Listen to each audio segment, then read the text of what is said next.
Alright, how's it going everyone? Welcome back to more of the Breath of the Wild only run, where we're kind of in a little bit of a, well, interesting battle here because we're doing the illusory realm, Fireblight, which is where we left off last time. But the problem is that, as you can see, it's Breath of the Wild only, so nothing that carried over into Tears is allowed. That means no this, can't use that, can't use the armor either, or the fairies. Oh. Let's see how that ends. But I have abilities and I have bombs, which by itself, Fireblight is doable with these things. Oh, nice. But the problem is the burn.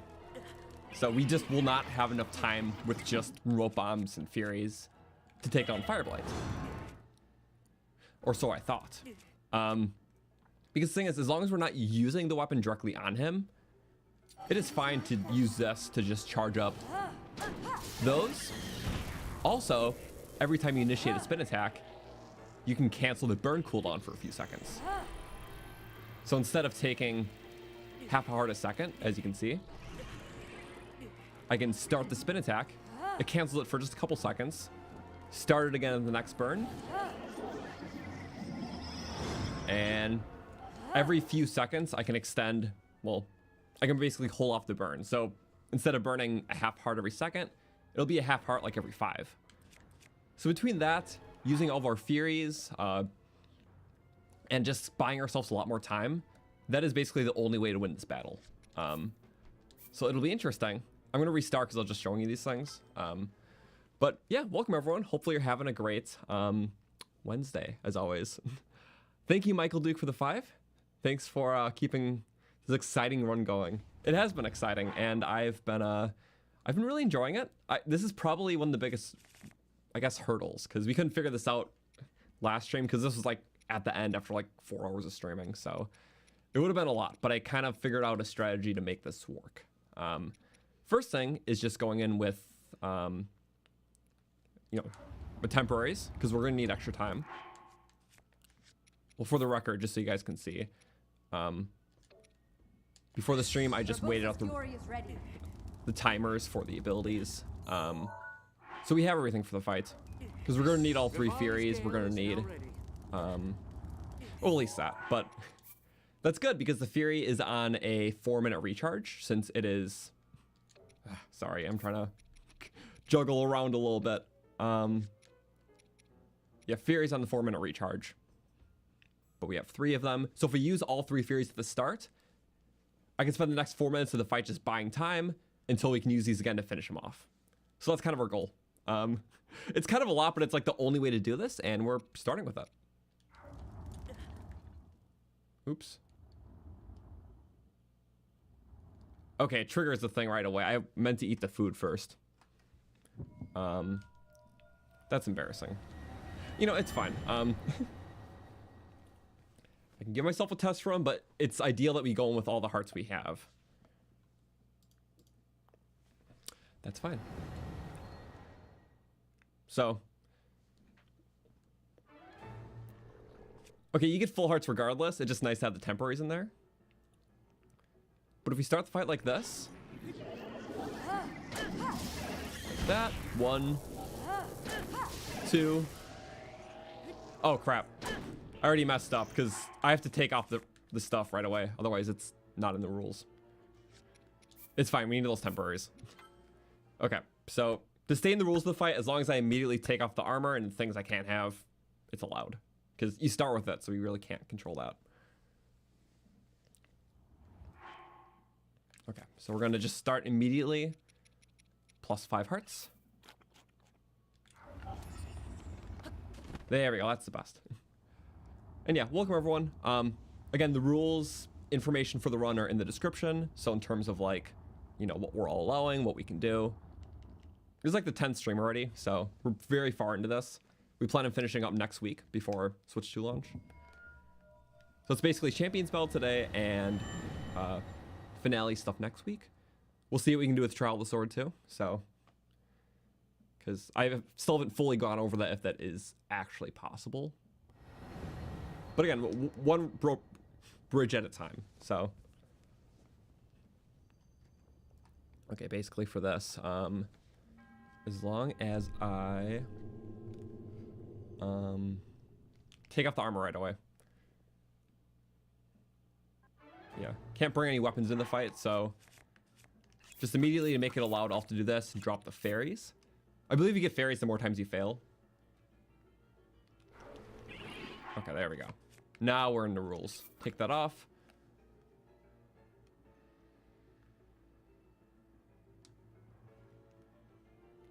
And then we go.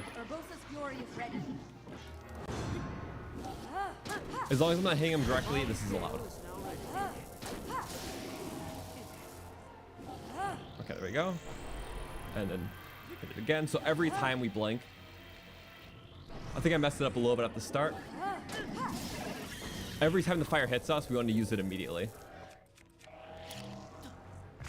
we go. We don't want to wait till the second one. That's just going to chew up a lot more time.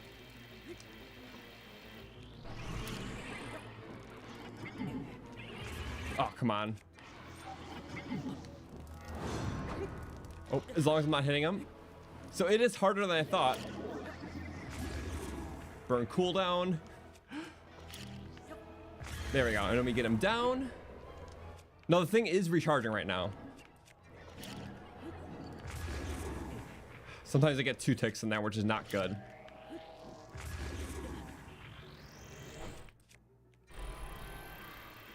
The goal is as soon as I get a single tick, I want to already be on the next thing.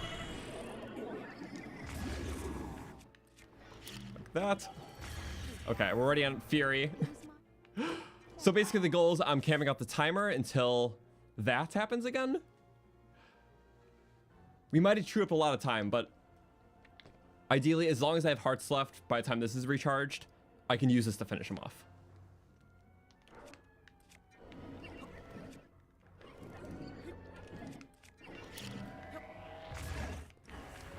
And then we do it again. You kind of just have to prepare for the direction. You never know where he's going to spawn.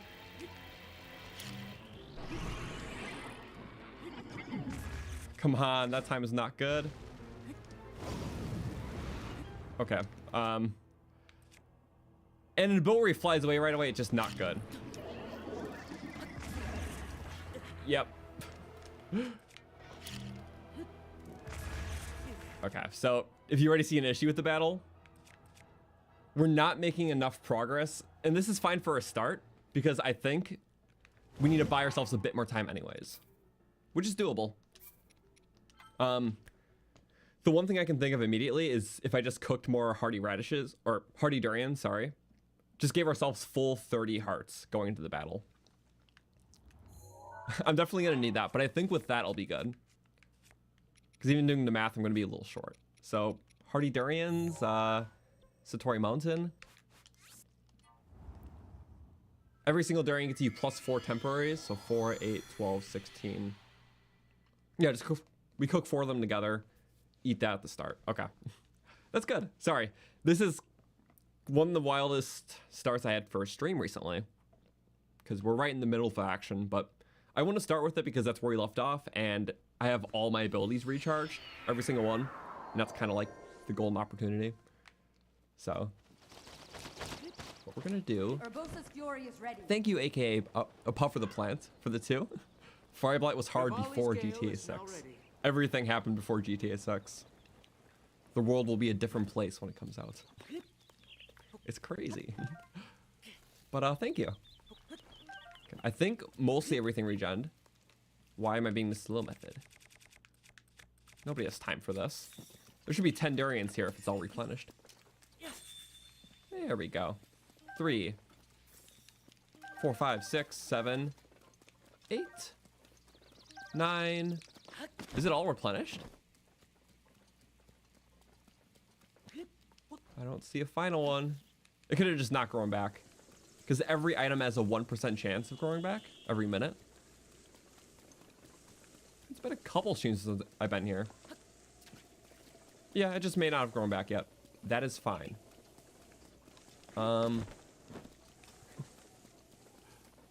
Okay. That gives us enough for the dish. I'm also going to, I'll just warp here. It doesn't matter. I just need to cook up 4 of them just to get the max temporary heart dish. Just so we're literally going with 10 more hearts, because I need that. Because with our method, with perfect timing, it's like we're draining a half heart every like 4 to 5 seconds rather than every second. So it's good. Yeah. But yeah, welcome everyone. Again, second to last Wednesday stream before Switch 2, so I'm excited for that. I have an issue with my streaming thing right now. The chat isn't pulling up for me on my main broadcasting service. I have to like look at the YouTube one itself. So if it's a little bit more behind, I don't know why it's doing that. Oh well, it's still workable, so we're fine. Things just happen. And most streaming services are free softwares, so it's like the wild side is you can't expect too much. So the fact that they mostly work is kind of cool. 1, 2, 3, 4. All 4 of these, because Fireblights will need it. 16. So yeah, that will have to be eaten before. The thing is, I got some stuff that I can't have for the run. It was just handed to me. Like these elixirs are handed to you during the quest line, but you can't get rid of them without drinking, which I don't want. Same with some armors I accidentally pick up, like the rubber tights and the climbing gear. Those are accidental pickups. So really quick, I'm gonna sell those, but then pretty much waste the rupees because I'm not trying to get gain from non-Breath of the Wild items. I just can't get rid of these things otherwise. So what I'm gonna do, I plan on doing this for a while, but I just haven't.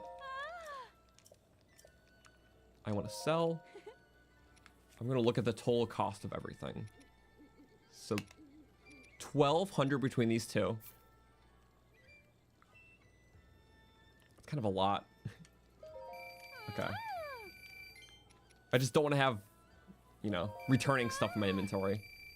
Some stuff's changed by name or ability. Like Minda's helmets in both games, but it's Guardian Resist in this game. So that's handy to have. Instead of, I think, Attack or Gloom Resist. Let's see, 1,200, and then I gotta get rid of my potions. So 1,290 total it's gonna be. Those are rupees I can't have for myself, because that wouldn't be fair. So really quick, I'm going to get rid of this stuff. It's gonna be kind of a silly stream. We still have some Champions Ballad and 2 major fights. We have Fire Blight and Wind Blight. It's gonna be hard. It's funny that the final boss is gonna be nothing compared to these guys, because these ones restrict your inventory. Let's see, 1,290. I gotta get rid of that. There's a few ways to get rid of inventory. You just buy stuff then drop it, kind of thing. Oh, there we go. We're gonna buy. Let's see, 1,290. 1,290 minus 240.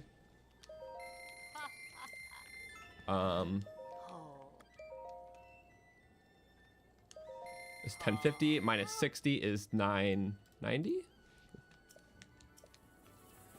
This is because we sold stuff that we just had to get rid of. That is, you know, technically returns in tiers. But I just accidentally picked it up or got it by mandatory means. Okay, that was 192, right? 192. I have a calculator on my end, so we're at 798 now. That's how much we have to get rid of. And I'll drop all this stuff too later. That was 60, so now we have to get rid of 738 more rupees. And really quick, I can show you what we're doing. As long as I drop it, then we're fine. Some of the eggs are cracking. Okay, there we go. Oh yeah. Also, sorry, I'm gonna have to be more attentive in chats, especially today since my streaming thing's weird. I don't have my donation like history on, so I hope I don't miss any, but let me know. I shouldn't, but it depends sometimes if chat scroll moves too fast. So there we go. Also, hello Heather. Yeah, we're finally just getting rid of the few Breath of the Wild items that we have. So I converted all to rupees and I'm just buying materials with those rupees that drop.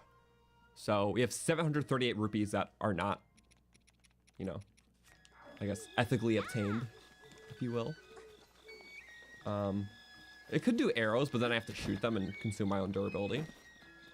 So what I'm gonna do is I'm gonna go. I think there's more loose stuff to buy here.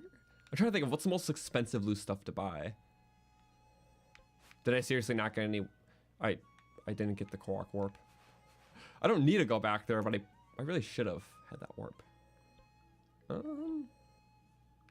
don't know. Let's just do Hiteno. That's a pretty big general store. Wait, didn't the Goron sell expensive stuff? Ah, damn it. Yeah. Burning through 738 rupees is...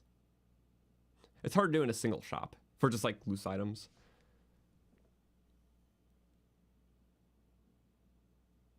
But whatever. While we're here, I can get the shrine that's in Hiteno because I didn't do that yet. Also, can I pick up chickens because they appear in tiers? If it's like very minor interactions that it's not really adding to your inventory or anything, that's fine. Like, I can kill bokoblins, they still reappear. Different horns, but you get the idea. Like killing something or picking up something or pushing a crate. I'm not going to count minuscule stuff like that. It's more so like, you know, adding to my inventory and stuff. Like, if I have the option to just drop it, then I will. So, that's basically how we did our restrictions. So I just can't, you know, utilize a Knight's Broadsword, because that's like directly in tiers. Or the Hylian Shield, because that's like even in both games. We are counting things like arrows, though.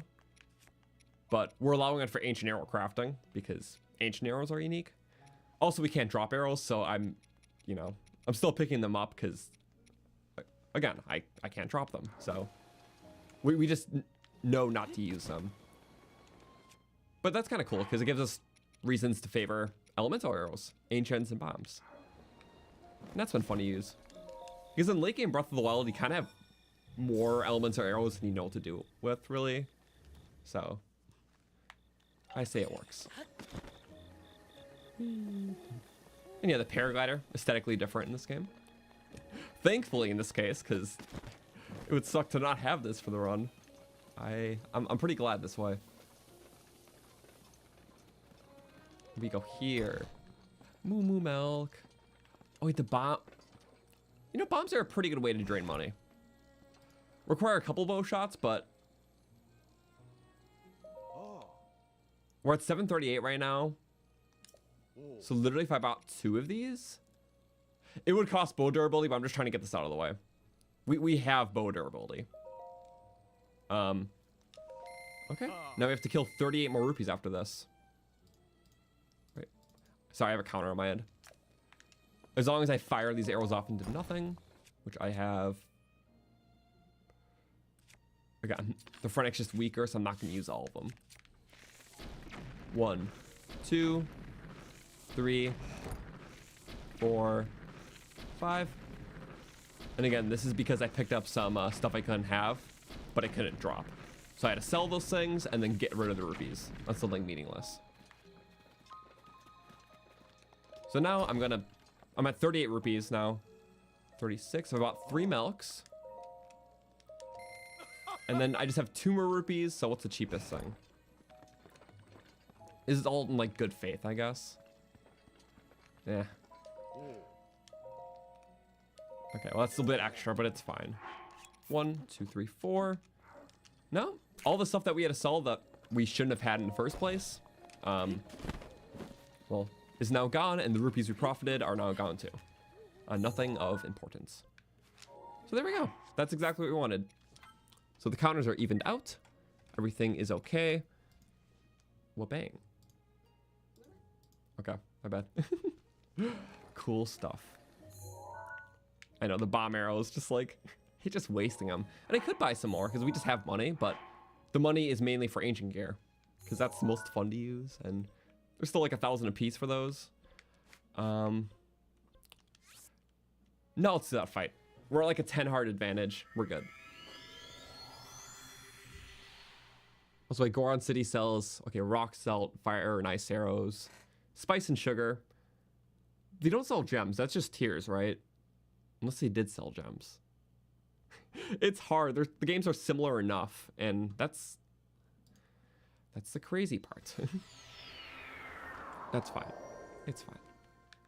Okay, so what I'm going to do really quick, save right here.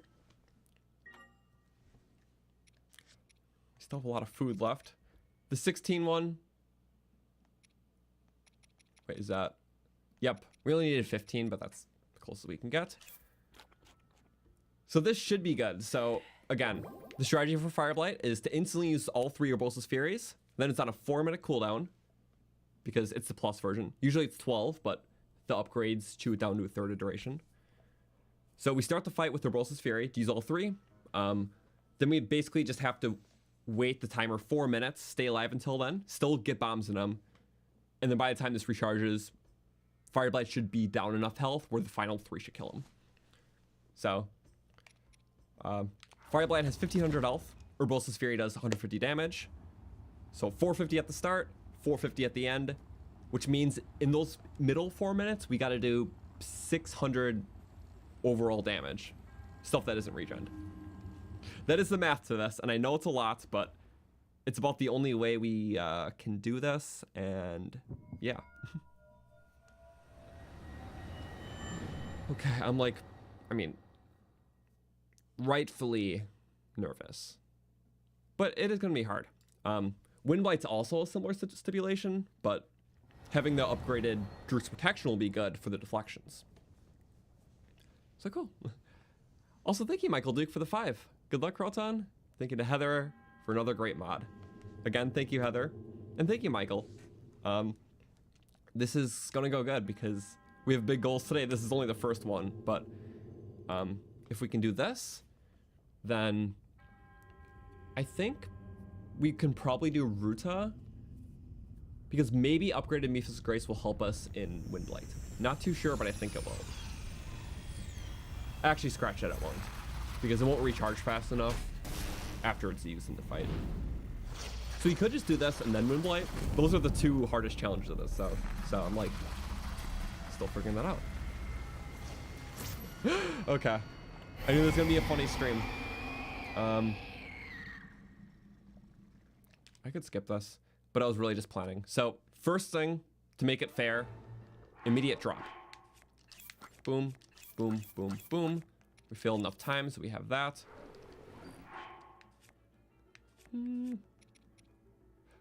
Oh wow, you really just keep getting stuff.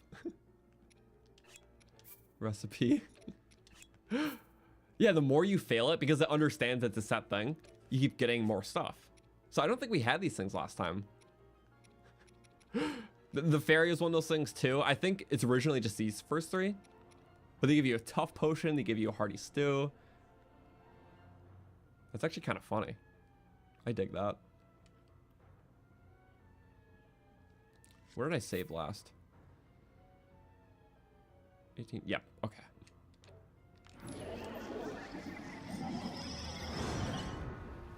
I kind of did that late. There we go. Wait for the next fire to kick in. No, but that's gonna miss. I know enough about this. That's not my fault. Yep, some of them, sometimes you just kind of suck like that. And then we go like that. Another bomb. We have to do 600 damage, mind you. So that's 24 bombs, I think. That's not a fun amount by any means.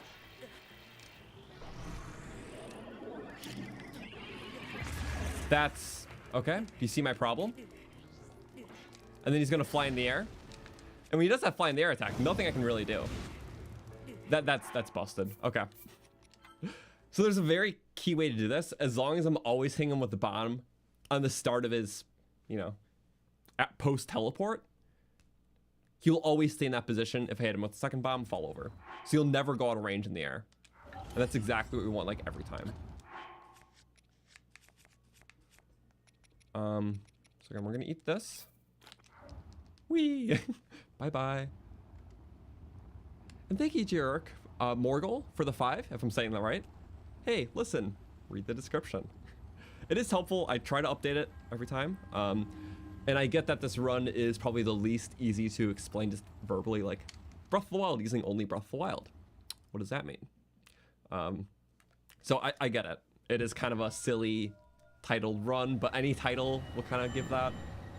And this one's kind of the silliest title, so I went with that. But yeah, if it reappears in Tears of the Kingdom, we don't use it. The exceptions are, you know, like if it's an aesthetic difference between two items, or like a name difference, or an ability difference. So like Champion's Tunic is allowed in this game over Tears because one, it has a different name. It's Champion Tunic over Tunic of Memories. And two, you can see enemy health bars. So both a name and an ability difference. And every item that's allowed has something like that. Okay. So now let's see. The goal is to drop it fast enough. Having that fairy kind of makes it harder because I can't attack right away then.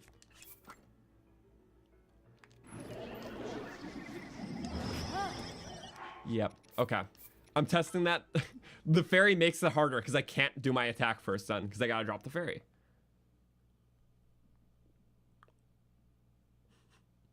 That's actually annoying. Usually it's a better thing. So you might just have to dodge first attack every time. So dodge. Okay. We pause it, unequip the bad stuff. Bad stuff. But drop the fairy, dodge the first attack, then do our fairy. That's gonna be like the start of every attempt. And by that I mean, hopefully it shouldn't be too bad, but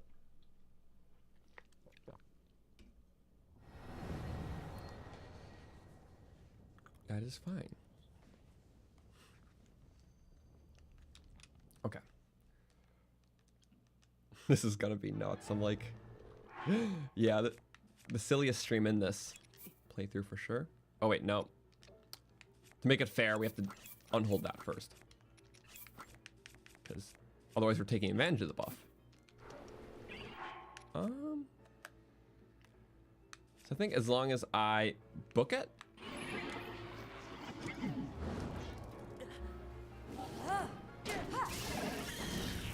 There we go.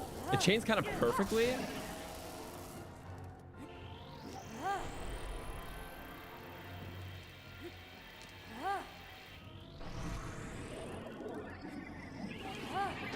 As long as we're not hitting them, we are fine.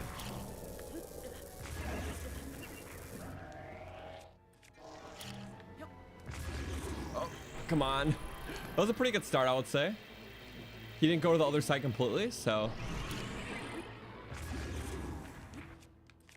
I've just had to like barely, yep, there we go. Oh, I started too early. Now you can tell how it's problematic. I just had to barely start the spin. I have to not overcommit on it. This is good.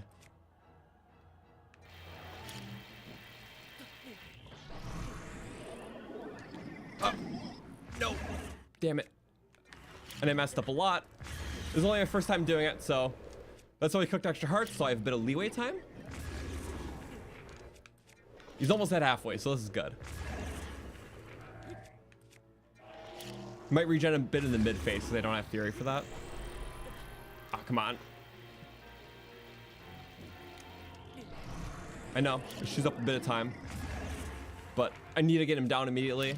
Sometimes that's more important. It's like making the better play. This, we have to get him down to halfway. Okay, good. Now, we're at about like 300 into the 600 we need to hit through. He's gonna regen a little bit during this first part. Because as you can see,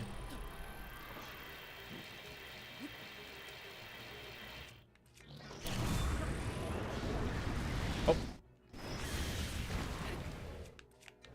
should start with that.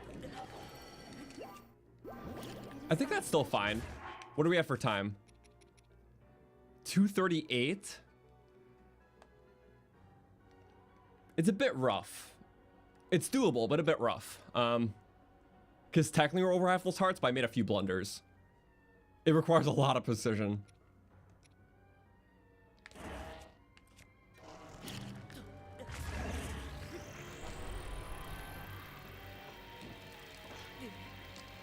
like that. And then like that. Oh, and then before he gets up, otherwise it's hell. Oh, right. Go. And then we just gotta predict where he's gonna go. That is the best situation for this. There we go. There we go. What? Oh, we didn't get the second one in. Oh no. I was not counting properly. You have to get 2 bombs in. Now the hard part is that we still have half the time left and a lot less than half the hearts. Because I overcommitted so many times. What? That hit him? Pardon? What the hell? You see how that's problematic?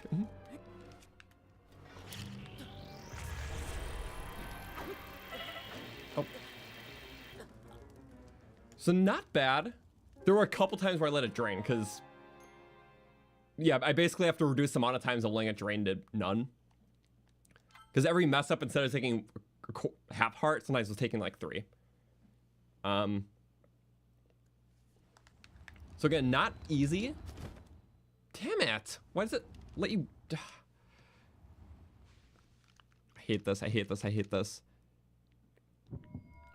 You know, literally faster closing the game. That wasn't bad though. That kind of just shows it's possible. It just, you know, those Perleus kind of ish kind of things. It is tough. It's tight timing. I was like, this is how we're gonna do it. Ideally, what would make it so much less stressful is if we had full hearts going in.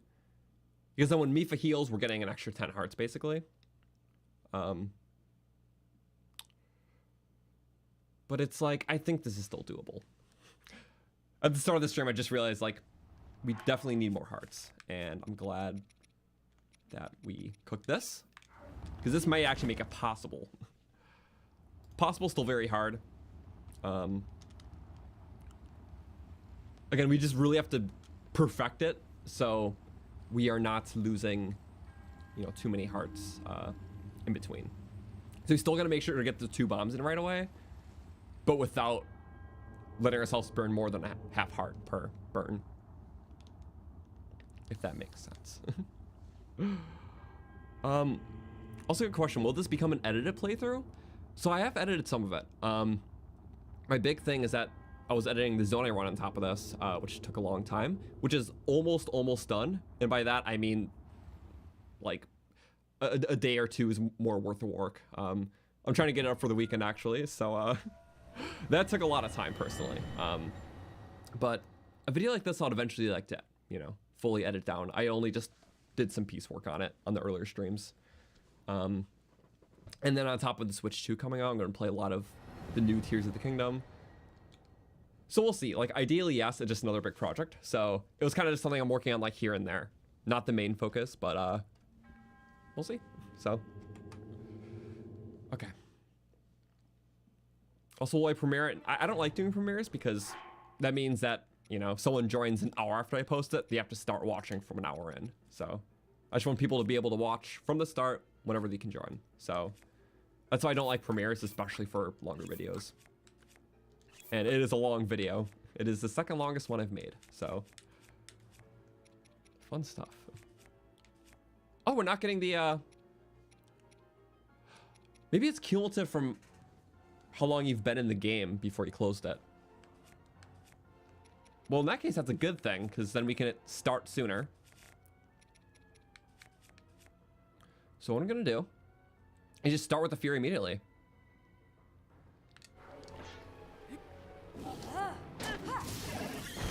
Oh, I got extra burned, which was not fun.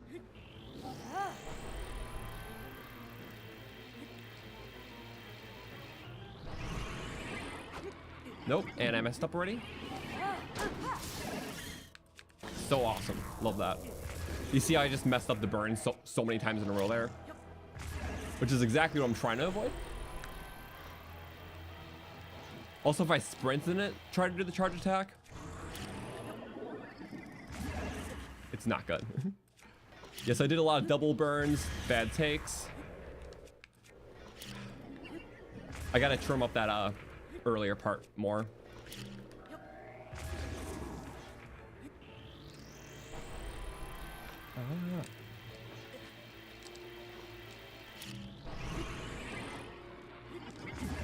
There we go. That still got in a second tick. It's a bit annoying like that. Yep, a lot of these are getting in 2 ticks. That's the problem. I'm not doing it quick enough.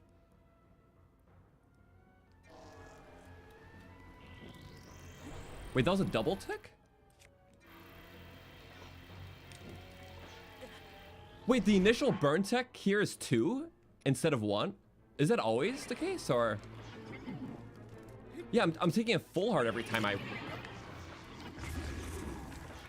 I thought it was a quarter every time. Clearly a personal error, but yeah, the first time you burn in that cycle, it is a full heart, and then half heart every time. Obviously, still better to do this, but oh, what the hell? Where'd he go? It is my pleasure. This was a botched attempt from the start, though. I'm sorry. Oh, why not use stasis on Fireblight? That's a good... Yeah, that is a good idea. More rune switching, but I think that's better. I never thought about that. Okay, well, that full heart thing definitely changes a bit what the plan is. So every 4 seconds gonna take a full heart.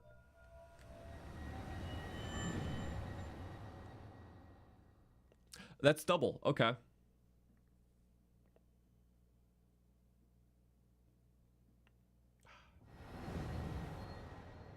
Yeah. But still, a full heart every 4 seconds is better than a half heart every second. This is still saving us a lot of time.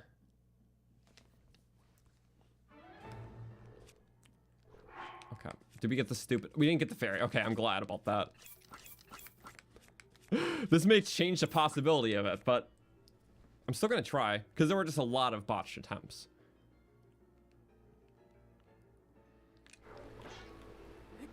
There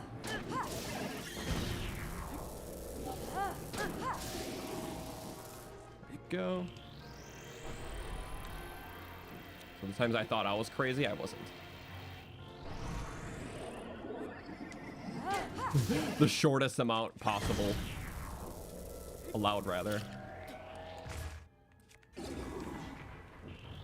Yeah. At first I thought it was personal error why I kept failing so many times, but it wasn't. Yep. Oh. No, no, no, no, no. No, and yep, he becomes like iron bodied then.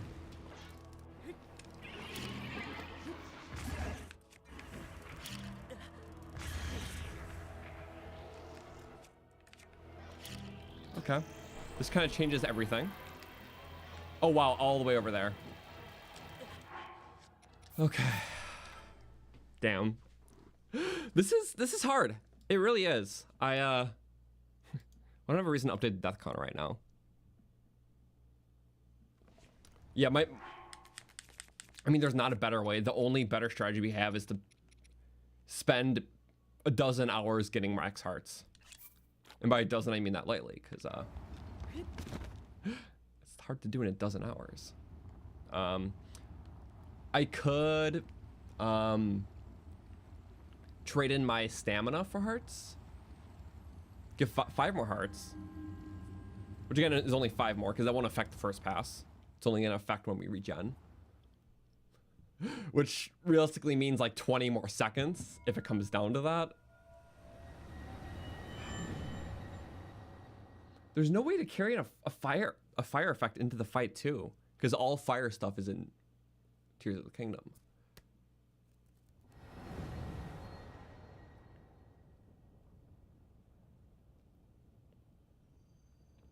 You know, how about I math this out really quick with what we know about hearts? So insta pause. Again, we have 30 hearts right now. Every 4 seconds, we're gonna lose a heart if it works the best. So 4 times 30 is 120.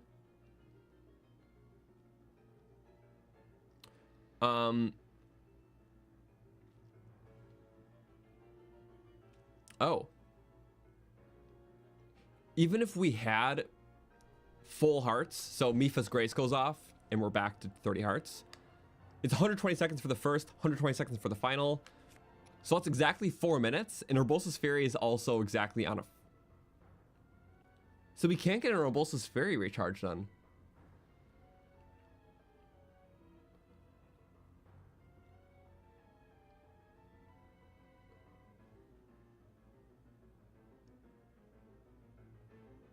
Is that actually the case? Because we won't have enough bomb damage to do it. Sorry, I didn't realize the first time he took fire damage, it's a full heart, not a quarter. Or a full, not a half. Because that literally means double the damage. Which is against... Yeah, we can't use Ice Arrows. We can't use Boulder Breaker.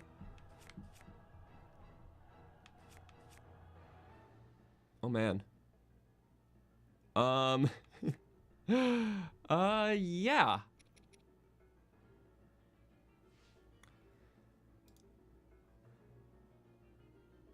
No, like, this calculation is not for my current. This is for if I have max hearts. Like, even if I don't just have 15 hearts, I have, like, you know, in this case, 25, because then it won't matter, because Fury's 5, or Grace is 5. Even with that, it'll still take the fire 4 minutes to burn through all my stuff. So even if I start with Urbosa's Fury, I do every cancellation perfectly while throwing bombs in between, I still will never make it to the point of the next Fury Rush.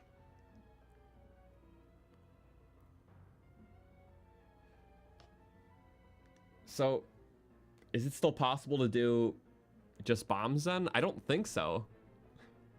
Because then we'll have to hit through like 1,050 health, which is like 42 bombs.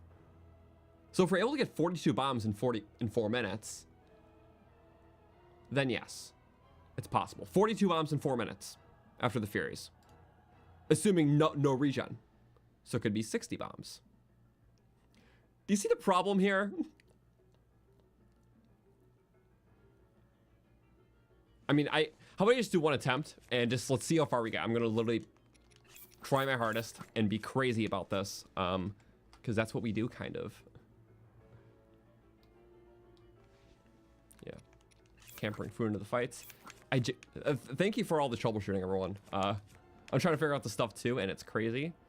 So, as we agree, first best step is to go... I'm an idiot. It was not to do that. Woo.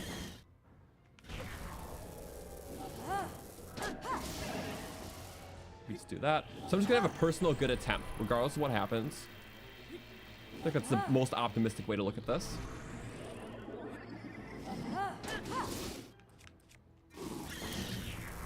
Go. Give us regen. We want to go as close to the center as possible, just so we can prepare for a long trip across. Roll bomb, because that rolls. Boop. That was auto range, because I'm an idiot. And he's going to fly up, because I love that. No, I love when you do that move. It's actually a favorite of mine. You should keep doing it. Yeah, keep doing that. Okay, well, he does that. I hear him. Best possible outcome right there. Square. Actually, that was fine. Okay.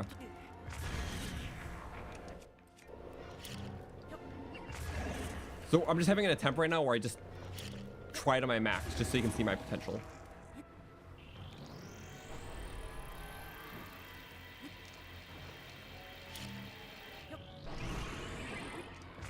There we go. And then that.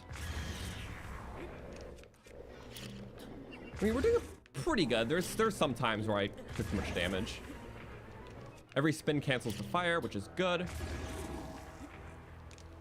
Use the opportunity to get closer to the center because you can go far. Pretty damn far, actually. There we go. This is actually pretty good. Like, mathematically, this is pretty good timing. Mind you, it took 30 hearts to go from the start to half, and that was with the 3 Furies doing most of that work. So mathematically, it goes pretty good. Like, I could probably be up like 2 or 3 hearts if I played it a little better. But even if I was at 30 hearts, we are still only a minute and a half into the timer. So literally by time's sake alone, we would be dead before the next Fury kicks in. Like, almost regardless. And a couple times took a little extra damage, but no more off than by like 3 hearts. So for sure, we would be dead regardless by the time Fury recharges. So that means even in the best situation, we could have 30 hearts. So maybe just under 2 minutes to take down 750 health with just bombs. Assuming no regen, that is about 21, 28. About 30-ish bombs. A little over 30 bombs in a little under 2 minutes. Assuming he doesn't regen. Dude, are we starting to see the impossibility here? I mean, I can throw a challenge to anyone who thinks he can do this, but I think this is going to levels inhuman. Oh, he's right. Okay, well, that was a mess up, but.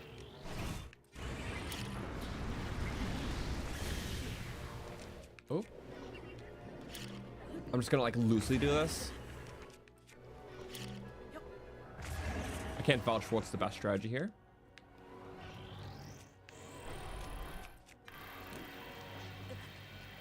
We're still gonna try this one out, but if you see how fickle the strategy is, that was like either sacrifice hearts or life. See, only a single heart there.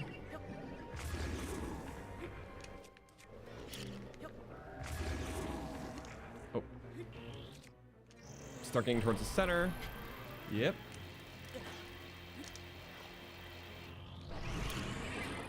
That's more important in that case. You regen that single tech, but this will do more damage.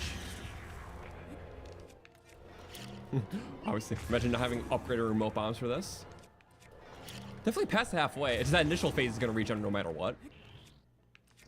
And we got to use this to start going, oh, the worst possible direction. And I'm just going to... Bye-bye. This is what we call an impossibility. I tried looking this up to see if anyone did this before. Maybe there's a reason why I didn't find the answer.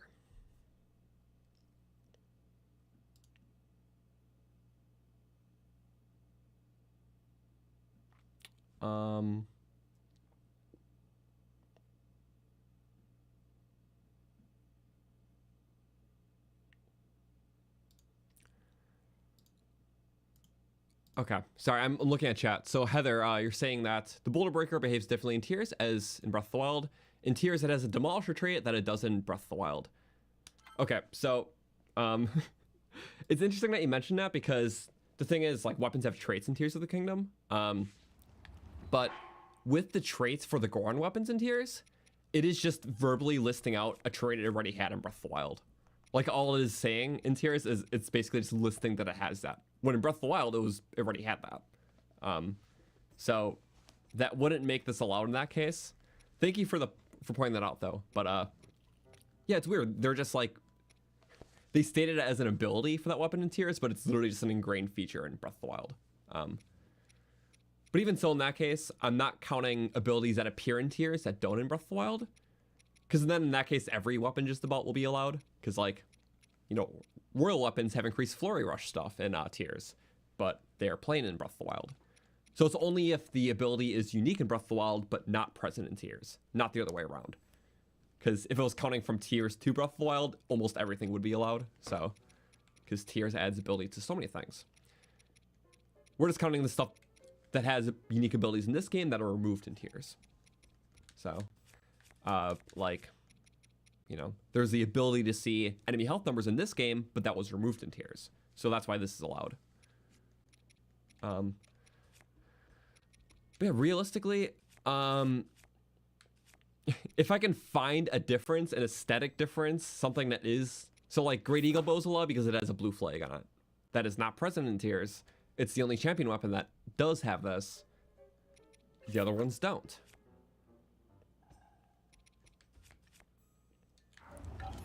I mean, war technicality, could we look at the weapon to see if there's anything visually different? Because we've been counting those.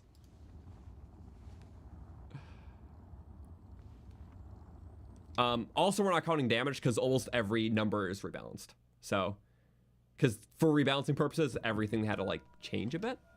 So we're not counting abilities that tiers adds. We're not counting pure damage or durability numbers because those are changed so specifically.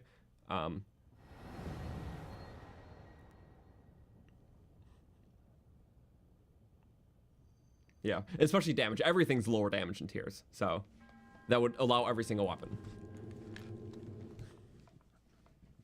I hate that there's like an actual excuse for it because I just want to use it for the sake of beating this. But this is the same exact boulder breaker that's in tiers. Not a change about it for the parts that count. Again, ice arrows are allowed, but the bow is not. Damn, we got the fairy. I like how the horse, just like the two parts make a horse. It's kind of funny.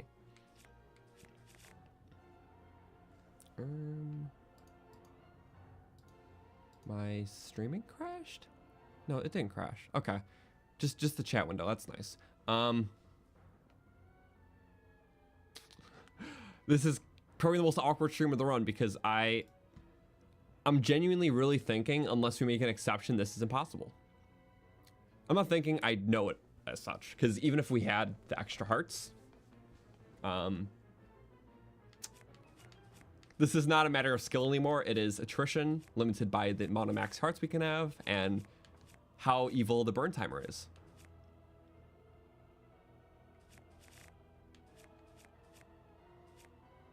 I'm sorry. I don't know what to do in this boat. Because literally the big kicker was I didn't realize that when you start burning, it takes a full heart instead of a half, which increases the rate at which we die by double. The sheath is the same.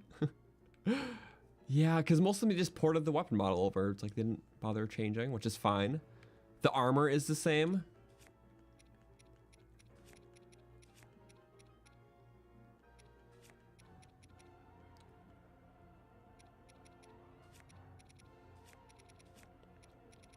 Well, the point of this challenge is that's, you know, doing everything we can that is Breath of the Wild only.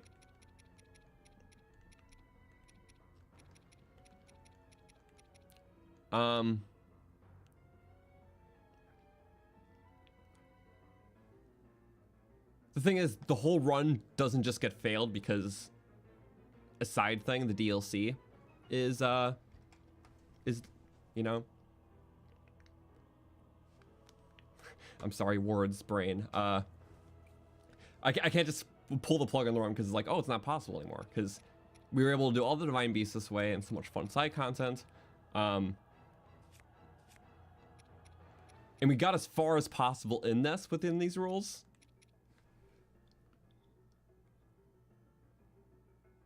And I don't want to have to make exceptions, but technically, if we beat the game right now, we can say that the run is done. We did all the main content. We got as far as possible in the DLC before we hit a brick wall. And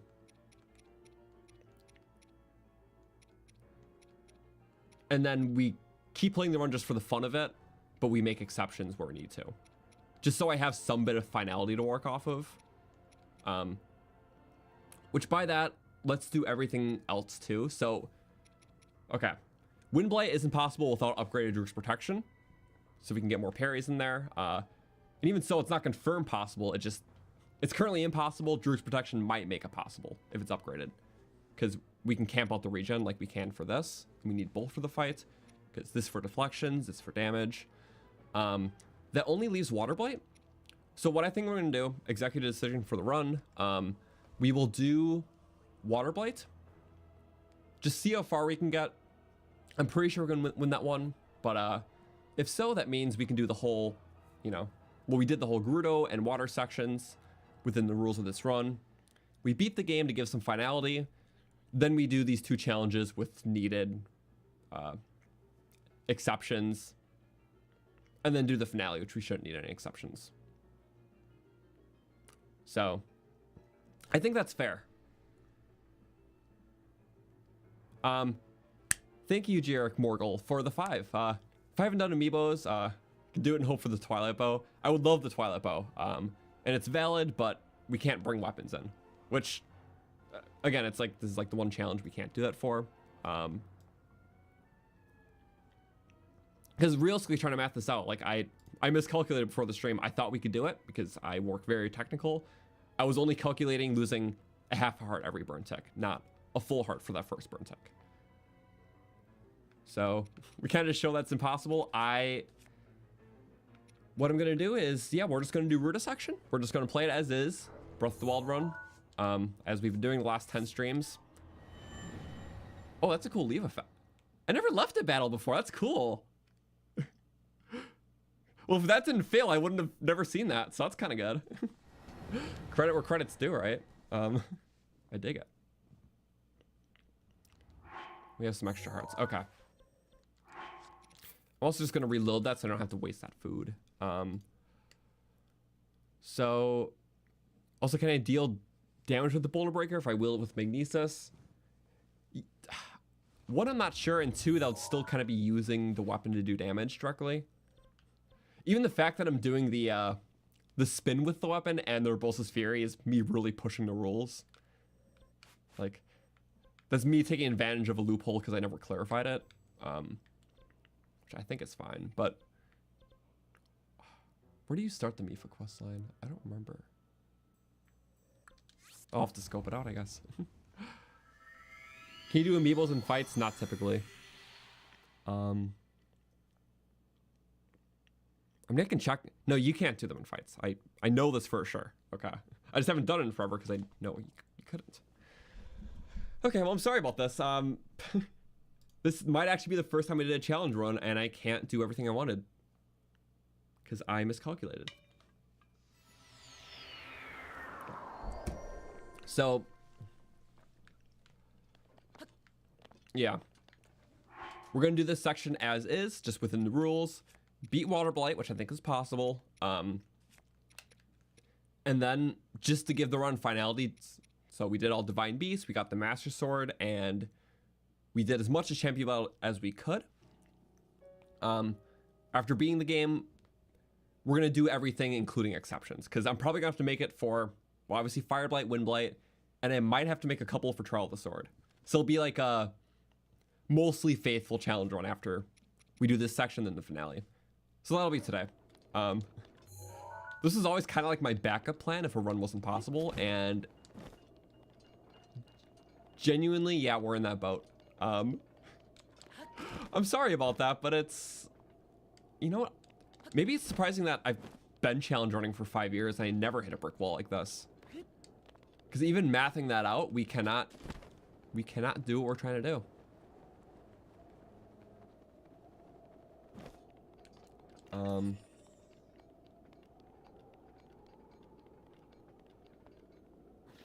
So maybe the exception I'll use is just being able to use the Boulder Breaker. But there'll have to be something. Or going with fire. We'll figure something out. Something that still makes it like fun, you know?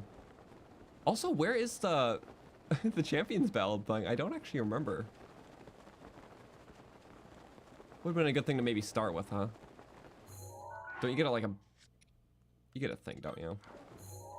You get a thing. Yeah.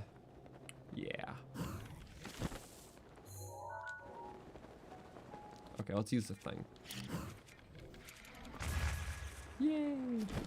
You do like stuff like that with these, but not what we're trying to do. Oh, that Korok's moving fast! Whoa, zippy! A nanny still, okay. Hello, friend. Wait, do I have what you have? Me once. Me once, because me can mine. That's a lot of damage. I dig that. Sages. Woohoo. That's lightning, not thunder. Whatever, so we're still a couple weapons away from everything. Also, yeah, I can't use Amiibo in the middle of a fight. I know we didn't try it, but I know that you can't. Also, Kraken, there's 1570 damage available for Water Blight. That's just in terms of weapons, right?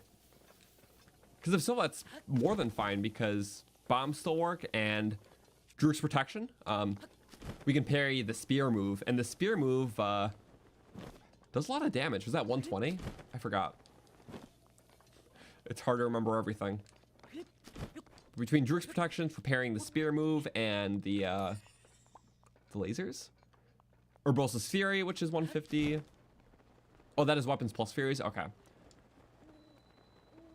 So we have enough to kill him with just weapons and Furies. But calling for regen, we can also use parries to help. So I think that's fine. That's not fine. Oh, that's fine. Now we're just kidding, I'm fine. I'm sorry, I know we spent like an hour into the stream mostly doing technical stuff, figuring stuff out, but you know, I guess you can't always expect every situation to pay off in a challenge run. We're just in that boat. So I forgot how far out this one is for Champion's Ballad compared to the others. It's kind of silly. I like silly though. Silly, okay.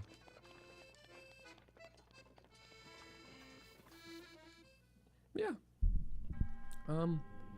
But this section, we'll just play as is. That's the best thing to do. Wind bomb into Fire Blight and choke him to death. Easy. I really wish. If I got my feelings all truly, that's what I would do. I never thought I would, you know, have to cave the run because of Fire Blight of all things. Usually he's just the one you can bomb and boom. But yeah. Thank you for understanding though.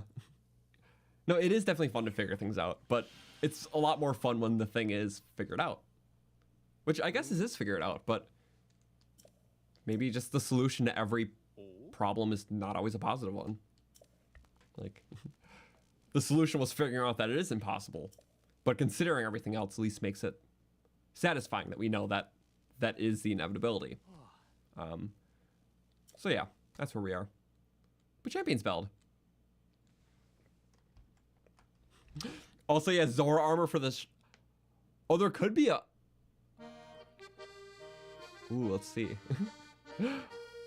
Yeah, one that might be really hard without the Zora armor. Reaching skyward from waters blue, Rudius champion a heart true. The hero's power shall grow. Seek trials, monument show. It's the full Champion's Ballad song too. I love it. 1. Find what the light's path shows. 2. Conquer the ancient foes. 3. Chase rings of the waterfall. That's gonna be the hard one. Champion, the trials call.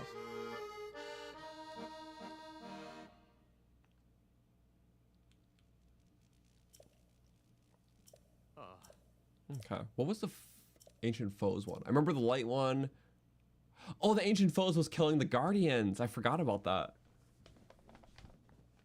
We're more than equipped for that.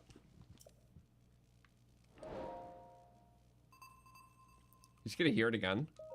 Oh, you can play it again. Reaching skyward from waters blue, Rudius champion, a heart true. I didn't know there's a replay, but I didn't think to talk to him again. Huh. Well, that's cool.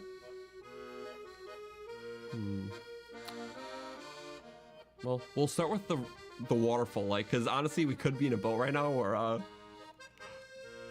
we are fully locked from doing anything more.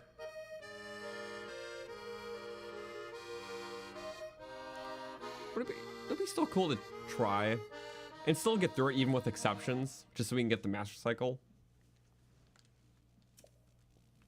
Okay.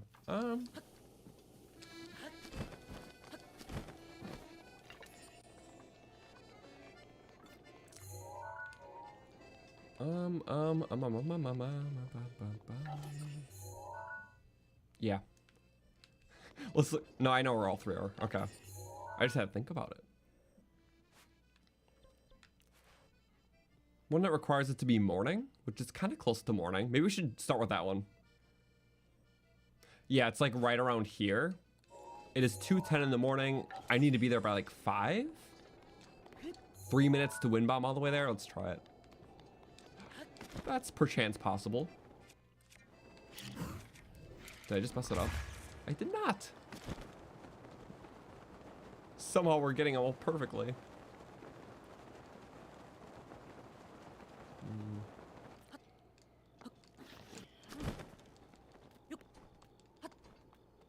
Eh.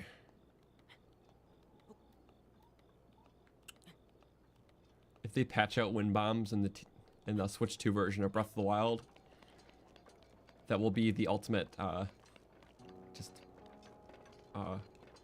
sad moment. What am I trying to say? It would suck because I feel like over patching for a game that's that old is just kind of like a disservice to the community that's found cool things.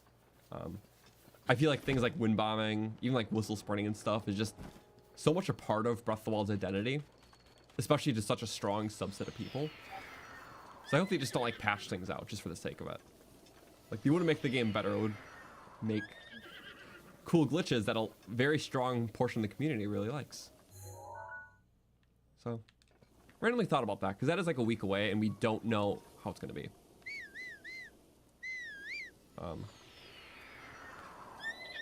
Actually, I take that back. About wind bombs specifically, there were some people who did demos of Breath of the Wild, and like on the Switch 2, and they were able to wind bomb. I'm more so talking about the longevity, because now that Breath of the Wild's getting a re-release, it's possible if you could still patch a couple things, if they add a couple more features kind of thing. Like very small stuff, of course. Which is possible, because like even in later updates that weren't like normal updates, they were just like bug fixes. Those updates did introduce new bugs. So it's more so if they have another bug fix update, like hopefully it doesn't patch out things that are cool. Like, one that I know is like, it's very rare, but if you ever talk to a merchant that's next to a horse, and that merchant is like kind of on a diagonal, so they're not standing on the ground, they're like standing diagonal on the ground, that glitch wasn't introduced until like years later when they released the VR patch for Breath of the Wild, for like Labo VR. Because you had to like change like a few perspective things, but for a few NPCs, he like broke the game accidentally. And that was one of the breaks. So, yeah, I think that's interesting. But it was literally a feature like years down the road. They just added this like VR mode for Labo, and that literally broke a couple NPCs. And that's just been in the game since. So they might have patched something like that. But yeah, if you ever wonder about the diagonal merchants, it's because of the Labo update. So, which is interesting. And yes, Labo is a thing, so. Durability save. You heard BLSS is patched in Switch 2? I wonder if that was because of a more recent thing too. I mean, that glitch just looks ridiculous. But I know it's still important to like a subset of speedrunners and stuff. So the goal is to not change the identity of the game, especially when that's so impacted within the culture of people who enjoy it. So, yeah, unless it's like strictly just a really bad thing, like game breaking. Also, did I just kind of start doing this without knowing where I'm going? I did. I think it's down further. Okay. Well, we got a free horn off it, I guess. So, I know I didn't even look at the map. I'm just going off memory because that's what my brain's doing right now. But it's basically having to do something here. I'm sorry. Maybe I should have looked at the thing. But I didn't. And here we are, so.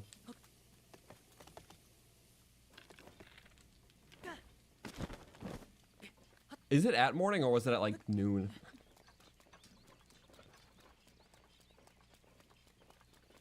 Muzu stands where you want to be. Okay. Right, Muzu, and Muzu's kind of like up this hill a little bit, right? I forgot Muzu was here. That crappy crap. Yeah, it was like in between this. Okay, now. Aha!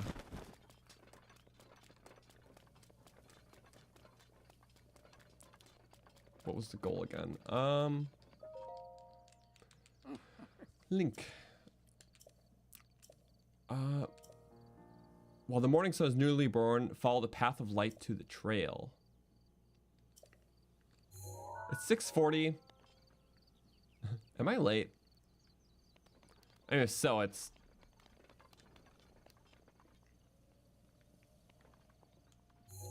6:50. Most definitely we're a couple minutes late. So we're just gonna fix that. But that's like an easy fix. You just gotta wait till morning. There's really no challenge in this challenge. It's 5 a.m. on the dot. Okay. And that. Boom. That's cool. It's so small there. I kind of dig that. What if we just cleaved off a propeller? When the going gets rough. Actually, oh, if only though. It was right in between. We got good otherwise. I'm not redoing that. I'm sorry. Yay for being close though.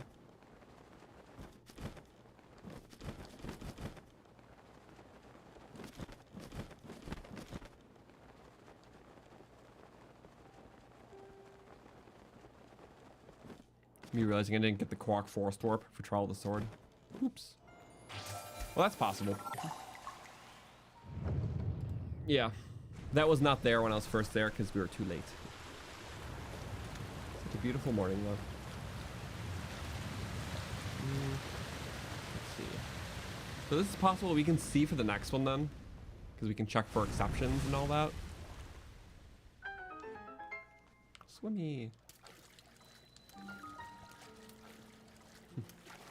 This is my favorite game. My favorite game is this. I love Tears of the Kingdom too. I think it's like the perfect remix sequel that, you know, all the stuff that we wanted out of Breath of the Wild, it gave us such a unique way to re-experience new things and new abilities within, you know, the context of what we enjoyed about, you know, Breath of the Wild, the first game. I really liked it, but something about the first time discovery of this world and kind of the more simplicity of it, where a lot more of the decisions are on the moment rather than pre-planned like Tears. It more so complements my personal style of gameplay. So I really like it. Although in Tears, it is very fun to like hoard a bunch of cool weapons that have, you know, you're figuring out cool fuse combos for. You got cool auto build vehicles. A lot more thought goes into every encounter, but I kind of like how fluid all the encounters are in this game. And the fact that the world so amazingly complements everything. Also, wait, I never tried doing this shrine this way. You can literally just do... How have I never done that before? Huh. That makes a lot more sense, too. I never even thought about that. Also, Curiosity Shaft. No, that makes sense, but I get it. And we do have a fire weapon, which is nice. Yeah, a little bit. This is a cool shrine. I always dig this one. That really helps, doesn't it?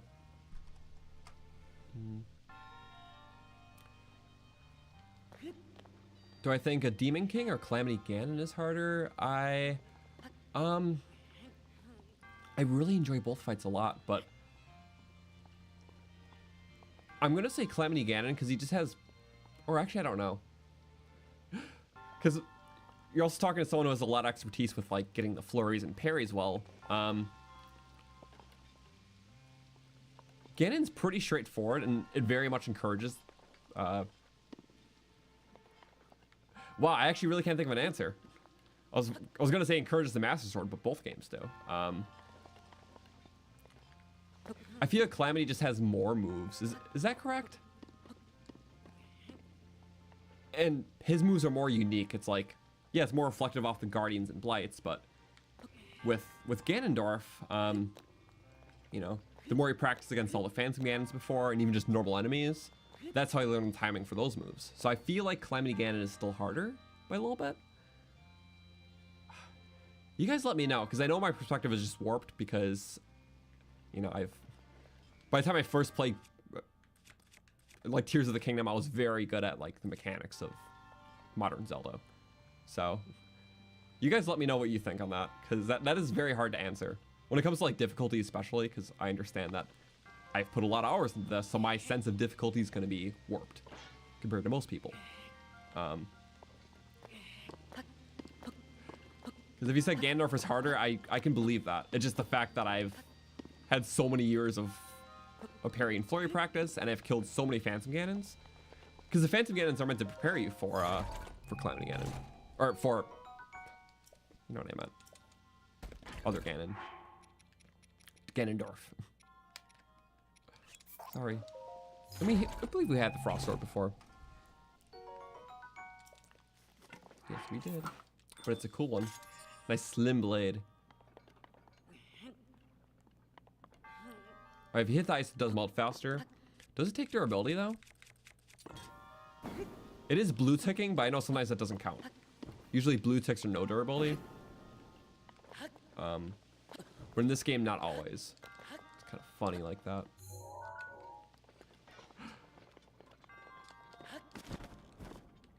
Yeah, Tears of the Kingdom honestly feels like a really extensive mod for Breath of the Wild. I can agree with that. And I think that is cool.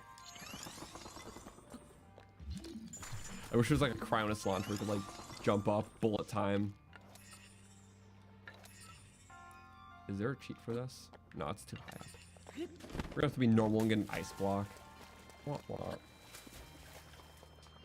Also, hitting the ice block does take durability. That makes sense.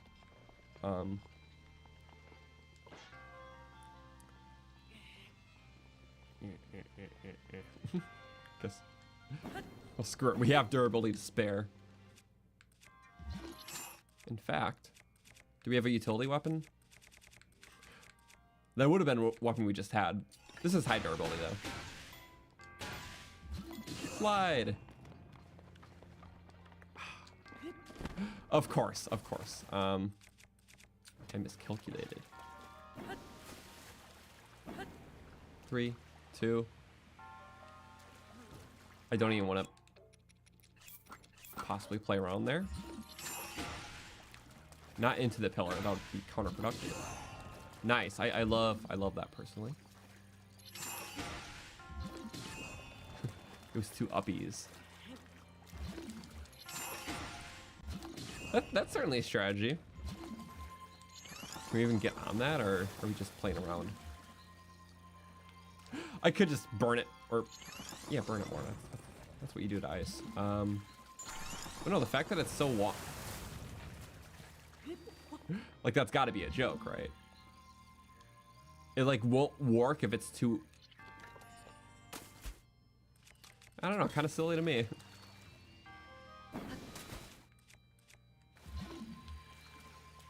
Let's break.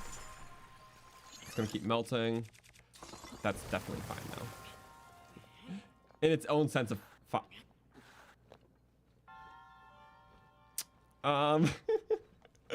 Perpetual motion? Did we just achieve it?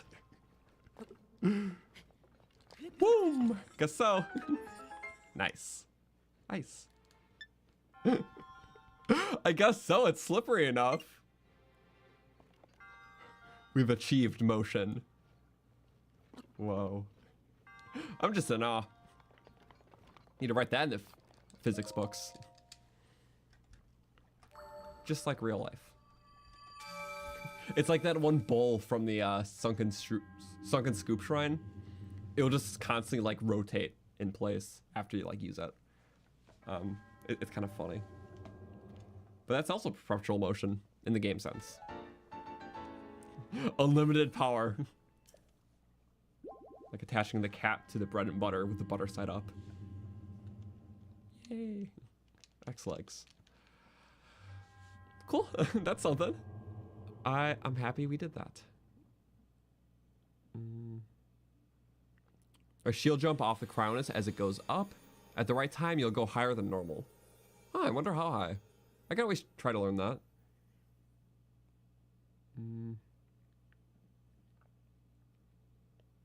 But interesting. Yeah, I like how Tears was like just DLC ideas, and they're like, let's just make another. And it was very justified for this game. Breath of the Wild is one of the few Zelda games where I just really wanted a sequel for. It really deserved one. Yeah, just going ham with the mechanics, even like a familiar world kind of thing. Yeah, it worked. I dig it. Other than that, like, hopefully they do something even more different for the next one. Tears was similar enough where they just need to take a big stroke for the next one after.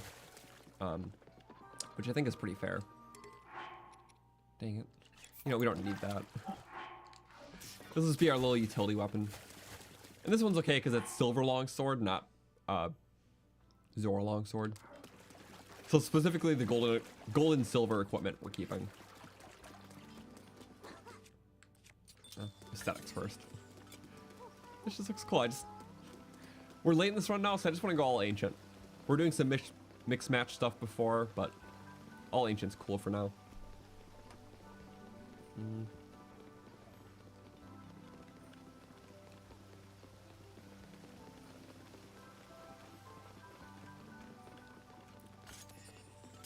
Now what do we do? Up there? So it starts here or there? Or. Oh, it's not that bad of a walk. What I think is the craziest boss in those Zelda games? Fireblight Ganon, when you're doing a Breath of the Wild only style and you don't have any of the weapons to take him down, or at least in my experience now, but realistically, difficulty crazy at Thunderblight because of the speed stuff. Otherwise, the imprisoned fights from Skyward Sword are just wild because those fights are literally on a timer, and it's very daunting the more of them you do. And the fact that you have to keep revisiting, it's just wild. But I really do like those fights. Very nerve-wracking. We'll do this. Okay. So this might be the other challenge I might not be able to do. Because this is Zora armor stuff.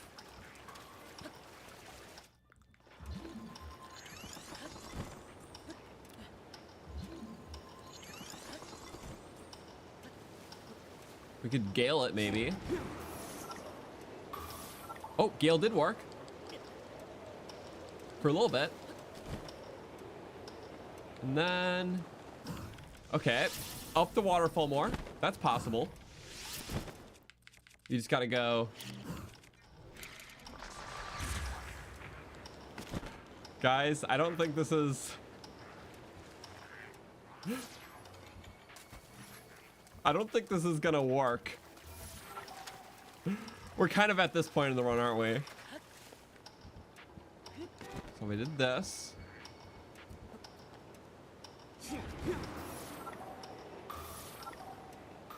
I mean, we can still try, right? We go like that. We go like that. That. Oops.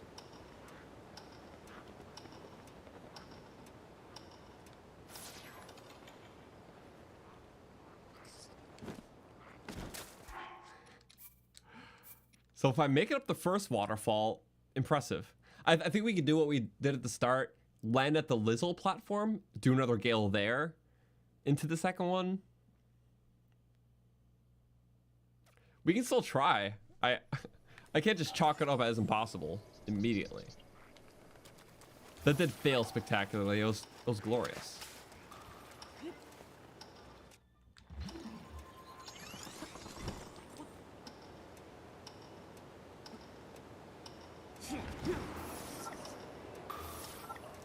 That gets us a tad higher. And we go like that. Oh, what do you know? Yeah.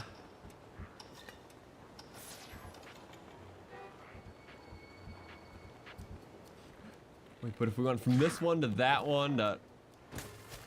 Wait, actually... Okay, I didn't see the other one. We're gonna fly to that middle one, then fly up to the next one. It's not just this first waterfall, though. It is many of them. Is there 2 or 3? I don't remember, but...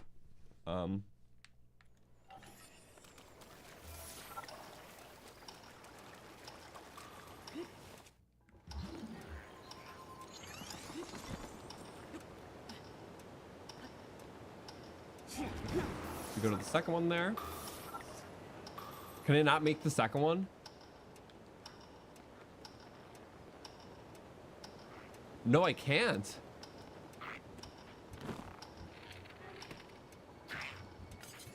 One more attempt. We're gonna go fly up, go to the wall, jump a couple times, then fly to that second one, then gale from that second one, hit the thing.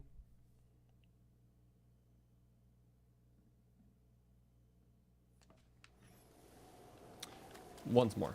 Just to see how silly far we can get. I don't think the whistles don't make the platform go up. Okay.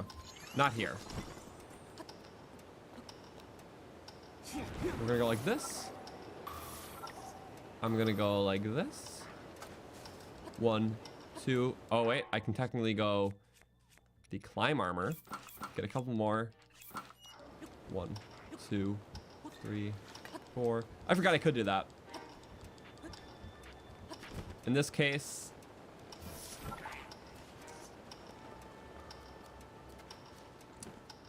wait, what if this is possible?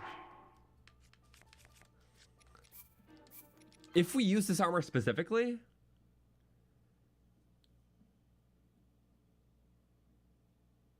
Huh. Also, yeah, I can place Chronos blocks on the waterfall itself. This could be interesting. You are pretty range limited though. So I couldn't do it like in advance, which would be my option. Okay, how about this? We go... I'm gonna try to get as far as possible here. At first I went in with very low hopes, but with this set... Yeah, it sucks we can't have stamina stuff, but...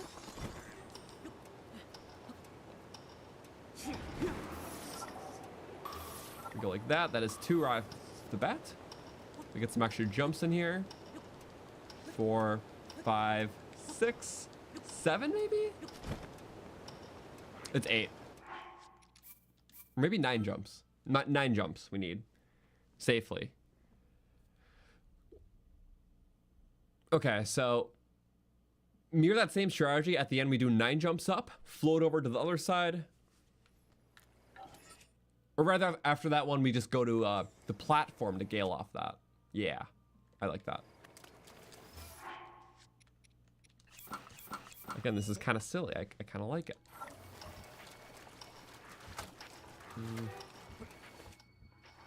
What's the worst and best weapon in Breath of the Wild? Boko Club.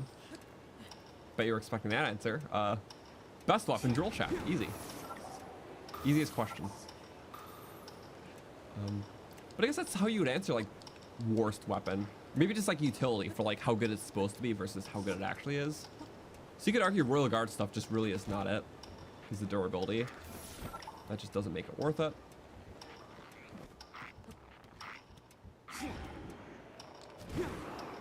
And what are we at now?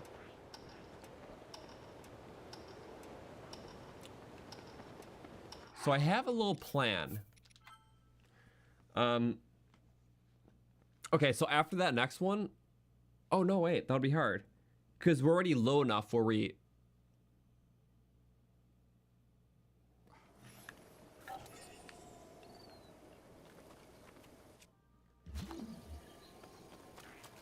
Let me math something out. So it's gonna be there, right?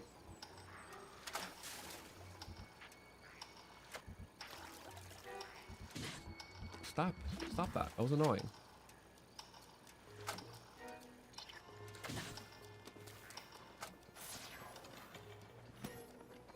What is the highest we can get this Chronos block? If I start it from this pillar,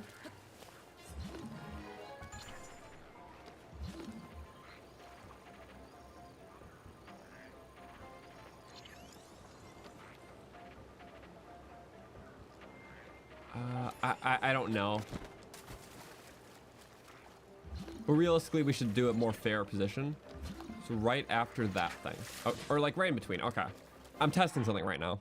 If we can do this challenge without needing the Zor armor, that's going to be awesome. I purposely have all 3 of my Gale charged for it. Also, I really hope I don't break that. All right, well, never mind. We're not using the Zor armor.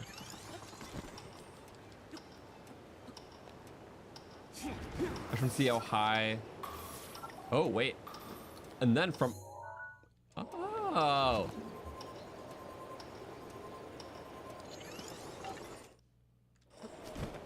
Oh, the Gale just ends right there. 2, 3, 4, 5, 7, 8, 9. I already see the issue. It was long away. We don't have time to Crownus block. Mathematically think of something, or we can go around. Let's see.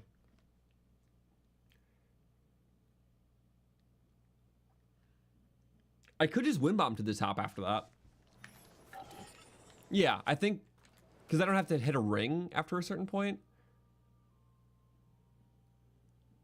Ideally, yeah. Okay. I won't really have time to Crownus while I'm on those blocks. The blocks don't clear out when the challenge begins. I just can't place them too high up. Or I guess I can like start. I can, you know, go far.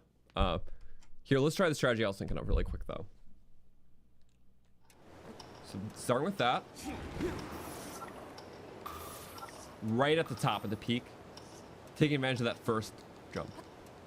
3, 4, 5, 6, 7, 8. Or was it 9? It might have been 9. It was 8. Okay.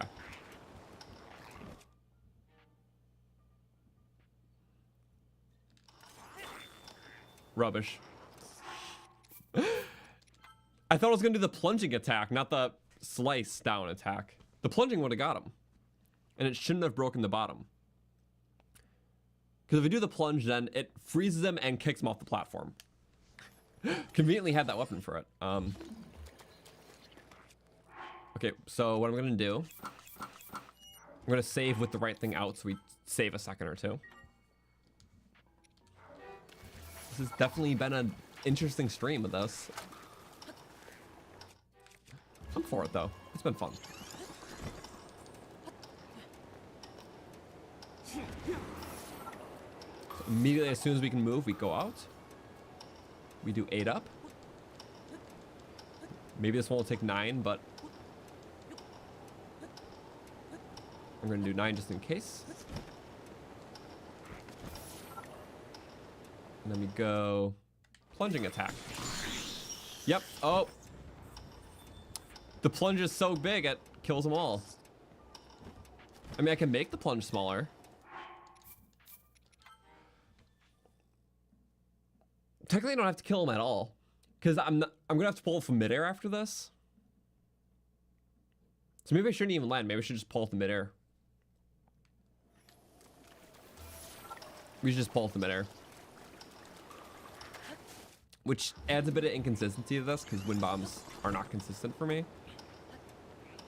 But we're doing really good with mid-airs today, so maybe we're in for something.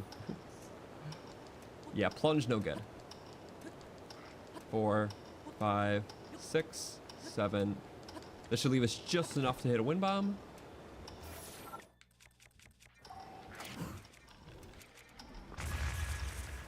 Hi.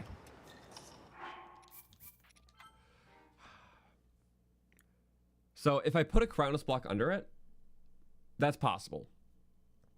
I'm just gonna have to gauge where that point is. So again, we can go there early. I didn't mean to hit that. It's fine. So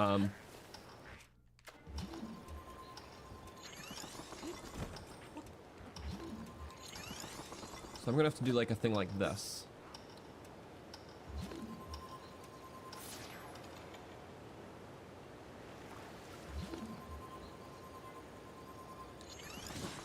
Stop. Yeesh.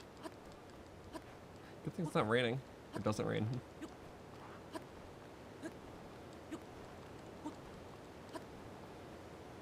How's that doing? That's gonna be good. Oh, that's not gonna be good. Ho-ho! No. Stop that. It is my pleasure. Where are you guys even? There you are. Stop that. They're just being annoying. I get it. What? Oh, there's still waiting to burn. Wait, burning them is an updraft.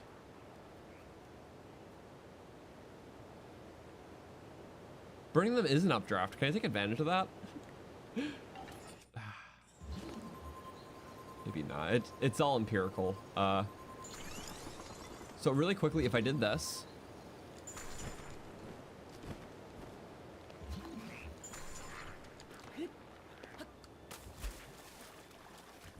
Yeah, the setup will just be hell for this. I think that is fine enough. Oh, stupid. I even saw him too. It's a little to the right, but I think this should be fine. I didn't want to use a Rivali's Gale early because that is like currency to us. Look down so the arrows don't hit us. That's just law. That's how that works. Oh. Do we really?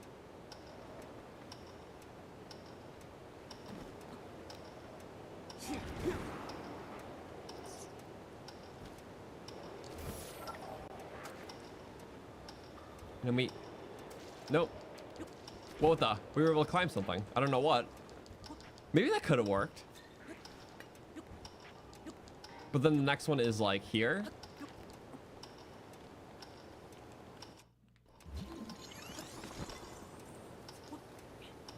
Is that... Oh, that is expiring. So that's 2 gales too. You can't float with that unless... Can you do the gale strat? If we can do the gale strat, that'll be awesome. This might already make it hard.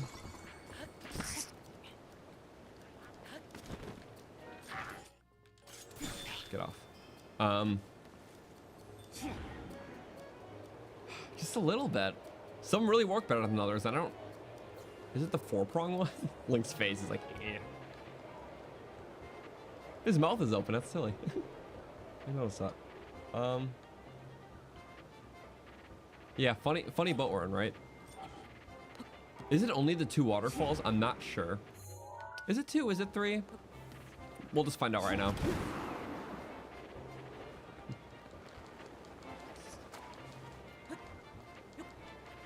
Science experiments are fun.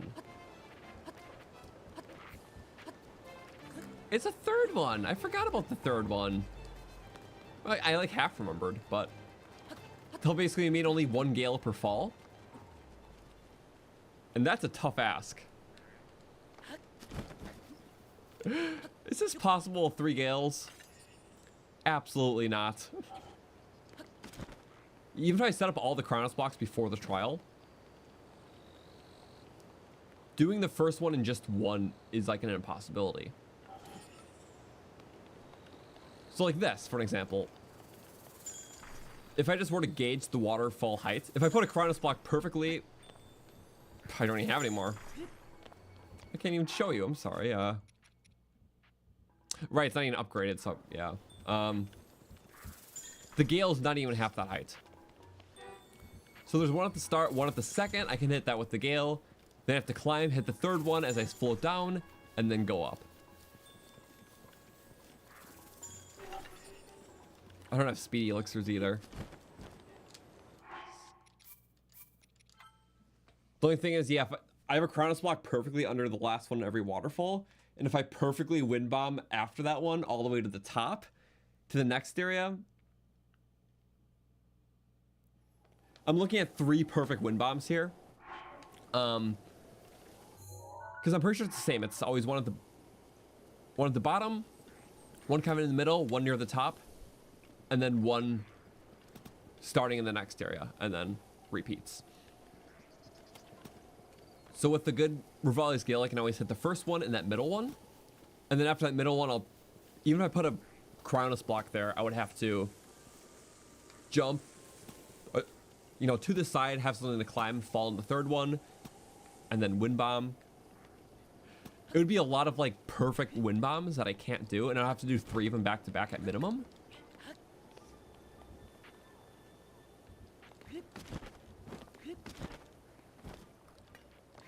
Yeah. I can show you what I mean, because we're gonna need at least 1 Rivali's Gale per waterfall, right? So I can't use more than 1. So if I did this, because I'm able to get the starting one and that middle one. And you've seen me do this before. There's enough time to make use of this, which is good. It's like really awesome, really. What the hell? Did it definitely climbed that time. But okay, let's say theoretically I got that, right? Get off. I can't hit a normal wind bomb because these platforms. I would have to land on the nearest platform. Nice. You're gonna hit me again, aren't you? Almost. Pull out one of those.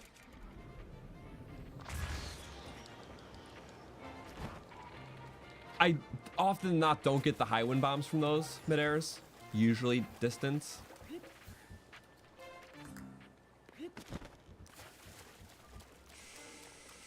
Yeah.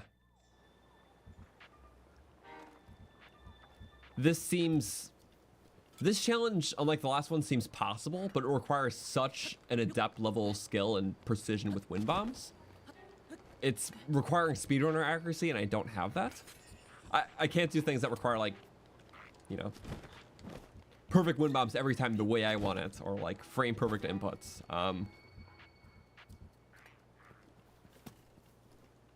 Did I use those extra 20 bomb arrows? I did buy 20 of them, you're right. For some reason I thought I only bought 10. I do have to trash 10 of them. My bad, thank you for that. I probably wouldn't have used them all up anyways, but thank you. Yeah, so like theoretically, I think someone who's like really like gets into speedrunning or something is very precise with this challenge could do this.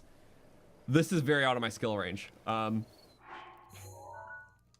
gonna start with that other challenge really quick, because the goal is to do as much of Champions Ballad.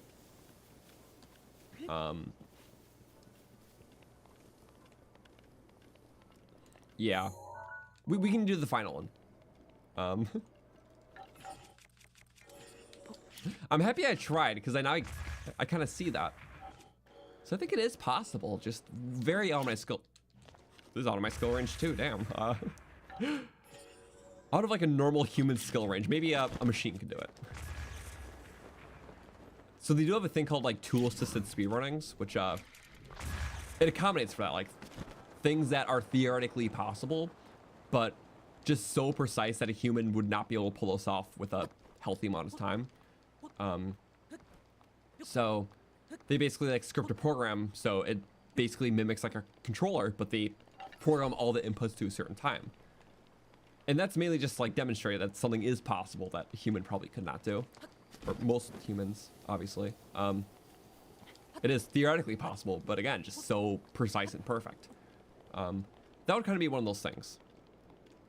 So that thing I think would be possible if you save 1 Rivali's Gale per waterfall. You hit perfect wind bombs to get the rest of the height for each one. That's just not in my ballpark. So, but if someone has tool-assisted tools for Breath of the Wild, they might make a video of that just to see it in action. Not a human playing the game; they just programmed a controller to make certain inputs at a certain time.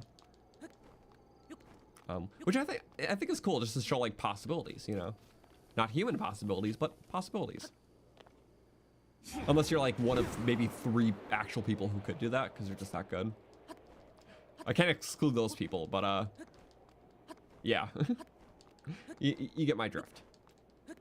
I'm happy we tried, but I think today is the stream where we realized that the rest of this challenge may be a little either impossible or inhuman, and that's okay. Because to be honest, I spent a lot of time thinking about how we're going to do Fire Blight, and I didn't even really get here mentally. You never seen a Breath of the Wild 2 assisted speedrun? Not sure if it's a thing. I'm not sure either. I'm just not sure if there's... Well, I guess there can always be tools for it, because that's just like a controller program. And most of the speedrun strats are like humanly possible, I guess. Well, yeah, a tool assisted speedrun it basically just is there to prove what the potential fastest could be without that human error involved. As like a showcase kind of thing. Like, if someone was able to do this perfectly, like this would be the route. So good for like having a source for an optimal route. Yeah, I guess I never seen one of those either for Breath of the Wild. But obviously it's possible for any game. I'm not sure of the program, but it's obviously a program you would use to, like, program a controller to do certain inputs at a certain time. Which those I'm pretty sure are mainly just possible with games that are fixed. You can't have random things because then your inputs wouldn't align. Yeah, cool. What do I think is the easiest Zelda game? Out of the 3D Zelda games, I want to say like that mid-era of like Wind Waker, Twilight Princess would be the easiest. Because I feel like they're trying to be more accommodating in that era. Skyward Sword just had like harder moments. Like there was a lot more hand-holding, but like stuff like the imprisoned fights and some of the puzzles were just crazy. So I want to say like Wind Waker, Twilight Princess era. Probably Wind Waker though, because it's the most straightforward. But I could also just say Breath of the Wild because it gives you all the tools to, you know, if something's hard, you can just come back with more weapons or materials, food, you know. So I feel like the easiest would be like Breath of the Wild Tears, just because of that. Because if you hit a brick wall in any other past Zelda game, you're at that brick wall, especially for like a puzzle. With this, there's so many different ways to overcome it and so many ways you can add handicaps. So by extension, that does make it the easiest. But on the flip side, it's also the hardest by the skill ceiling being the highest. So there's that too. I think it's interesting how it handles difficulty.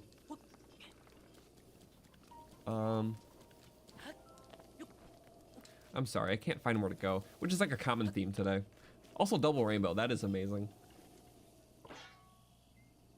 Wow.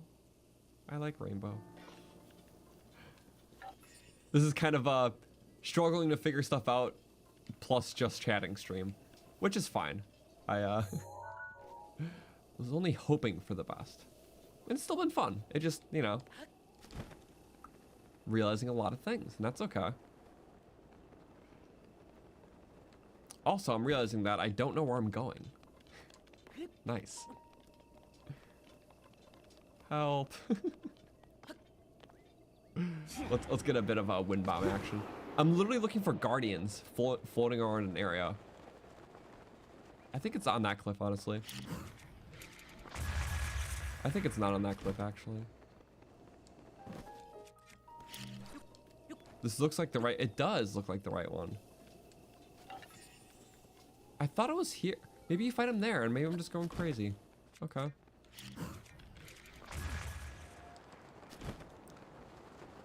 Okay, here we are. And you already know I hate these guys, so, you know how they're gonna die? The simplest method. Bye-bye, Ancient Arrow. I'm gonna cry. Long range, not infinite range. I got a little worried as soon as I let go of the trigger. I'm like, I overestimated you, and that's an Ancient Arrow. Whoopsies. Oh, now we got shot, guys. That's fun. What a shocking experience. Hey. Hey. Hey, you. Miss me? Yeah. The parries are just never consistent. They're not fun.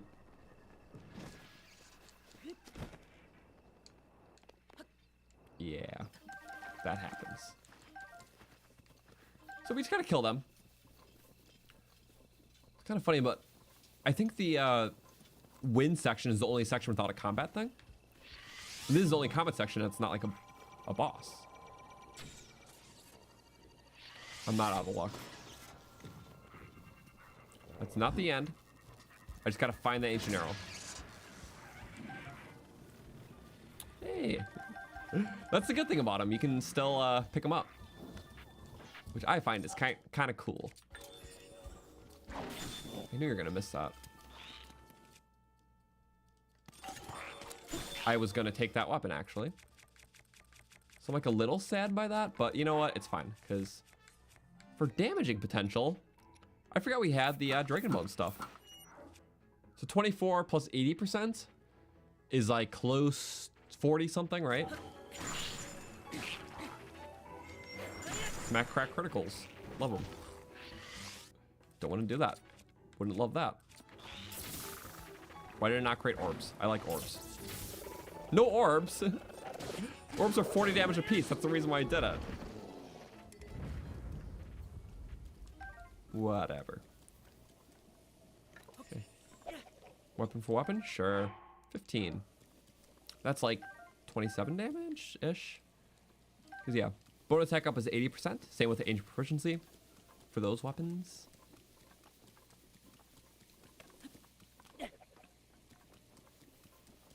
Right, still wouldn't be enough. I can't even have this. What am I doing? It's just shiny. Shiny rock good. Shiny rock delicious. Also, there's that many of them? I forgot. Okay. So there's a problem with having only one ancient arrow. Daruk bomb parried. I literally can't. Daruk bomb parried.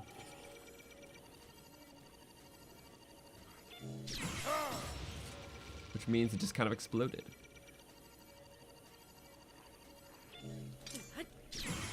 Alright, I can still do my parries. And this way's kind of safe, because if I fail it, then I have a failsafe. So that's always a good thing. They're fun to pair that way. And then, sucky thing about the final is that whenever you use up the last arrow, you break your bullet time. So even if I bullet time that guy, it'll break when I fire the shot, and then it'll resume to normal speed. Okay. I knew, I actually didn't know it was gonna happen, but yuck. I don't want to hit. I hate giving these guys credit. Just die. You're annoying. There's so many of them too. They're evil for that.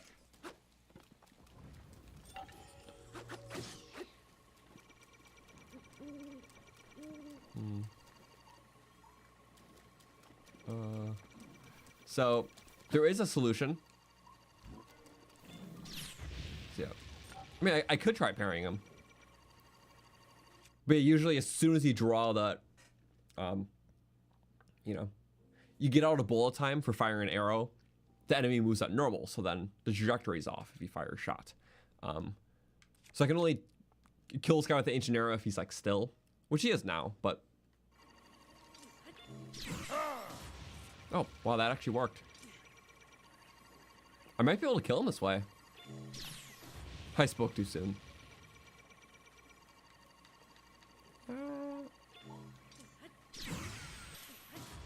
That did some damage.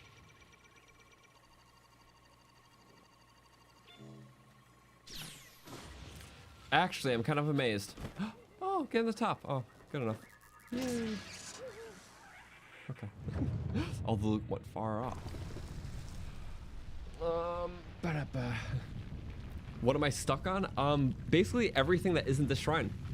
So after this, yeah, it's Wind Blight we can't do, Fire Blight we can't do, the Zora Waterfall we can't do, within the rules of this run.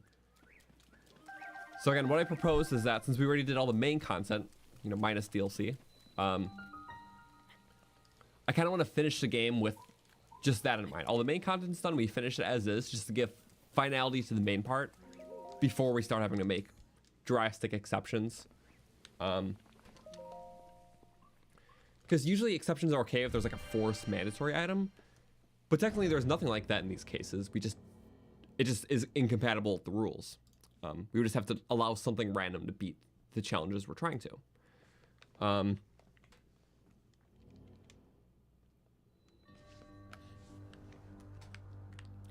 So we'll make that work. So after this, we'll just be beating the game just to give it finality. And then we'll do the 3 things we can't under our rules. with exceptions, and then finish Champion's Ballad as is. I think that's pretty fair.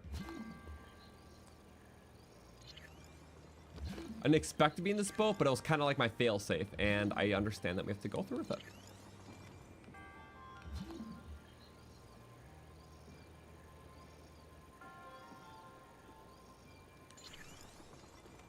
Yippee yup and plop. Yay!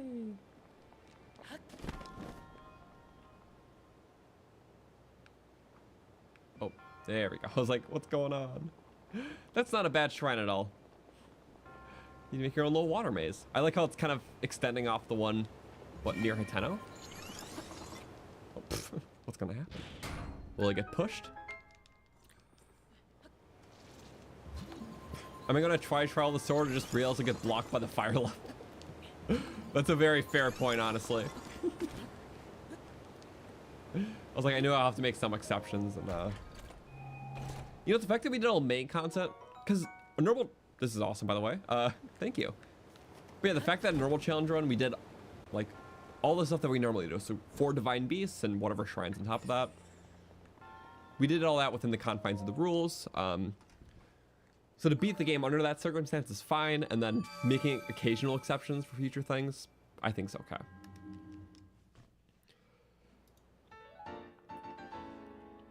So I could be like, for Trial of the Sword, I'll allow material pickups. I'll do materials and armors or something. But we'll keep weapons Breath of the Wild only, because then that solves the crisis of the fire area. That gives myself fairies, which just makes a trial less of a burden. You know, if you accidentally get one shot. So we might throw a little bit of sweetener in there if it's like we can't do in the rules regardless. It all depends, really. I don't plan on doing that today because we're not there. But that was like one thing about Trial of the Sword. Like, doing it without fairies might just be painful, because it could be an hour into a trial and just, you know, you get one shot by something and then you have to restart. It's not the most fun. It's nice to have a bit of a safety net always. And since we're in that boat where we know it's not possible within our rules, I think it's fine to allow things just to balance the experience, but staying in the spirit of like not using like Tears weapons, you know? So maybe that can be it. Maybe the requirements can just be, for the exceptions, we can tailor it to each challenge, or it can be like materials and armors are okay. I don't know.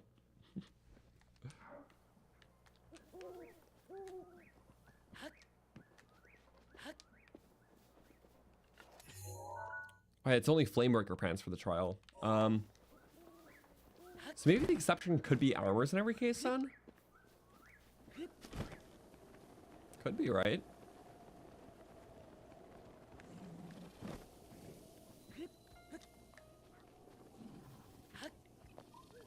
Well, in that case...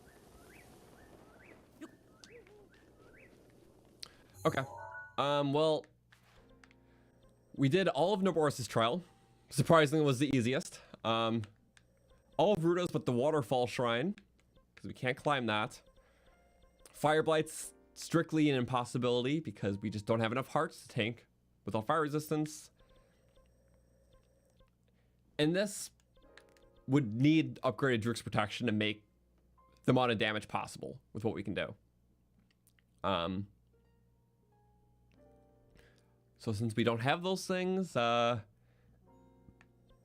we can say we did all 4 Divine Beasts, everything in the run, got as far into the DLC as we humanly could. Because we have 3 roadblocks, so we'll have to make exceptions for something, which would just inadvertently hurt the rules of the run. But the fact that we're able to do main stuff under this and as far into the DLCs as possible, that's a win for me. So let's beat the game now, and then, you know, we can still continue the playthrough, staying mostly in spirit while making exceptions as needed. So this will be like the looser rule front to make things actually passable. I think that's a fair approach. Again, finale's really quick, so I think we can still get through Champion's Ballad today. Because that is, you know, 3 boss fights, 1 easy shrine, and then a final dungeon. So okay, let's just do it.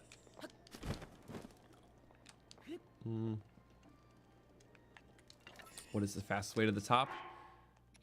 I don't know. Well, we gotta go with all ancient stuff, of course. It's just gonna be a flashy show of everything.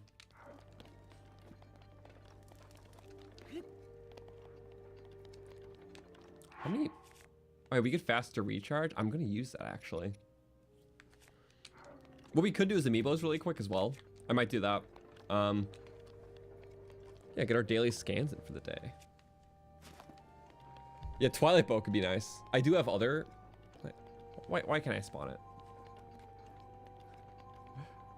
Whatever. Let me get my amiibos really quick. They're right behind my desk conveniently. I'm just gonna scan in the ones where I need stuff. So like Twilight bow, Hero Shield, Skyward Sword, and I have multiple scans of each. 1 second. Okay, we're good. Here, amiibo cards. Sorry about this. Cool. Actually, I only have multiple scans of Twilight bow one. So 3 different amiibos, but 2 of 1. So again, for the counter, we're gonna go Toon Zelda. She's pretty cool. For the Seabury shield, because not the hero shield like in Tears. So this one's a namesake change if we get it. Nope. Next one will be for the Goddess Sword. We'll try Skyward Sword Link, because that's a name change from Tears. White Sword of the Sky. It's gonna be silly.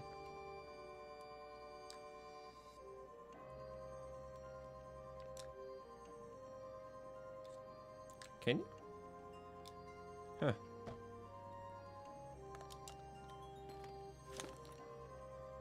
Am I crazy or? Ow! The boxes think so. I like money. Money good. Okay. Maybe that cool sword? Ice arrows are nice arrows. And finally, we get 2 scans of Zelda for Twilight bow, hopefully. On average, it's like a 4% chance per scan or something stupid. We tried pretty much every stream since we've done a Divine Beast, which is what's required to unlock the best drop table for any amiibo. But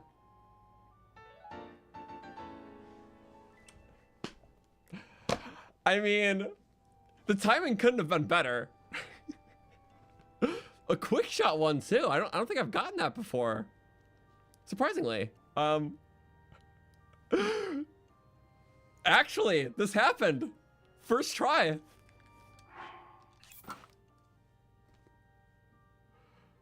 Well, this makes Dark Beast possible.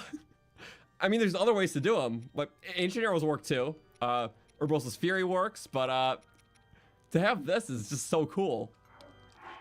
I am literally too happy about that. That actually happened. Okay. Well, we still got one more scan, so I'm still gonna do it.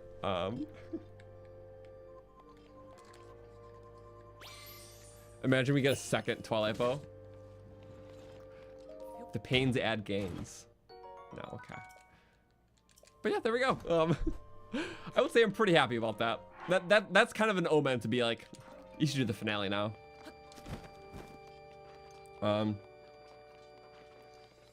We have Ballad for Dark Beast. There's gonna be fun stuff. I'm so excited. We're just gonna destroy Ganon now. I mean, look at this equipment. It's awesome. I love equipment. All right, use it all. I'm just rushing. How easily can we rush? Pretty easily. Sorry, Castle Lizards. Might be the first time I'm doing the finale, but not for the end of the stream. Because it's just, we're kind of in a silly period right now. We're ending it, then we're killing 3 Blight Ganons all separately. It's all gonna be back to back with the exceptions. They're kind of quick fights. 'Cause even by default, they're more fun than just base fights. I should have waited, but I didn't. Cool. Roll Gale, I guess. That's always cool. I like being a birdie. Oh. It's like, grab something, please. Oh, wait, and then the Gale Extender? Oh! We use it through the wall. That's so cool. It helps halfway and then the other half. I didn't know it could do that. I'm very amazed. That was our last Gale. Okay. Did we use up those 10 bombs from earlier? I don't think we did. We didn't. Okay. Sorry, I still have 10 bombs to use up because I bought them with ill-gotten currency. Well, we'll say it's 11 then. 2, 3, because I used it for something. 4, 5, 6, 7, 8. It's when we sold non-legally obtained stuff. 11. So then I used that rupee to buy bomb arrows that we had to get rid of, but I forgot to get rid of 10 of them. Long story, it happened at the beginning of the stream.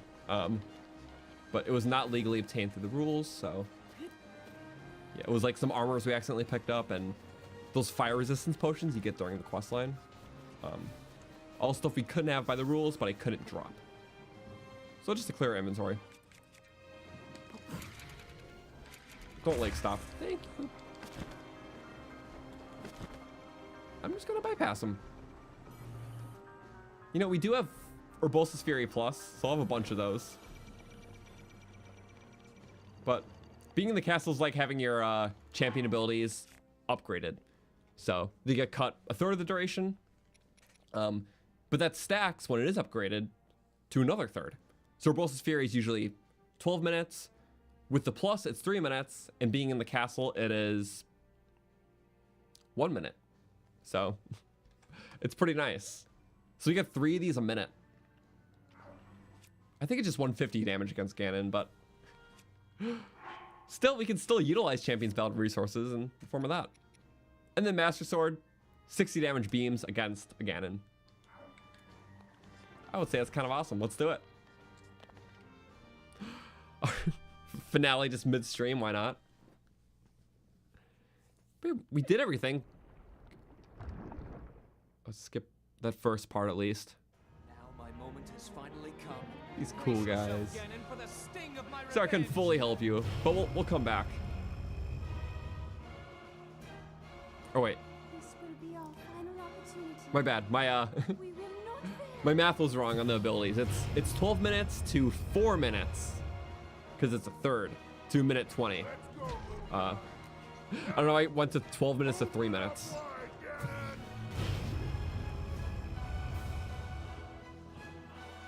I mathed up. Messed up. Hold on, princess. Our moment has arrived. They're so cool though. We'll help them all out.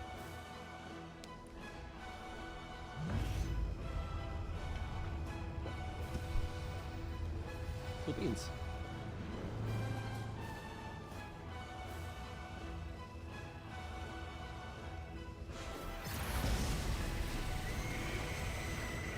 There's 4,000 health, like I needed the health. But it's cool, that's Breath of the Wild only. Breath of the Wild only style help. I'm a birdie.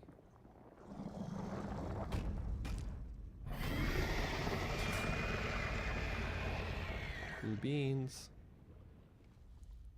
Birdie Link. I should switch it. I want the H proficiency.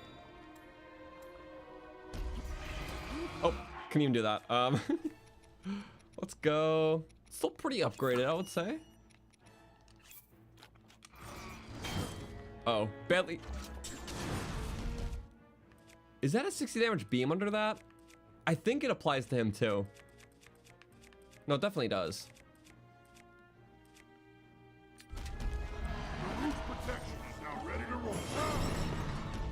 Thank you, Drew. Wait, I'm comparing the size. I don't think the 60 damage beam applies to Ganon. That means we reload. I'll skip the cutscene. Okay, I'm pretty sure it's just the blight for the 60 damage beam. Otherwise, it's 30 like normal. Or, sorry. It's 20 like normal. Yeah. I just couldn't tell, sorry. But for the blight, it was buffed. Sorry. So we can't use the Master in this fight. I'm pretty sure bastard beams can break what's it called? Dark beast cannons, little orb things. I don't fully remember though.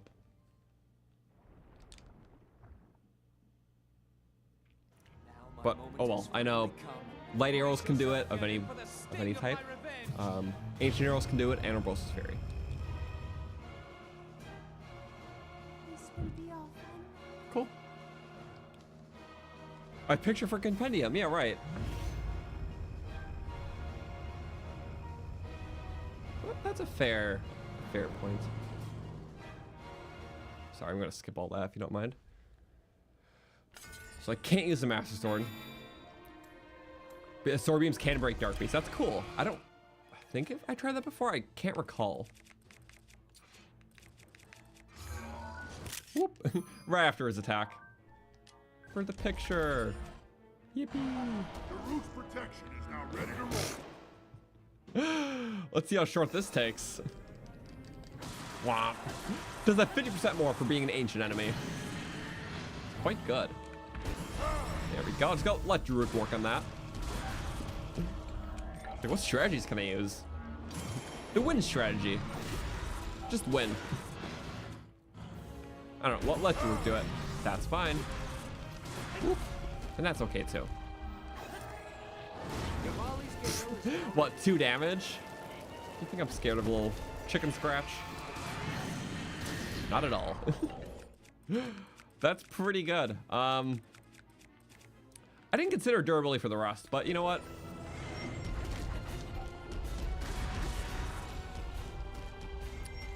He's gonna go on the wall. I hate the wall. Oh, I ran out of stamina. It activated my charge, just like that. Oh, he's doing the silly attack. Point blank. No stakes. Eat up. Right to the head. What, he's gonna do his little shield? Cool thing about the shield is that just... Oh wait. How do you pierce through it again? There was some way to pierce through the shield with the ancient... It's bullet time only, right?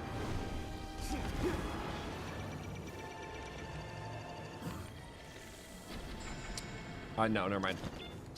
As soon as he shoots the thing, his shield goes down. It's kind of cool. Any one of his attacks, shield goes down just for the attack. There we go. There was some like shield busting thing with the ancient bow. I forgot what it was. Maybe it's only with normal arrows. Never mind. There it is. It's just too good. Uh-oh. Drew, save me. Might as well reuse everything.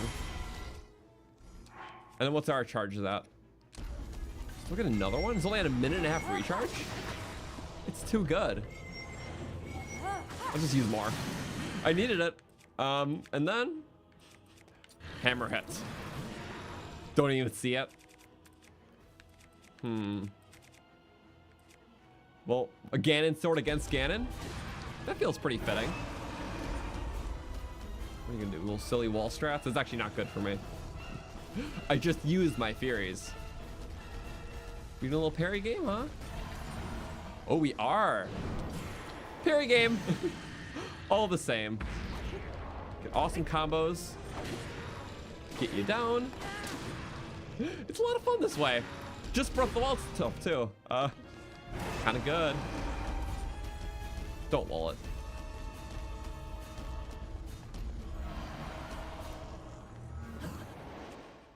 Okay, now we use the best stuff. I'm sorry. OP weapons for OP circumstance. The wall. Get off the wall. Get off.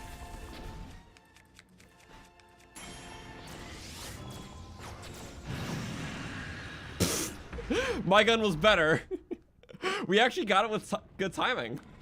It was my last ancient arrow, but that was kind of fun with that. Gun versus gun. Both had our blue beams, so that was pretty good. And now it's just the final part, which we have a good weapon for. Are we gonna skip this? Yes, I am. Because you know what? We don't need to see all that. We just need to see him die. Officially. And we have our Guardian, so... happy we can end it in the signature style of this game. Fully. Ganon was born out of a dark past. If we had Champions Ballad done, the one thing I would have changed is using Master Cycle, but Guardian also works. Let's destroy him.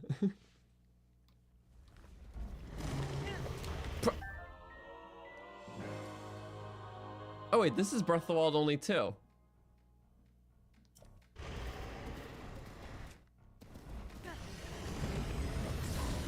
Is this like a compendium weapon or?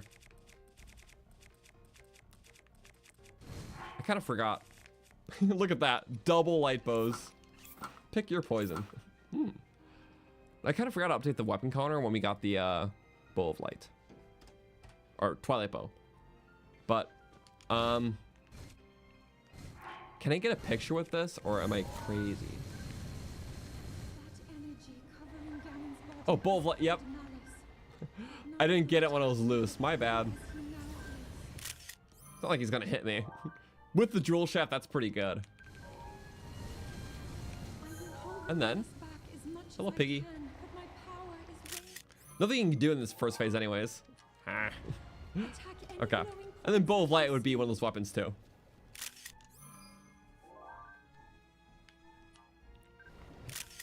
We gotta get the center picture.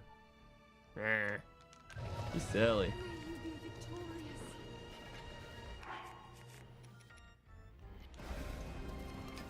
Yeah. So we can really use either. Wait, that's normal shot? I think this naturally has quick shot on it. You know, you can use a normal one. Normal one's pretty cool. Whoop. And then, bow switch. Just for, come on, inclusion. Why'd that take so long?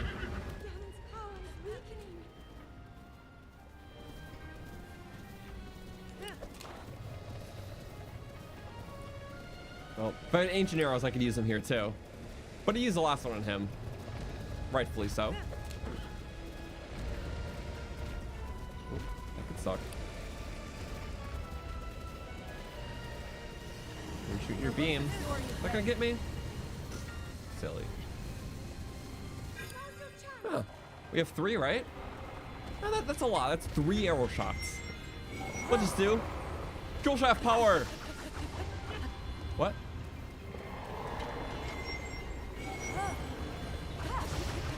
There it just gets 1. Okay. And I missed 1 the first time.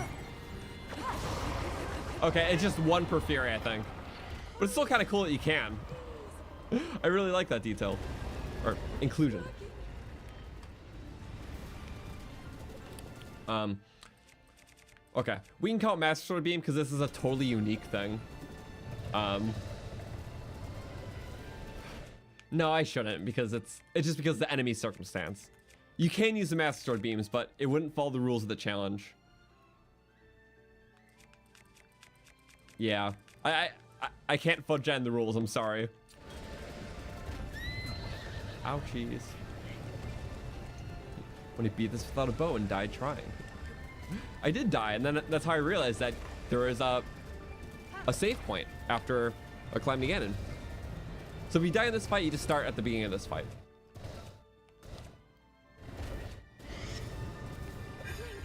And then boop. Oh, actually, flick shot. And then let's get our final one in there.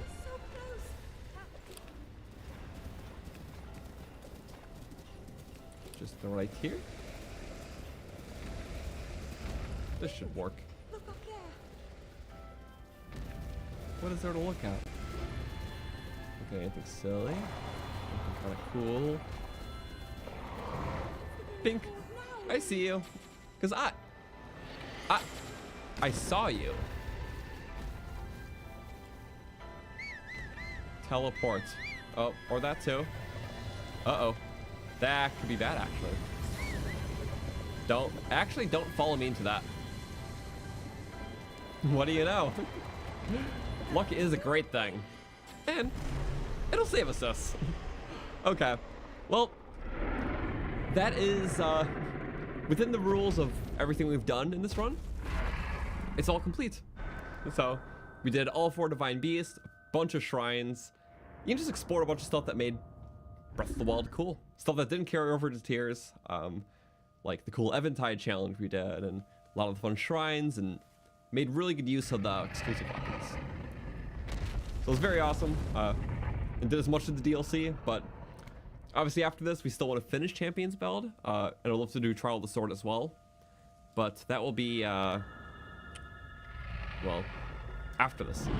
So we'll keep going for a bit after this, because I want to finish Champions Ballad. I think that'll be worth it. You seal Ganon. Since we have a lot of stuff to do today, are we fine with skipping some cutscenes like this? Because yeah, this is a lot of, yeah, I'm gonna make that call because it will be a very cutscene heavy day when the goal is more so trying to get through the main meat of what we're doing. And yeah, we've seen these ones a billion times. So maybe some of the fun Champions Ballad ones we won't skip, but yes. Cool. And skip the credits, of course. Can you skip the credits? Yeah, you can. I was like, wait a second. Usually just kind of let them play as we're ending the stream, but okay, so I'm gonna do this in order of what is just easily most plausible. So we're gonna load here. I'm gonna go back to the Zora challenge because we're just doing that. We're just gonna allow Zora armor for the challenge and then do water blights as is. I think that's pretty fair. So for this, I have to leave the area. So Zora armor to make the waterfall challenge easy. Do that shrine. Take down water blights. For now, I'm not going to allow any exceptions during water blight. It's just going to be as if we are doing it normally in the run. And we'll think about the allows for every Divine Beast as we do it. Do you think I can finish it with just allowing armor? I could do that, or I could, because I could do other things too. Like we can make it interesting. Because I think fighting against the timers are pretty fun for things. So we could also do like allowing like Daruk's protection. Just the what's it called? Now ready to roll. For the fire challenge, we just allow the boulder breaker. But that can make that can make it too easy. That's a fair point, because if we allow the boulder breaker, I'm pretty sure it has enough durability just to take them on as is. If we allow the Knight's Bow, that barely won't change anything. We just get 5 shots. If we allow armor, then it takes the whole, fun out of the challenge, because then we just bomb spam, which is easy, but annoying. I think the most fun would be Boulder Breaker, but still having the burning. Because we're still fighting against the timer. So I kind of want to keep the essence of that challenge, maybe. Because allowing the Flamebreaker armor just removes any sense of challenge. But yeah, in that case, if we allow the Boulder Breaker, it makes actually using the spin strat feel more fair, as in like, well, the weapon is allowed, so it's fine if we spin attack to use it for damage, to use it to cancel out the fire, to use it to do a Rosa's Fury. So it's basically, what we were trying before, but also allowing the weapon for damage, rather than just activators. I think we're gonna go for that. Because yeah, allowing the armor just makes it another bomb battle Fire Blight. Which, if you just keep spamming bombs at Fire Blight, he just goes down anyways. So, actually having to do the spin attack in there will make it more interesting. And like mitigating fire. Which waterfall was it? I don't remember. For Wind Blight, I'll have to think.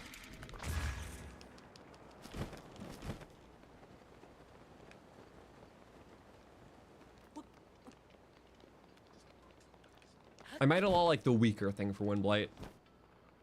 Like the sword. Rivali's gale is now ready.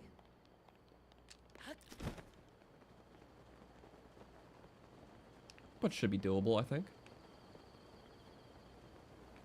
Because bows would make it easy. Yeah. We'll play it at like a turn-by-turn basis. So for this, I am just going to be a simple guy, and I am going to fly into the sky. Oh wait, I don't have to do this anymore. I'm free! Free to go fishy swimming. And then just lines up perfectly because it's cool like that. Just picks a spot. I do like the tiers changes to waterfall swimming. We got shot? What? It does not like us changing the rules. This is the post game. It's fine. Technically speaking. That was crazy. I never got shot up one of those before. At least in that manner.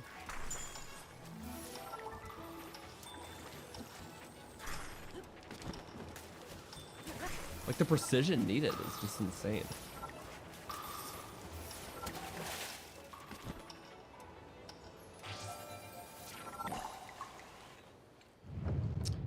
Well, there we go. That'll be the only exception break for that one. We'll do the shrine and then we'll do Waterblight as is. Now, the only problem for doing all these back to back is that the cooldown cycle. Because I want to have full charges for every fight, and it's going to take a while for some to recharge, so we'll cross that boat when we get there, but let's take this off. Because I still want to be like mostly adept to the challenge.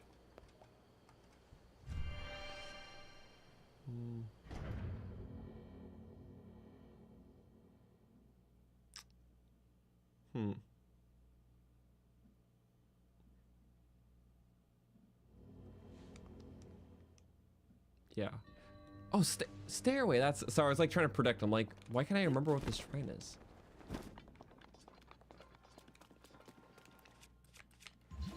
Also, yeah, no, I usually don't swear in my videos.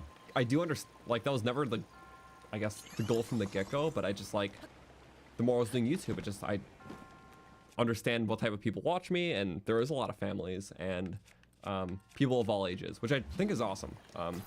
So I never, you know, had a reason to be verbally obtuse anyways. I'm just playing Zelda and having fun. So I guess just naturally that invited, you know, a very broad audience of the sort. So, you know, I don't have an incentive to be rash with my words in that way.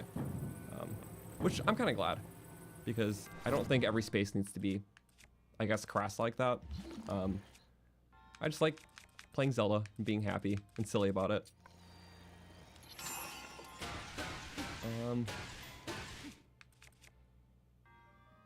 Yes. And then we go like that, because that's totally not going to be dangerous. Oh, there's a chest there. Oh, there's my head.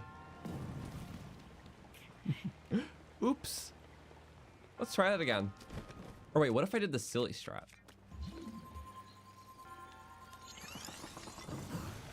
Would it get launched? Oh no. Why am I trying to launch it anyways? I'll just be not good.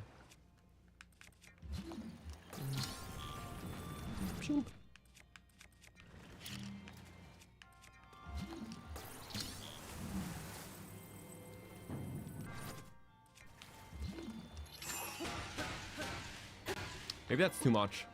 Should I have learned? Probably. Should I have just hit it once? Probably. What if I go to the end, I think? Oh yeah, you can just jump off when you want to. Should have done that a lot more. And, oh well, we're still in a good boat. Yeah, we got the harder thing, so we just go easier and then plop. Really plop.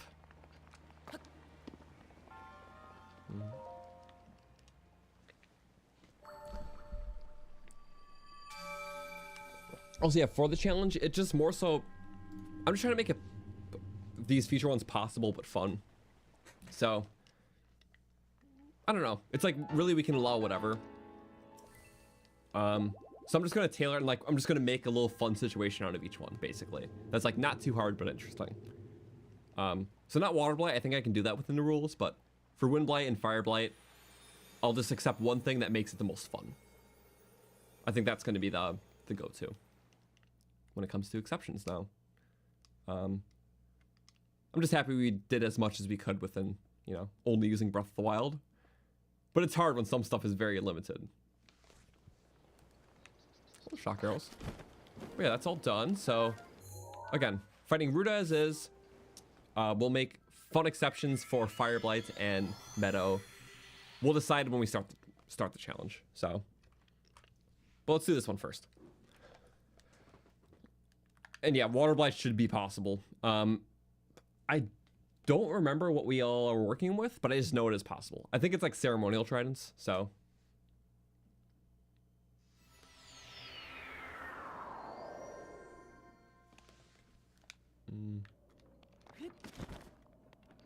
Well, yes, playing Zelda as Job is a fun privilege. I like Zelda a lot, and it's definitely, this was not the end goal when I started my channel. I just kind of wanted to have a fun platform to make some fun videos, and I didn't know or have a lot of Zelda friends growing up.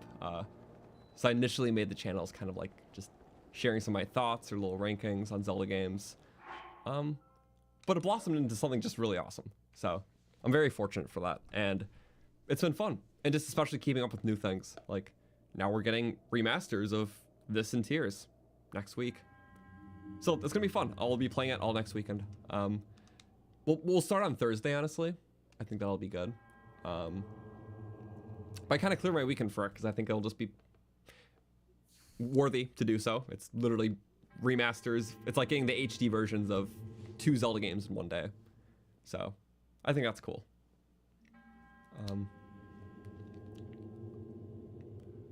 This is really it then. Yeah. We'll do Breath of the Wild remaster like sometime after because there's less changes, but Tears really got the biggest update, so that's why I'm doing that. I didn't even make a stream thumbnail for that yet. Usually I like schedule like a new series like a bit in advance, but it'll be Thursday. I don't know the time yet exactly. We'll figure that out. So definitely won't be like early morning or something. But if we start a little early, that's fine, because Great Sky Island's gonna have like relatively no changes anyways.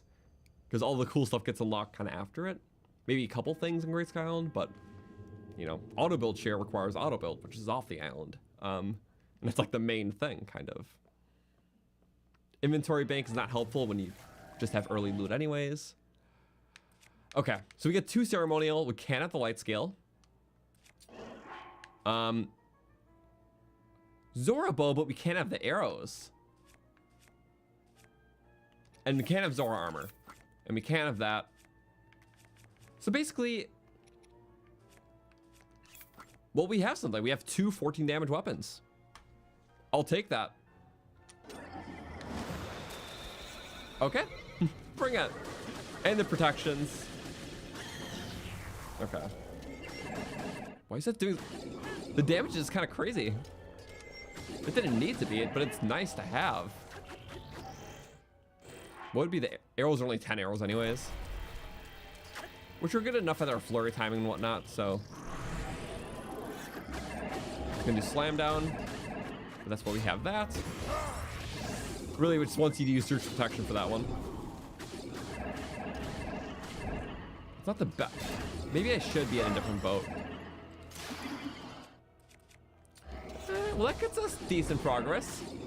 Okay, I can't survive a 3rd one. So we're just gonna hit the room. Okay.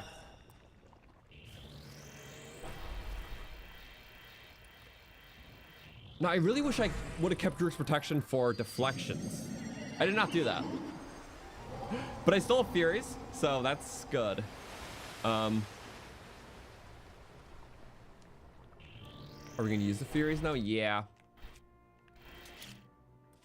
Because even using all these tridents to hit back the cubes, I'll be spending more durability on these weapons than I will get in damage from the ice block hitting back. Because the ice blocks hitting back do 50 to 100 damage. in a lot of cases, I'll need quite a few hits to hit him back. So, oops.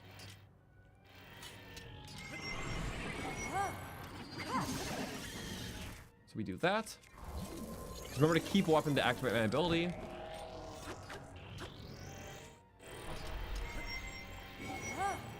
Pretty good. Now we're in the hard part. Okay, so what should I do here? He goes up. Yeah, Water Blight's very threshold based, where if he crosses a certain damage threshold, he'll just go back up. Okay, like that. We're still doing damage. This is good. Okay. So this is much better than I was hoping. But still, we have to...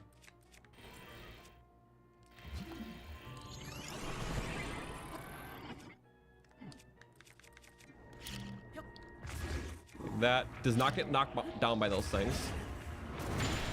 Woohoo! I don't know how much that did realistically. He's gonna start regenning before I can... He's right behind me, isn't he? Oh, crap. Yeah, that is the problematic part. That is much better, though. Onto the platform. Good. And realistically, what we could do is just stand wherever we think he's gonna be next. Yeah. We do a little bomb game. A little bomb game does work.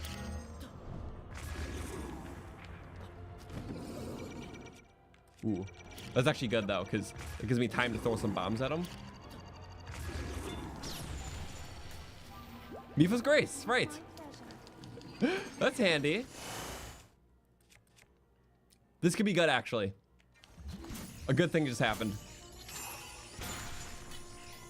It does up to 100 damage. I need to get the 100 for sure, though. 1, 2, 3. Did 100 damage. Okay, good. Counter to regen. And that's perfect for us. 1, 2, 3, 4. No, hit him again. Hit him. No. We're kind of just back at that low point again. So this isn't awful. It's just not ideal, I guess. I'm surprised he didn't do his melee attack. Okay. Well, not bad.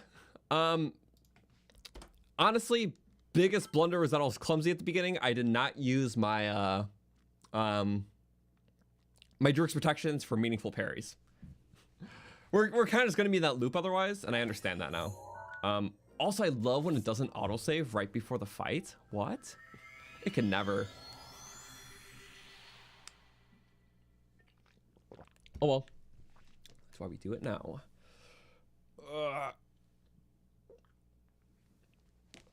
So cool.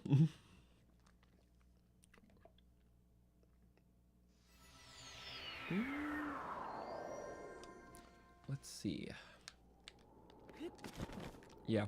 So I'll just make a save just in case we mess it up again. So it's whenever we get close to Water Blight at the start, Water Blight will do the slam down move, which offers no real counter potential. So I want to maintain my distance, which is kind of the point because it's like a spear fight. So spears are about maintaining your distance. So naturally the best move to use against the spear is another spear. Maintain your own distance. Although it doesn't give you that much, it's just the essence of that. So.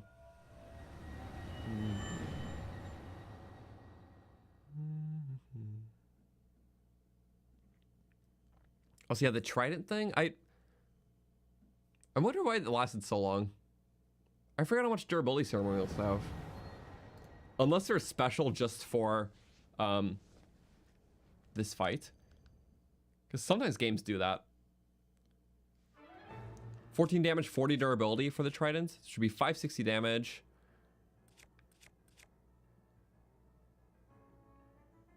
Yeah, 560 damage plus the Furies, right? Because Furies is 450 damage. Ceremonial is 560. That's 560.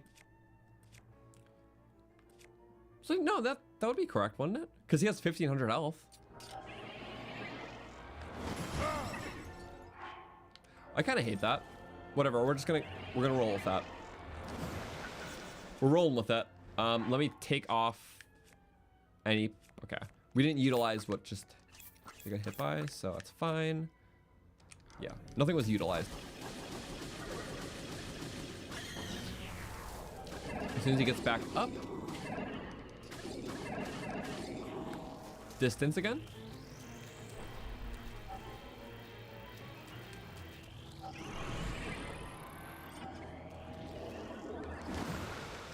It was a bit of regen, but we saved up Daruk. Because I don't know how the scaling is here, but it's at least like a, no, it's not 120 damage from the spear. It's still a lot though.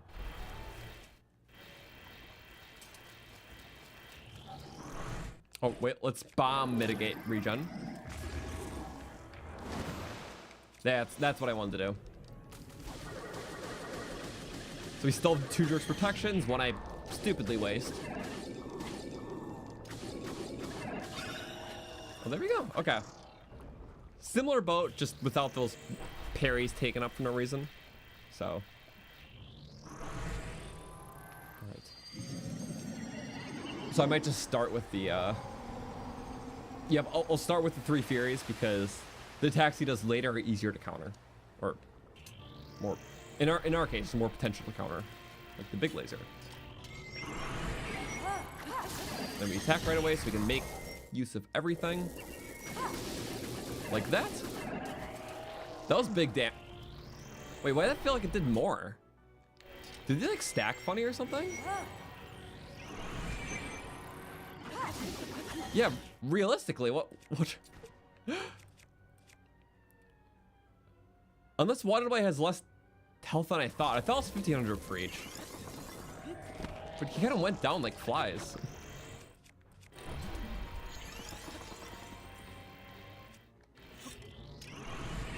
We're gonna spear him out. And then we're gonna go. I'll play his little game. Because I have to with that logic. That was close. And we go like that. Genuinely, what happened? Do we need to talk about that? I think we need to have a conversation. What happened? No, no, no, no, no. What happened? I hit it more and it went. Oh, the regen's like not good for him. I hit the bomb button. I guess now it doesn't matter because, yeah, it really doesn't matter. Maybe one of the ice cubes didn't hit that because of my weird positioning. But I don't know why. Yeah, I don't know actually. Huh. Well, that's another death, I guess.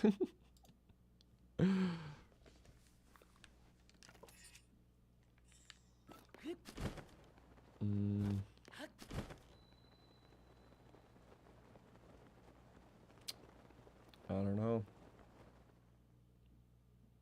Okay. So let's do it again.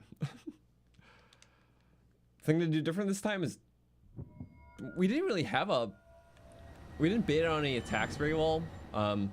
The spear is easy to bait on the first phases because if you're far, he'll use the spear attack to throw.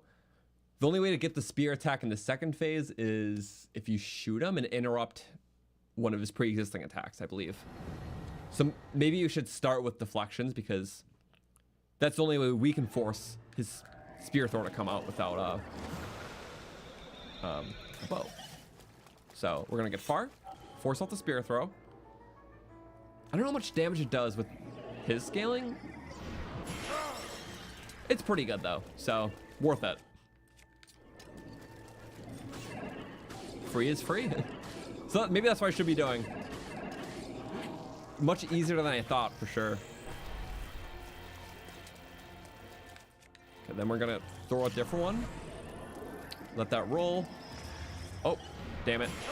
I tried. We're gonna try it again though. We still got one more, so we're gonna take full advantage of that.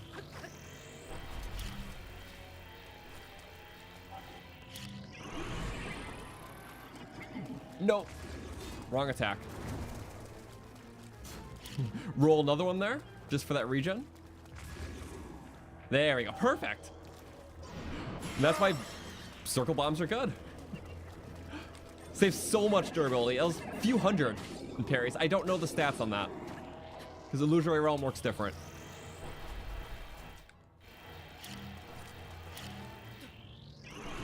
And then present. Living in the present. Did it get hit into my bomb? I thought it would have blown up. What? Oh, that's not good, because I didn't really get hits in them. Bomb delivery. There we go. Mitigated bit of reach. We're still up like over 100 damage. Oh, I'm still wearing the I'm still wearing the armor, because I'm gonna mess up.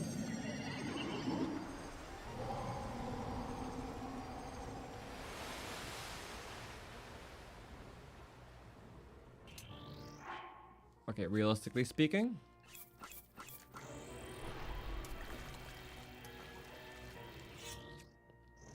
if I mitigate that for myself, it was a bomb that hit me. Yes, we are saving face a little bit. Perfect.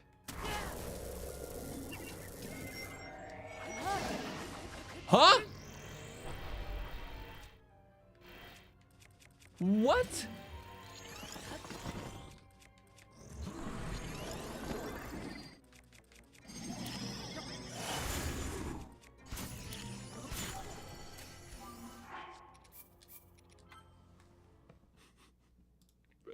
It did nothing. I'm sorry. I was really locked into the fight, so I didn't see your armor things earlier. But regardless, that would have, yeah. And then the karma got us because we, a thing happened. Yes. So is that invincibility before it even goes away, which totally makes sense.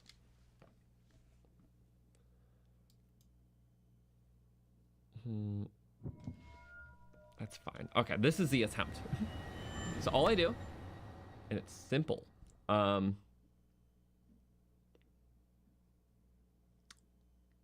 We just don't blunder, I guess.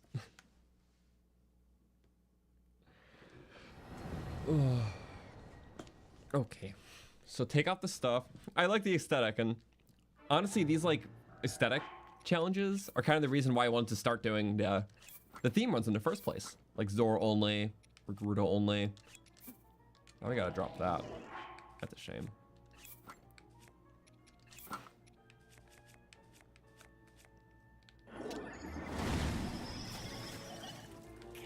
All because it gave me the stupid fairy. I love that for you. Oh, the double hit, yay. It's always fun when that happens. Okay, so next we're gonna do the bomb roll strat. Again, superb durability saving. Oh, that's not good. Oh, that was good. And then we do that again. We roll another thing. You throw that spear, okay? Perfect. Regen stoppers, and by extension, a little bit more damage. Either let him gain a lot more damage, or damage him a bit more.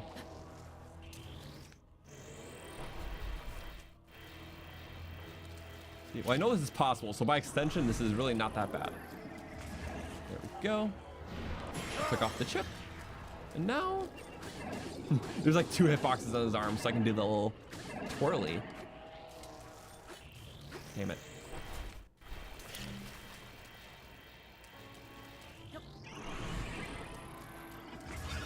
Okay, that was perfect.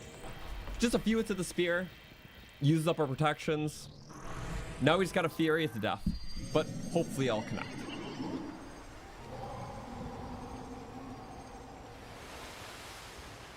Waterboy had a fairy earlier. It was funny. As soon as you start coming back. There we go. Not even any regen. Okay, don't do a third. I've learned my lesson. You have like an invisible little health thingy. Not fun for me. Okay. Really quick regen mitigator.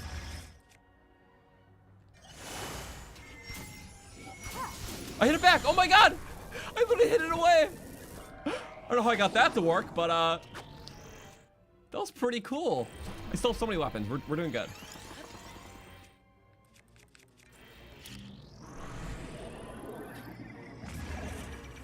Oh, I would love if I had a counter to that.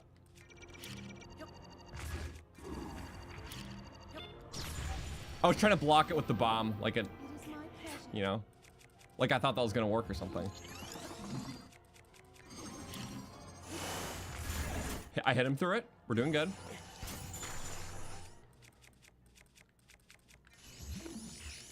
Oh. This is kind of silly, but double damage. Stupid. I just remembered this.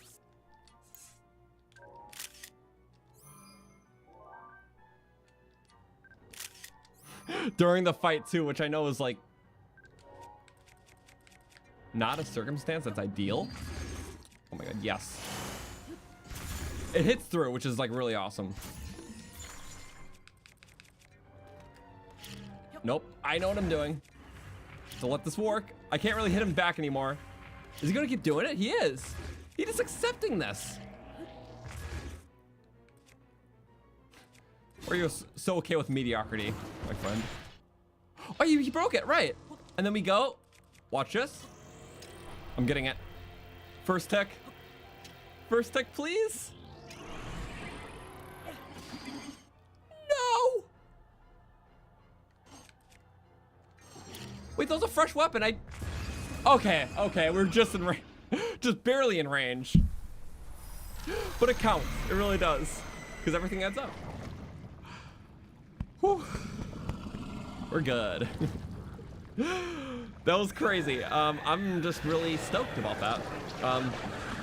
It seemed like we had a lot more resources than we had, but used up everything right away, and it's down to a bomb battle in most ways. And you know, still enough counter potential if you play it safe in the middle, which we did. Whew. Yeah, it's kind of helpful. They can just like bomb through those giant ice walls, get most of them out of the way.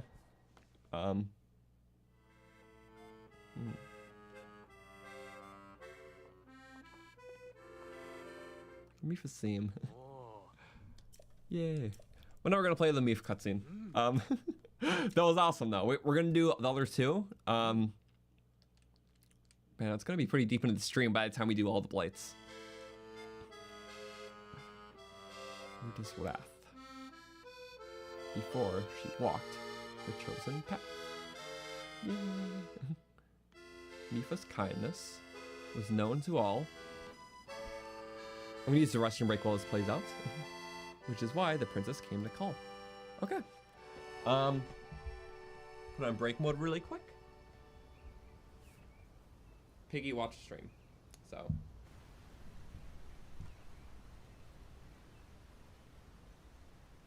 Restroom break. So, princess, may I ask who the other chosen champions are? Goron Vigilance, Daruk, Rito Confidence, Rivali, Gerudo Spirit, Urbosa, and also the Hylian with the sword that seals the darkness. Link. Oh.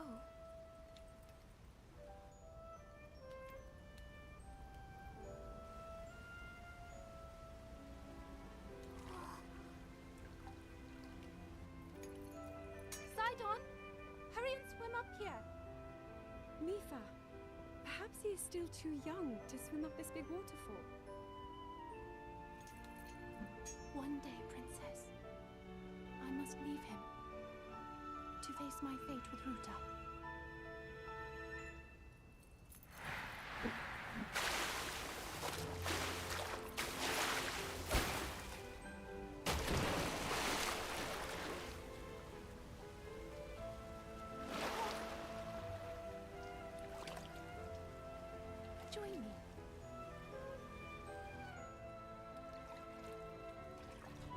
together so you can get a feel for it.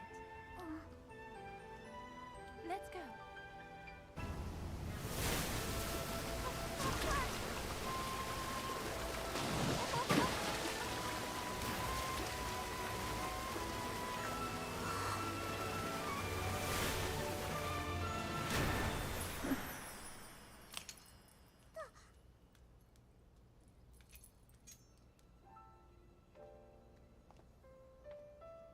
Sweet Sidon, should fate ever part us, I'm counting on you to protect our beloved home from harm.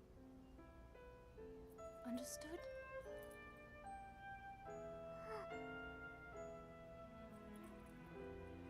I believe in you. Now, shall we try one more time?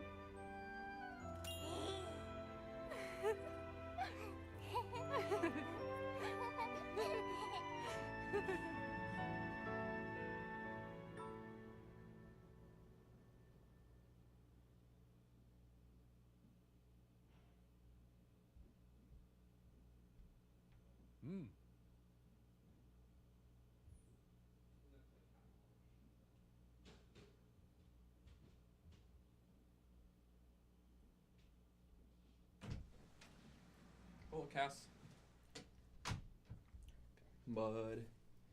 Mud watches the stream. Hi. Mifa's song. Sorry, it's like the best time for me to use a restroom break. Is when I don't have to be there. But then the cutscenes make up for it, so it's okay.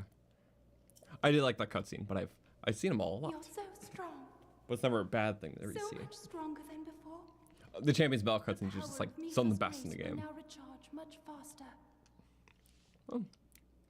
You know, a 24-minute recharge to an 8-minute one. I am certain you can In the say castle, hi that's like a 240? as well as the Whatever a third of 8 princess minutes will want is. to.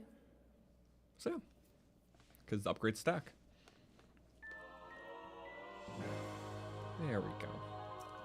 Still not helpful for any of the challenges, because we can't be in like any of these fights for like 8 minutes. If we're trying to like mitigate damage. But what does Cass say afterwards? He goes away after this. Be strict when necessary. Yeah, he has a little note after it. And yeah, if you ever go back and do the Blight fight again, you beat him, you get like a custom line of dialogue from the champion again. And it's like random every time. So yeah, you can just keep refighting him, keep getting new lines of dialogue that like Mifa would like tell you, just like little experiences or thoughts she had.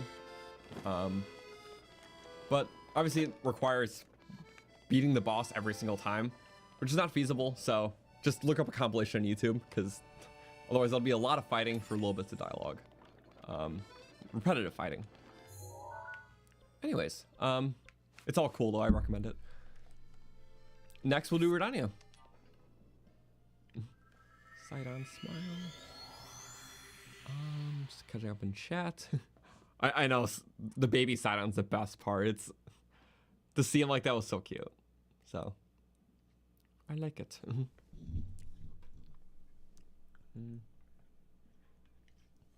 So now we're doing this boss in Meadow. I'm generally trying to think, because we're like 3 hours into the stream, so I don't know fully if we'll have investment to do the whole finale section without just like rushing the whole final dungeon kind of thing. So we'll see how these next fights go. Take those bomb arrows out of Death Mountain.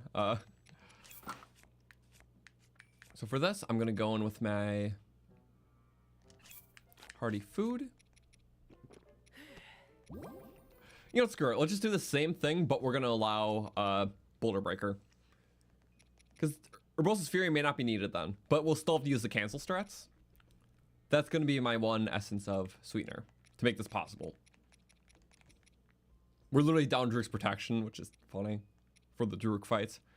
But yeah, we do with Boulder Breaker. We combated strength by not allowing any Furies, but we still do the spin tactic. Might as well.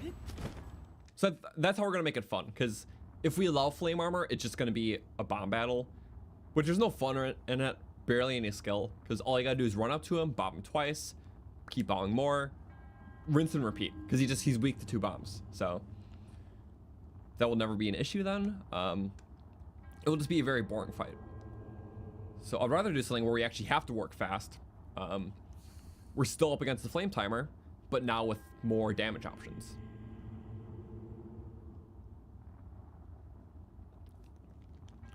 So I'm cool for that.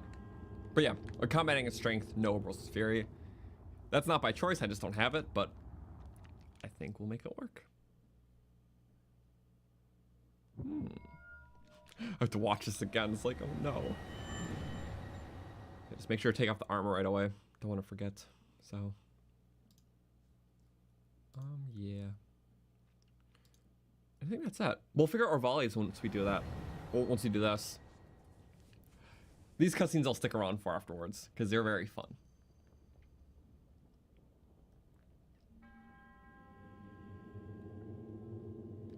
Okay, you can skip this. So, I'm allowing that.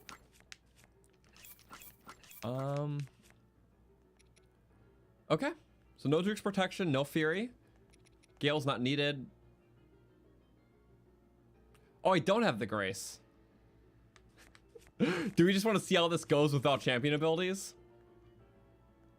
Just burn cooldown and an OP weapon? Let's do it. Just to show the power of this guy. Stay close, stay close. You'll dodge it all. Yep, that's why this is busted. I didn't actually know he could do that. You can just stay close and avoid his spin. Yeah, he's not hitting himself, so I think that makes sense. Okay, I forgot it was that busted.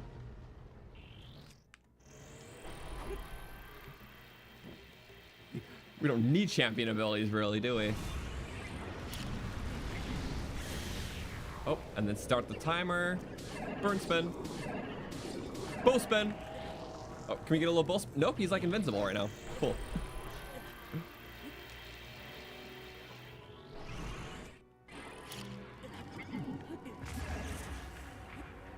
Oh, that might not be good, actually. Wait, keep going, keep going. Uh-oh. Oh, that's a timer reduction. And that's a problem. 1, 2. We gotta just... Come on, get closer, get closer, get closer. This is the only way. Get him. Bye-bye. That's awesome. Well, yeah, Daruk's power really triumphs all. And it's supposed to. But it just makes it just an awesome clobbering match. And yeah. I'm pretty sure all these fights give you the champion weapons besides Rivali's, because that one's just so busted, but wasn't really considered for this. You can just spin to win. I like that. Okay. Well, we were still only a couple of burn ticks away from dying. There was a blunder in there. I'm happy we didn't go the armor route though, because fighting Fireblight with just bombs that way is just so... Yeah. At least this was fun in a chaotic way. That just would have been run to his next spot, bomb, bomb, bomb, bomb, run to the next spot, bomb, bomb, and taking a few minutes. That was silly. That was fun. So I'll take it. Recall Rudania's champion of flame before his fated moment finally came. A sad fated moment. This is the tale of great Daruk's task, and the princess he came to ask. Crafty. With how fast these are going, if we do Windblight the same, we'll definitely have time for everything else. Princess. I'm the fearless Daruk, after all. And if Hyrule needs my help, I'll gladly lay down my life. Thank you, Daruk. Not sure if it's Calamity Ganon's fault or what, but I hear monsters have been attacking people more than ever lately. A few times you see soldiers in cutscenes. You shouldn't leave the They're so castle clueless. No wonder they lost. mighty Gorons to watch your back. You sound like father. He's assigning a knight to watch over me wherever I go. I hear the top contender is the most accomplished swordsman in all of Hyrule. Huh? That could only be... Oh, she's being assigned a knight. Of course it's going to be the top swordsman. They really are all over. Gonna assign one of those guys or something. Is someone being attacked? Cowards. Wait here, princess.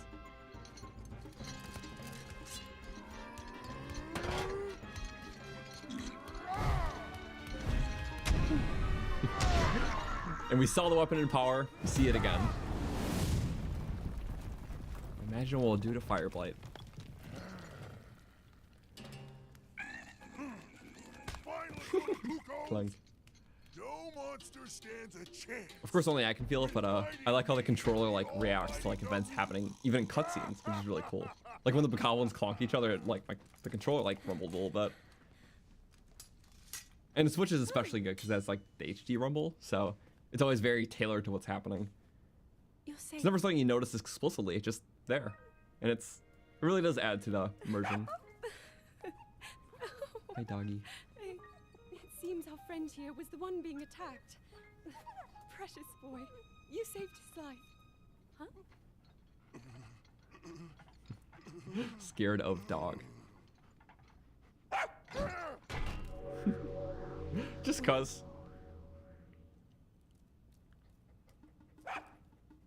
What did the dogs do to the Gorons? Stay safe. Maybe they ate the rocks. I'm Or stole sorry them. you had to see that side of There's me. trauma. As a kid, dogs always chased me. Oh, they chased I him. still panic when I see one That's of those why. critters. I never imagined Valid the excuse. great Daruk would have a weakness. This music is so good though too. Princess, Yes? Calamity Silly Ganon Goron. isn't, some kind of a dog monster, is he? He's a pig. Close enough. I love this cutscene. You know that song that just played? That dun dun dun dun dun dun. Like, it's funny because I went to like a Zelda Symphony thing like back in I think like 2018 or 2019. But that was like one of the songs he played. I think it was like the closing song they did, like an or not closer, but an encore. Just like a little secret song. It was like a variation on that and just kind of ad-lib some stuff. It was really funny because it's like such a random song, but it was meant to be like motifs of like certain little moments, and that was in there. Which yeah, that's not like a I knew you melody were off anything good else. It's just a guy. cool little Now jazzy you can Goron use beat Daruk kind of thing. protection more than ever. Like that specific part from that cutscene. I really like that If you music a see lot. that So Ganon jerk, give him a message for me. Good riddance, bacon breath. love all species except Gorons are taken seriously. We can never. That's why they're among the best. Silly derpy guys. But even those qualities in the very like, you know, macho ones, I feel like are cool. It's a good contrast to have Gorons that are very like strong and buff, but they're also like, you know, strong and buff is not their personality too. And I think Breath of the Wild has a good balance of that because, you know, the really bold ones are in like Twilight Princess, which is still fine for what it is. A lot derpier ones in Ocarina, but this game finds the balance very well. So I really appreciate that. Now we're gonna go here. Scared of dogs too, so you like Daruk. That's valid. I feel like I was definitely the same way growing up because I never owned dogs, and I think I just had a lot of memories of like dogs just being super jumpy with me, and like when you're not around dogs a lot, like that is like a lot, you know. For people who had dogs or around dogs when they're younger, it's just like, oh yeah, dogs are just jumping on you, saying hello. When I was like growing up, and I was like, I didn't see one, and then it would just be a big ferocious guy, just, you know. Well, to me, it was ferocious. It was too much. But over the years, I've, you know, had more friends who had dogs and such, so it's like warming up. But it's just hard to warm up to stuff like that if you're never exposed enough younger. At least in my case. So some people just don't like it overall. So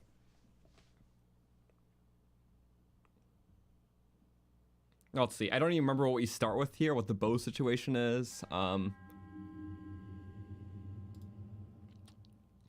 just pulling up with this.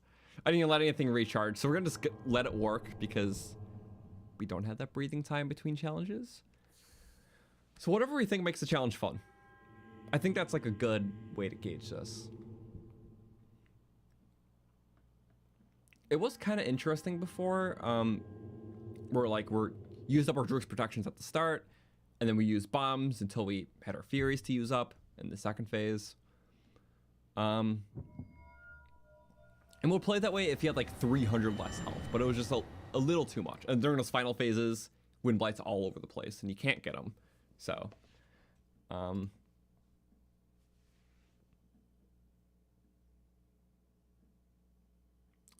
what things do we got?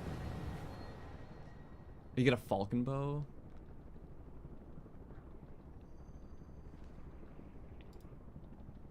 It really depends on what's recharged.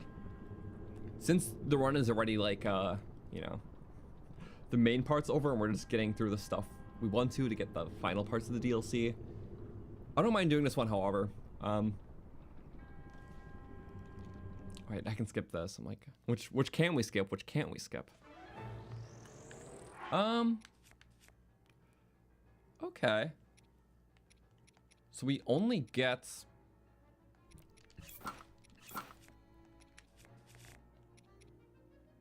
We do get our Bolsa's Fury, just not right away. Helpful to know.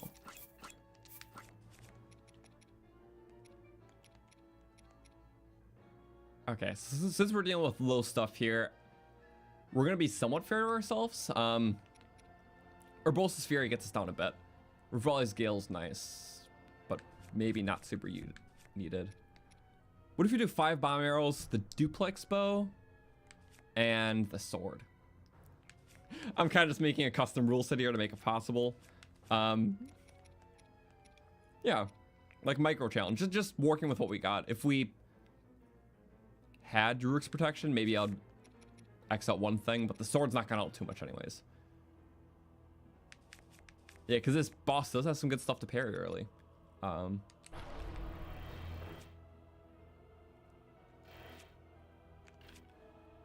yeah, the first exception was the Phrenic Bow, actually. So it's not too far off from what we had.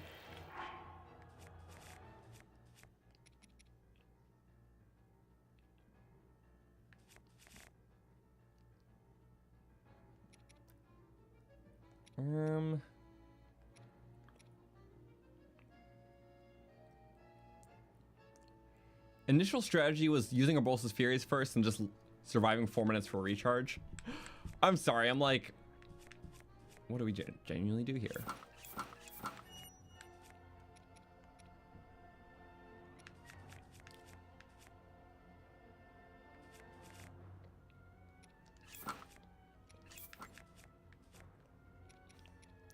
Should we just do a bowl only fight? I'm not very deep into the rules. How about elemental, attrition, bow only? But with anything there. So nothing of the sorts. Yeah, nothing here. Just elemental, attrition, bow only. So we have to be fast. Yeah. I'm just making its own, because we're trying to get through this, honestly, because we can't really do it within any normal confines, because we don't have upgraded Druk protection.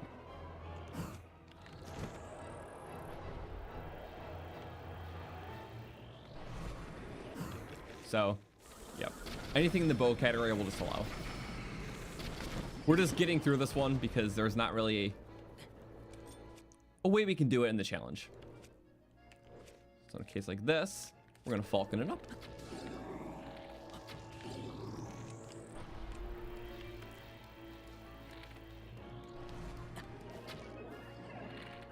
Oh, ooh, strafing.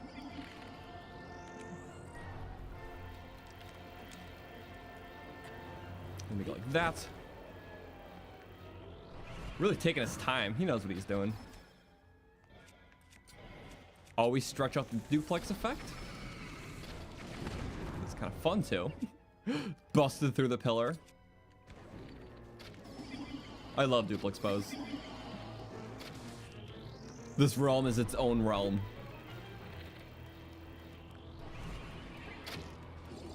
There we go. Urbosa's fury is ready. So realistically thinking we would need some other forms of arrows to make this challenge feasible. Range. There we go. I'm gonna ignore Urbosa's thing. And we'll just do that with, you know, good aim. But only appropriate.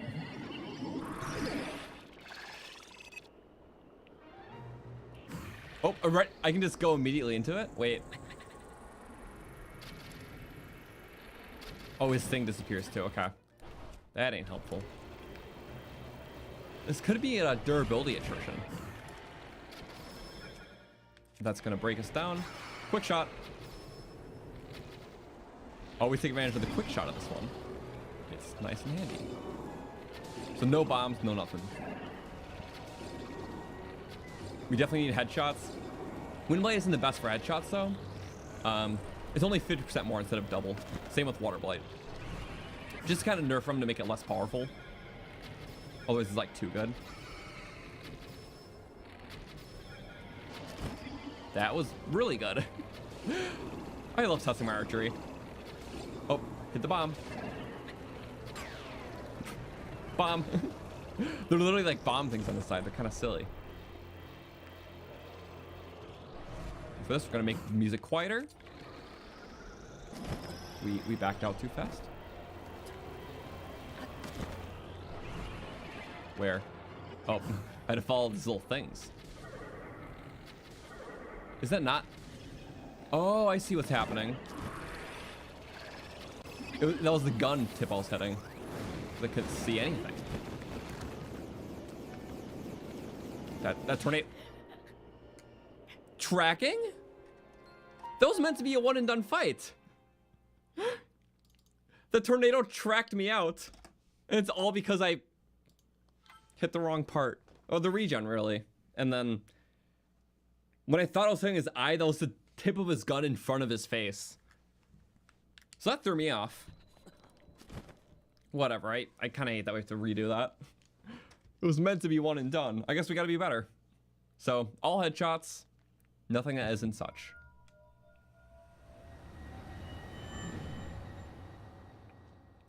I'm not going to math out durability. Headshot nerf confuses you. Totally valid. I forget the durability stats of each, but basically it'll be damage times durability plus 50%. Assuming you get all headshots. Where without the headshot nerf, it'll be times 2. So that's a thing. Yeah, I could have galed, but there's like free Rivali's gales all around. Oh, nah, soon enough. Bow only. Bow only. We're gonna use that for the second phase because it's more annoying. What? Thanks. Generous soul.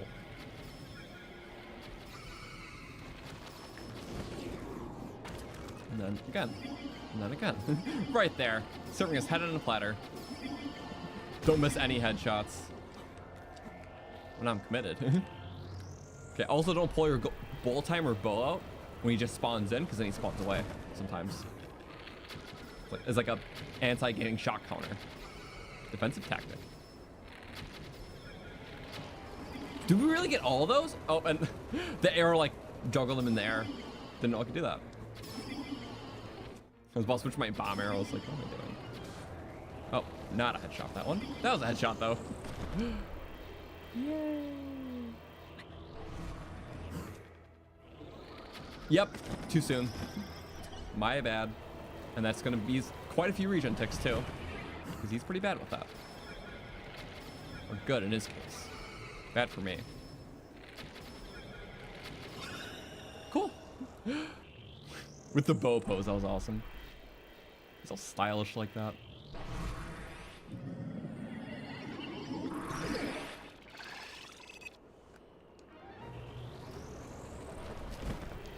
He thinks he's the final event here. We still have other DLC stuff to do.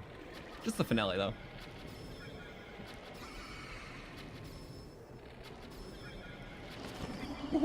And then again.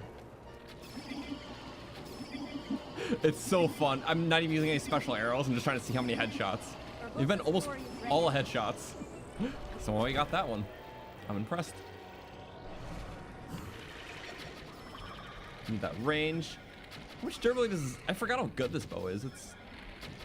I shouldn't forget. It's like my favorite bow in the game, but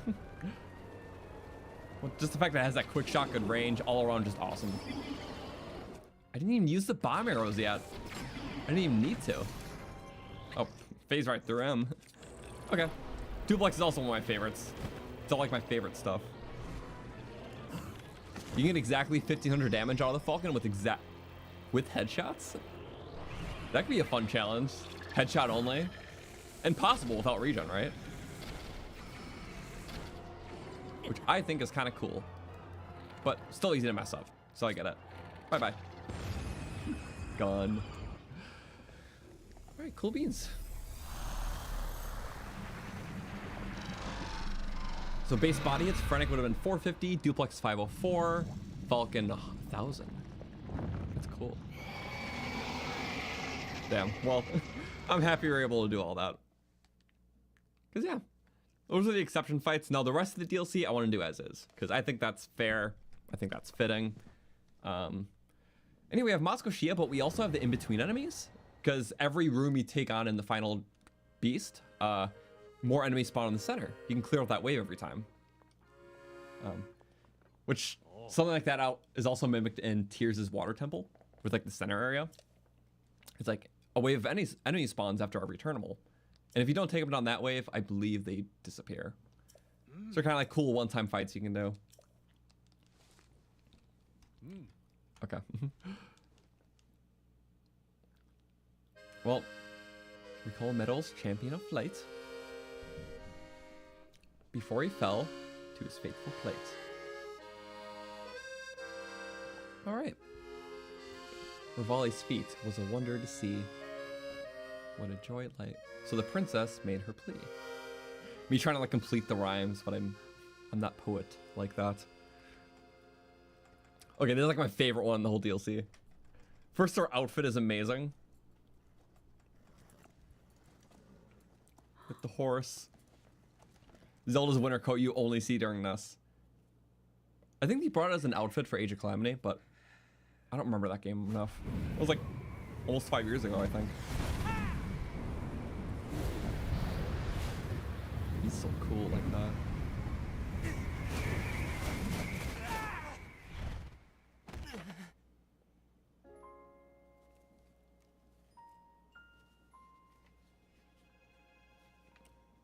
He's trying. He wants to be better than Link. Before he knew Link. Not enough. I must stay in the eye of the whirlwind. Must push myself harder. It shows like his own sense of worth very well. And how he's committed to that because he thinks only he has to shoulder the world's burden kind of thing. It's rude to eavesdrop.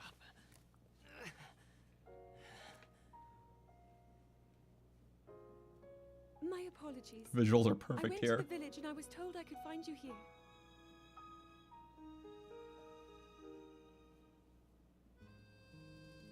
You have need of me to defeat Calamity Ganon. To slay the beast once and for all. It will be my great pleasure. Thank you, Rivali. If we work together, I'm certain we'll be able to defeat... However,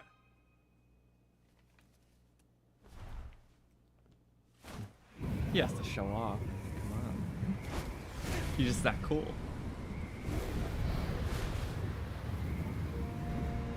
When do we get a Rivali skill that powerful? We just got an essence of his ability. He wasn't about to give us the whole thing. Knowing him. The worthy headcanon.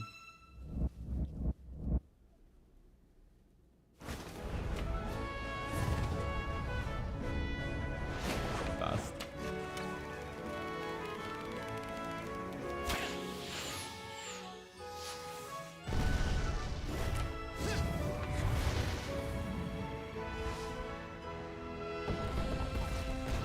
And the music's so good. His theme was always my favorite to begin with in this game. And the fact that I got this most epic just rendition on it. I play the biggest part in helping that... that little knight with the darkness-sealing sword, correct? Well, if he loses his confidence after seeing me in action, don't come crying to me. So good. Bravo. It's like my favorite cutscene in this whole game. don't know, it's just so cool. I mean, I think visually just stunning, and yeah, I can see why that was so important for his character, because yeah, the voice actor Sean Chiplock says the scene is key to Rivali's whole character, and he wishes he had it from the start. I can totally see that. Like, yeah, I think what he puts worth on and chooses to focus on with that is just showcased so well just from an early point. So I think his rivalry with Link is one of strengthening, and you know, he kind of gets over that through the little experiences he had with them in the Divine Beast. So I think their reunion is really just it's kind of funny because he still maintains that little bit of just peckiness, but his character is awesome. And we got his ability. He's like, I only lost to this blight only because I was winging it. Silly bird pun guy. Yeah, Moscow Shia. So final trial, let's just do it. We have time. I know how long this we're gonna take, but not too bad. Maybe we can take a fun weapon in? Because there's a lot of ancient stuff in between. Maybe a cool ancient weapon could be cool. Not one to share his feelings. I get it. Well, screw it. If we're just going with max damage stuff, I don't need...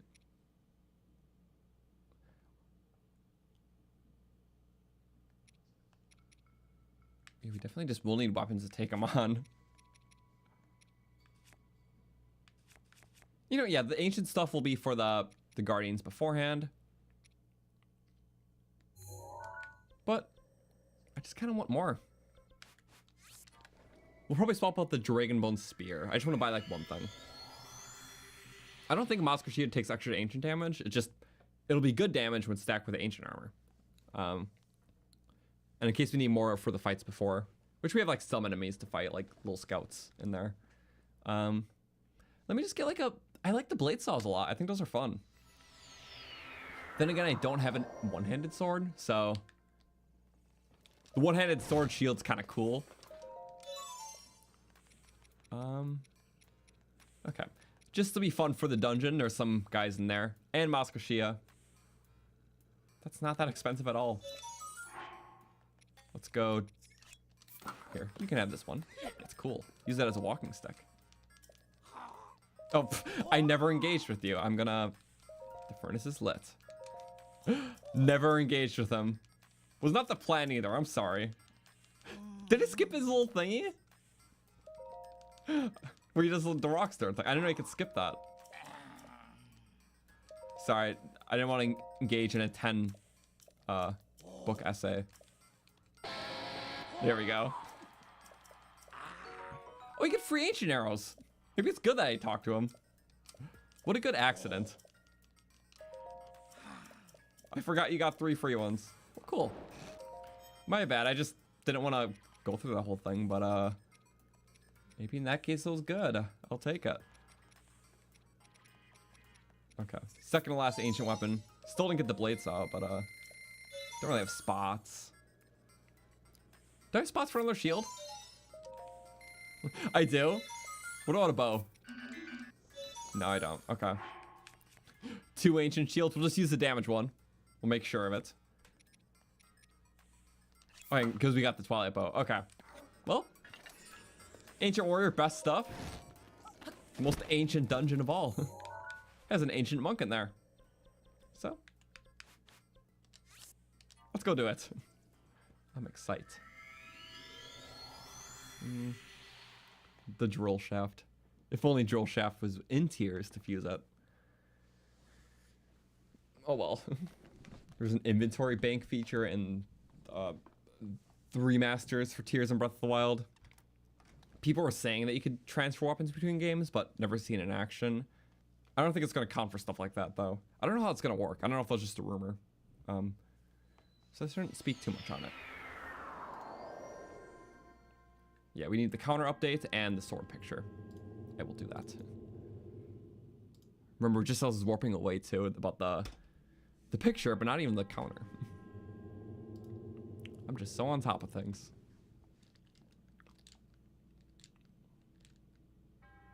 And we'll take a little picture. This is probably well, this is a really good place to take a picture of a nice weapon. The one-hit obliterator is still there. I guess for picture's sake.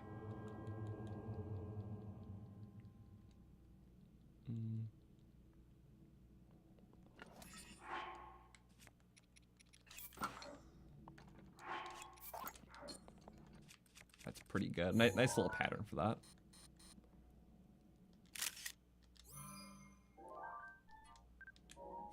You don't get like the full experience because it doesn't have the glowy part like the guardian weapons do, but it's still cool. 40 damage, plus 80% on 40 damage is about 72. Rough math. Oh yeah. Technically you can't get these ones, but that's silly. Do these photograph? They do photo. You can get like a leaf particle effect.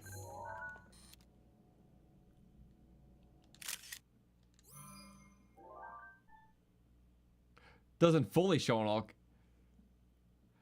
I don't know why. It's extra, but it was.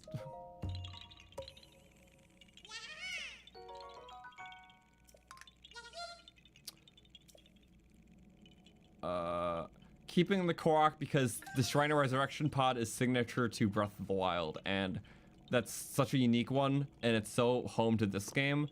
I just made up a rule. Okay. We're past the main portion. You know what? I'm not gonna reload that one. It's fine. We're really close to the end of this run anyways. And we're past the main because we're already in the exception portion of the run. So yeah, for those who joined late, we beat the game earlier because we realized that within our rules, we couldn't do the Champion's Ballad Meadow. We couldn't do Champion's Ballad Rudania, nor can we do one of the shrines leading up to Ruda. So we had to beat the game before that, and then consider everything after that. We'll make exceptions along the way.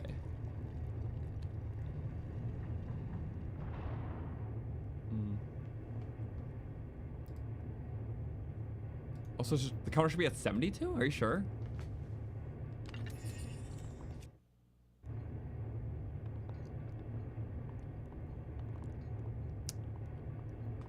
This is awesome. Big gear. Oh, you just do it midair.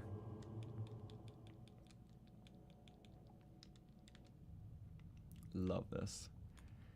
So it's all about translating power to the main room, which is cool. I like when there's all inner working mechanisms. All right, 72 for the damage of the sword. Right, my bad. We were just talking about that. Sometimes my chat's delayed. I apologize. Because the weapon count was like close to that, so I'm like, did I mess something up? Oh, that was silly.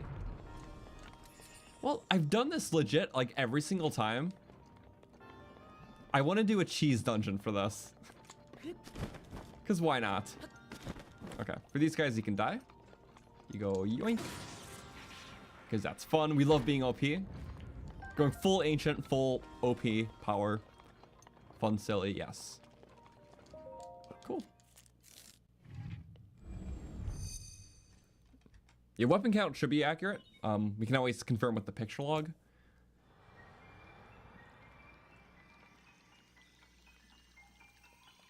But yes, obviously not all weapons are super important. It's a lot of like, you know, spiked moblin spear or something. Those are most of the ones we're missing. On top of like the 2 amiibo ones. I think the later tier Lionel stuff we didn't get yet.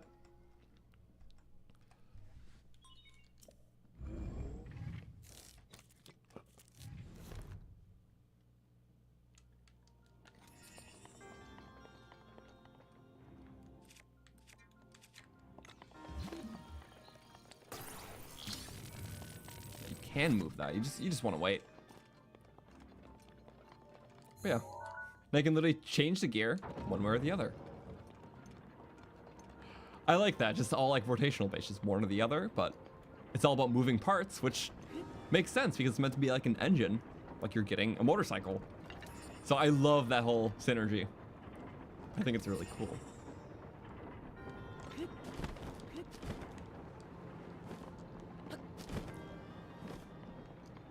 One-hit obliterators. They have the champion heads at the end. How cool. And then you change it the other way. I don't know. I like how it's a remix dungeon. Oh, almost remix my health. Whew. Wait a second. Wrong. I'm good at this. Watch. Watch this. What? And then, why'd you like normal strats? That's too normal, right?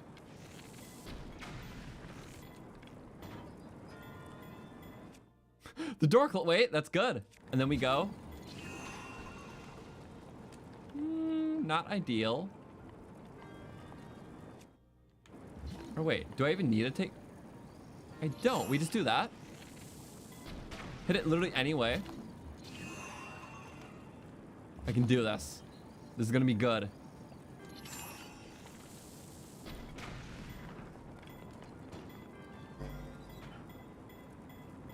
I think it can work.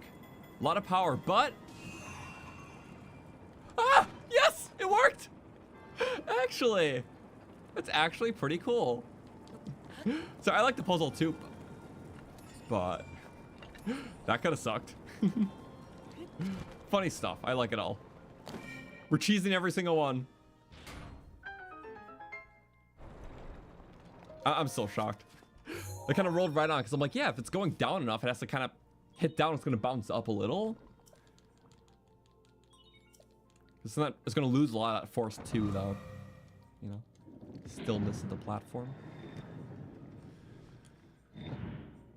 Cool beans. Okay, now we got the next one.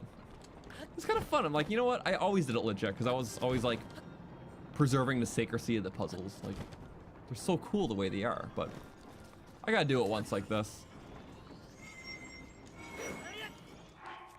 Do you not get oh, you don't get your divine beast ability.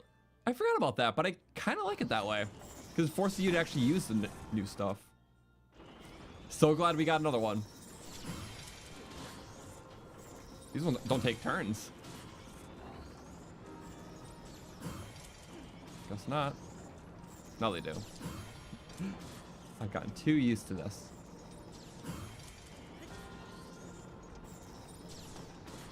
Okay, come on, don't break it. Dang. Nice. Let's go off audio cues. You should not go off audio cues. Nice. It's kind of fun this way. Skill, matter of will. It also worked for this one too, because they're babies. Yeah, I like that. Baby for baby shield. Point blank. Oh, they weren't taking turns. They just died faster.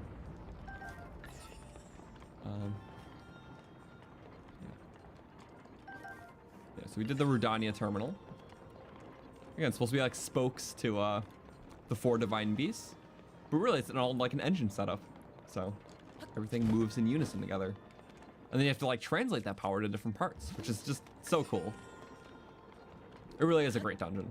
I know people don't like the thematics of Breath of the Wild for being all very similar, but I thought the content within them was just awesome. Like, people compare them to like other Zelda dungeons because they are the dungeons, just smaller. But if you just were to accept them as like, you know, just cool like puzzle trials with some combat, that would be amongst some of the coolest things in like any Zelda game, comparing it that way. Just as what they are, rather than the expectation of what Zelda dungeons were. I think they're awesome.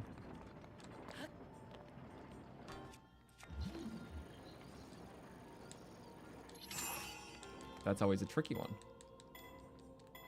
It's still very tricky.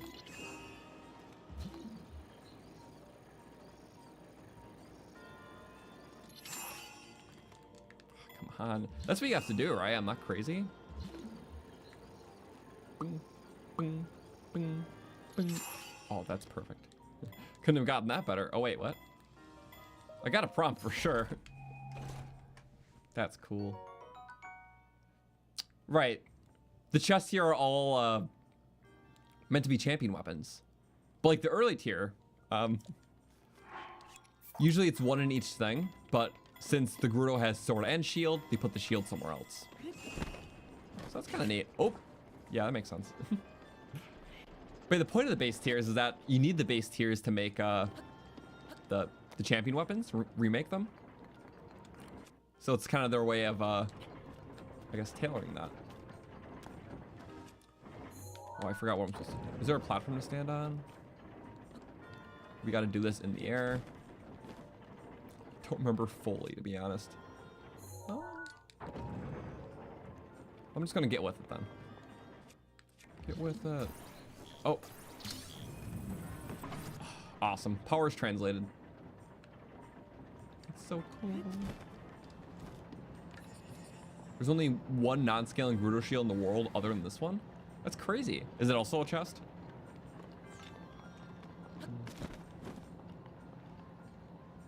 Oh, cool.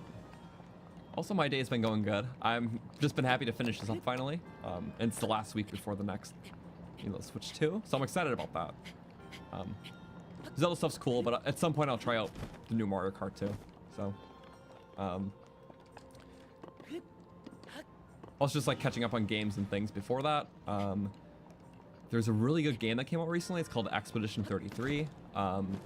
It's like a turn-based RPG, which is not a type of game I play a lot of, but it just has such an amazing world, great combat, but the story and characters are phenomenal.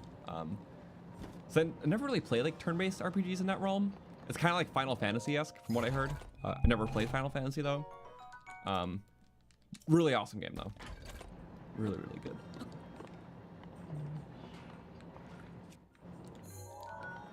But yeah, also just mainly editing. Zone I Run is coming up very soon, so. Like this weekend soon. I've been working on it for a long time.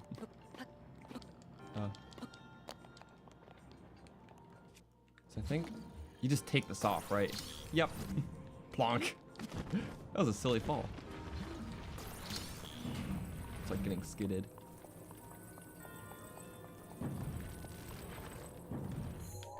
Just so it's in place for what it needs to be. There we go. I think that's the right way.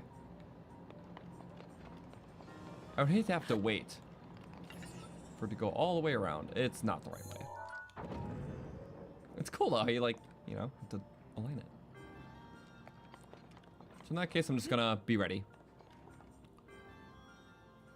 Also, the Gerudo shield is only non-scaling base tier of champion weapon. That's not placed in the town. Okay, interesting. Non-scaling base tier champion weapon. It just, yeah. All meant to be theme for this. What's wild though, there's not a lot. A lot of them just scale, which is nice. Because they scale into Radiant Shields, right? And Radiant Shields are just so cool.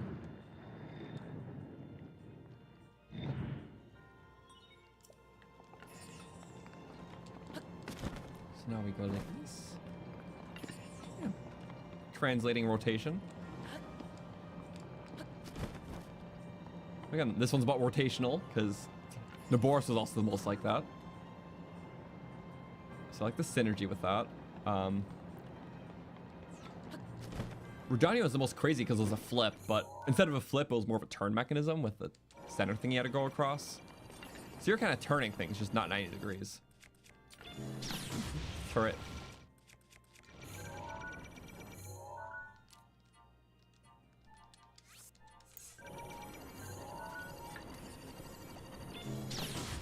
Oh, I did not. Oh, rapid fire. Okay. Well, that's fine too. Let me get a single real parry. Wait, from a turret? I forgot that's in the drop table. It's less parts, but you can still get a giant. I didn't even get a giant from a regular Guardian Stalker yet. And I fought a lot of those in this run. Like a few dozen at least. And it's like a 1 in 8 chance usually otherwise. That's crazy. Okay. But yeah, make sure to fight the stuff between each room. Because it only appears for that one, I think. And then it goes away. I could be wrong. Maybe these stay for like another one. Maybe it's circumstantial. Oh, who knows? How do you do the water part in this beast? it's meant to be like a faucet, so you have to like turn the handle. Are we gonna do it that way? Maybe. We'll see. Well, the scaling might make this guy... Never mind, not scaled. Right, Divine Beast ones aren't scaled. Which is very handy. I'll take it. Plus, I'll do regular first. I generally just don't need that, I'm sorry. Okay, the first two are kind of in order. These ones took a more non-linear, I think. Alright, there is more chests. Just kind of hiding. Bomb arrows are good arrows. Boom, boom. Oh, that's what we translate. Okay, I get it. It's like an extension of the Gruder one. Put this peg piece and we put it in. And wait for it to turn. Also, Spirit, one of your favorite videos of mine was cooking every food before the blood moon. No, that was so fun. Making like a chef run. Because it was a cool way to like highlight all the meals, but still add like a challenge element, which was time. I like time's important in cooking, so yeah, just kind of like doing a world tour when you're on limited vacation time. Just kind of vibe. It was fun to see everything. And then in tiers, it has a much longer start, so redoing that in that game would be hard. So I just did all the new stuff. And surprisingly, it was harder to do the 30 new tiers meals than it was the original like 100 Breath of the Wild ones.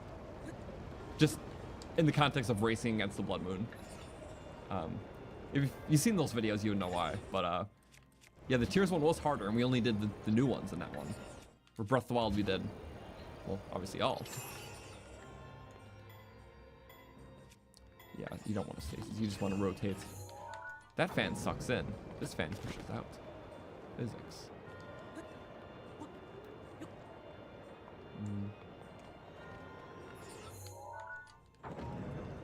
Is it really just that simple? Oh, and that's for the stasis. You know, when you're pretty adept in the game. Wait, was that the terminal? That was the terminal, wasn't it? Oops. Alright, 50% damage. Just making them crazy. Oh. Well, I feel crazy for missing that thing, but... do anything but what I'm supposed to do. Good. Do it again. I think he's like... a little locked? That's cute. Okay. Oh, sorry about that. It's gonna be a bow that we can't have. Swallow. Right, because... that's for upgrading. And if you want to get out, you got a stasis. At some point of it. That's really my bad for not paying attention there.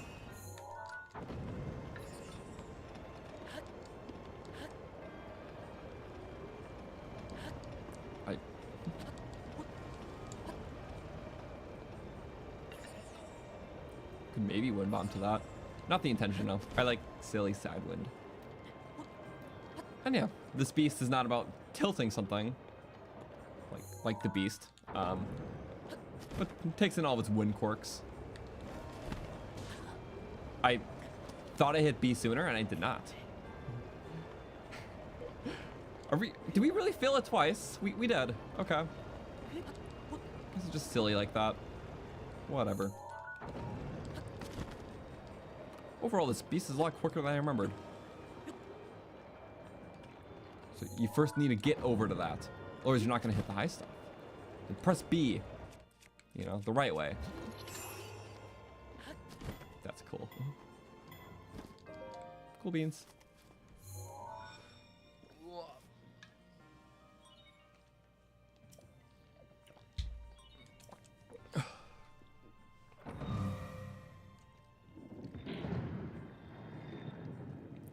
If I were to have one rune in real life, what would it be? Well, definitely not bombs. I always resort to that because it's first on the list. Magnesis. Yeah, not practical life ability. Kind of cool, but like awkward. Like at the public cool puts up a ice pillar. So I don't know. Stopping time in objects is kind of a cool thing. You know, or like moving metal. Yeah, moving metal. That's literally like a superpower, right? And time stop. But like, you know, it can be a cool one. You can move metal things. Go to a junkyard, have some fun. It's like, I get it. But no, stopping time and object seems practical. You don't want something to follow you to stop it, you know? It could be life-saving, it could be life-changing. It could be life-cool. Okay, this guy sucks. Swingy. And it sucks even worse. Oh, another big core? I'm sorry I picked that up too fast, but that was 100% a big core. Couldn't get a single one from a stalker, but we got like 2 Skywatchers and a turret from like the few we killed across the playthrough. So that's where the luck went. I was really not expecting one, so I just picked it all up.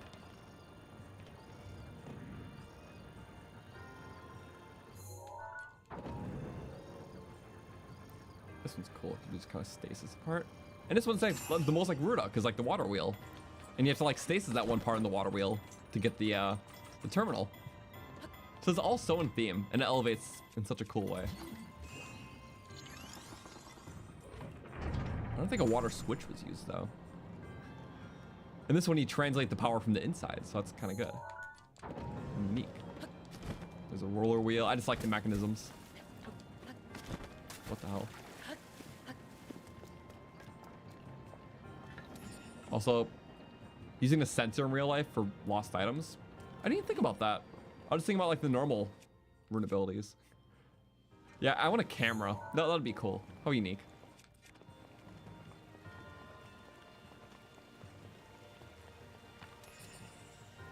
And you really could win bomb, couldn't you? That's good. But this one kind of requires you to have a weapon. Faucet.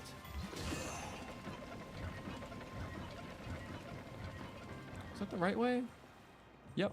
You turn off the faucet, the water drains. I like how the actual water dungeon didn't have like water manipulation mechanics like other water temples.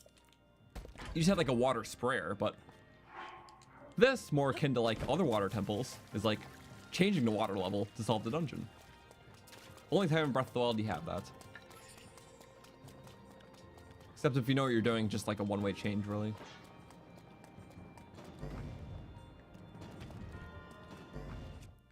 It's like, peek. I see you. And then you gotta hit it back. I just find that so just creative. It's definitely my favorite of the 4. And then you... Cool. Yeah. Nice little faucet. Has some water levels. It kind of guides itself, but I think it's a lot of spectacle. It's kind of fun. Yep, the ball hit the faucet. It's cool.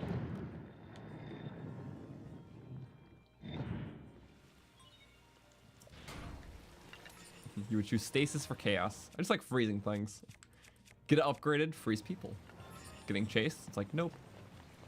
Playing a game of tag, you'll always win.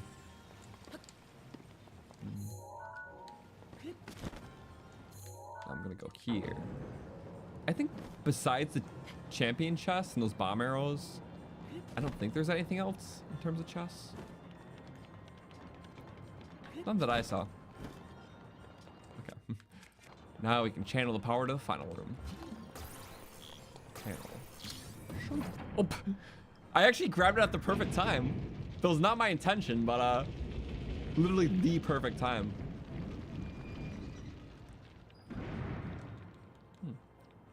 What champion's ability would I have if I could choose one? Mifa's Grace, being able to revive. That seems pretty awesome. Unlimited danger. Because yeah, Druk's protection sounds nice, but the Mifa's Grace is just straight up revival. It's, you know, very rare to have 2 like, you know, basically death experiences within the 18-minute boundary. I'll just recharge it for the next one. Oh yeah, Druk's protection is like, yeah, but that's the thing. It's like you're just much more likely to like, you know, sprain your ankle. Can you just like activate Druk's protection, not have that occur then?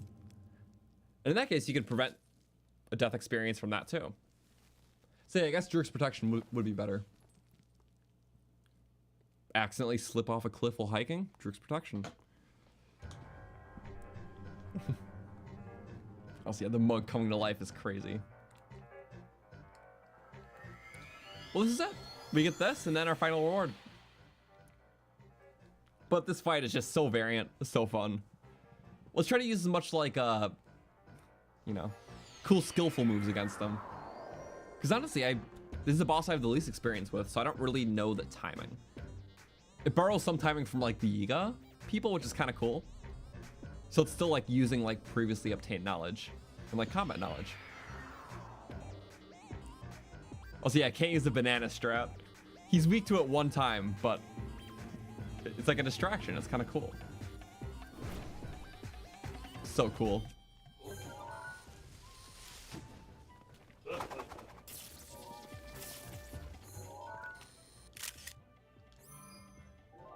He has a phrenic bow and all.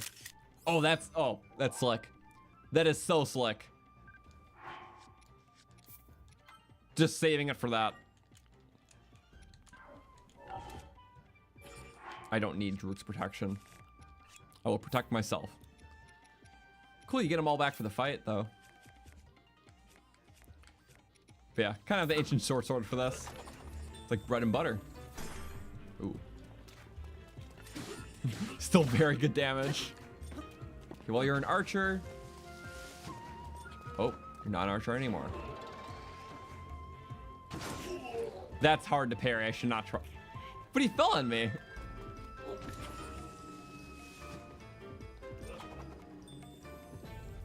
I should not try to parry that.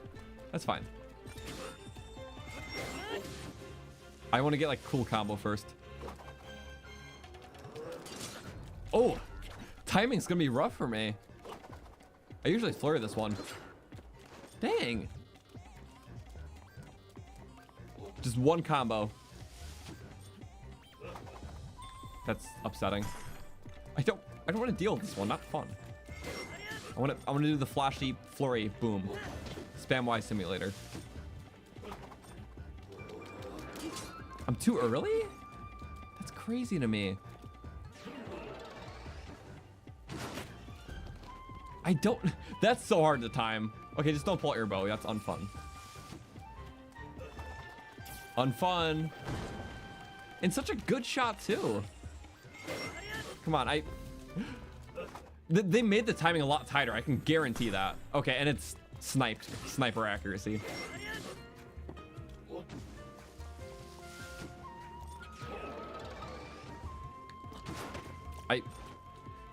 It's definitely possible to do, but that is really hard.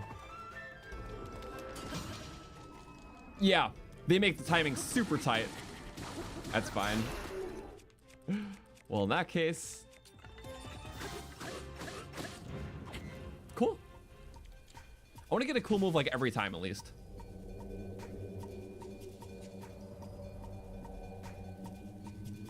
Age of Calamity is cool because you got the champions to fight each other. You can always do fun battles like that.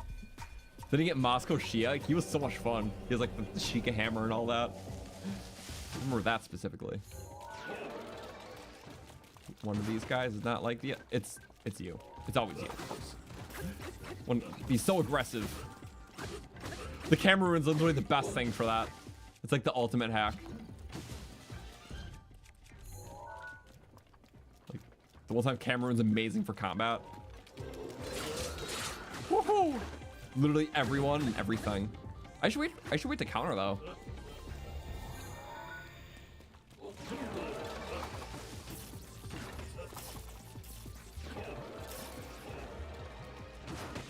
Ow! Maybe I should have attacked sooner. It's gotta be one of them. Nope. Dang! Okay, the one time I didn't check. And it was you. It happens. Sword of 6, why not? Use up a cool amiibo one.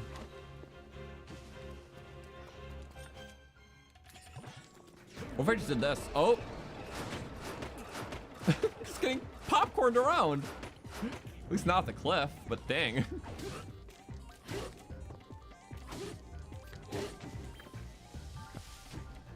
All right.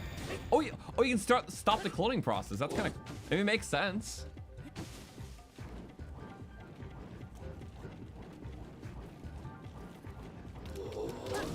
Oh, really? You can counter that way. That's so cool. I never thought to do that. We're just gonna try to hit one in the spin, but I'm like, wait, the shockwave could be really good.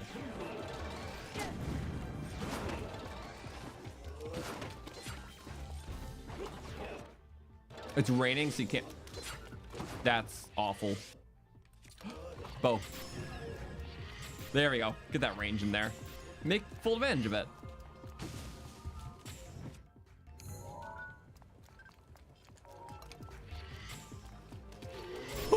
It stops all the rest. That's so good. I really like this fight. It's so variant. Ultimate Chica trial. Oh, it's him. It's you. I know it's you. I was counting. No. The regen is so bad on this. It's you. It's you. Yeah. The regen. I thought we were fine with the sword we had. My biggest blunder for sure. No way. Keep going. Keep going. Come on. Hit the right ones. And the last one. No. Wait. None of them? Unless I just didn't pay attention to hitting them. There we go. Off the, he literally skids. The fact that he skids in the air creates that like Sheikah goop, I guess. So it's the first one that fell. He's out of sight. I thought I was counting. I thought I got him. Oh, where is he? Can't even tell. The regen's kind of killer. I might have to go in with more dire strats. Bombs won't work here. Oh, right in front of my face, huh? Not for the ice, just for the damage. Because Ancient Bow increases that damage. That's actually crazy that I'm not able to out-damage this. I didn't bring enough ancient weapons. Okay. This one again we can do. Woo! Let's hope that's the right one. Most definitely not. It didn't even poof him right away. Honestly, I might go Fury. We might need our stuff. It does like no damage. Okay. Good for getting stuff out of the way though. And once you have Master Sword, I get it. I kind of forgot about the amount of the pops up. That's crazy. Did we really? Yep, we really. Like, all my... Are we gonna do-over? Honestly, I might do over this, because at first I was just fooling around, but, okay. It was technically a few hits in we got this picture, but that's fine. I really want to keep the picture. That's a good picture.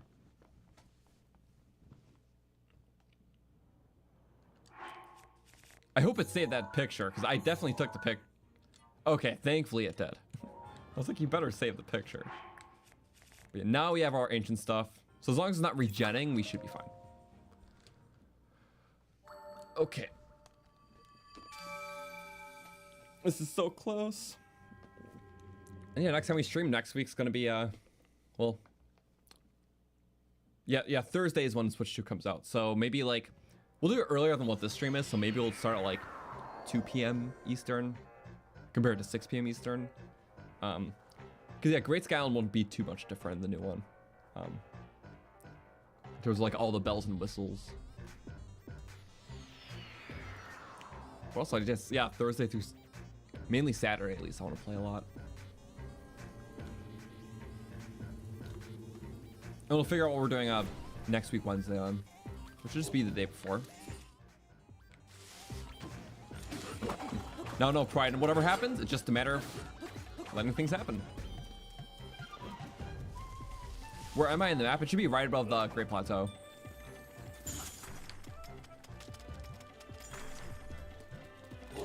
Oh, right before that kicked in. Oh, we can do this now. Woo! So close. The timing's too tight, too. His little ragdoll's kind of silly. Oh, yep. And then spin to win. Extra hits. We can do this if we keep this up.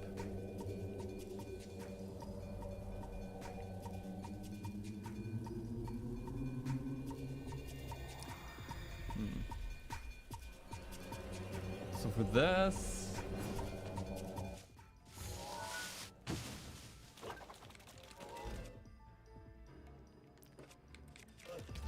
I mean, the stasis realistically, in case he tries backing up, probably the best way to do this.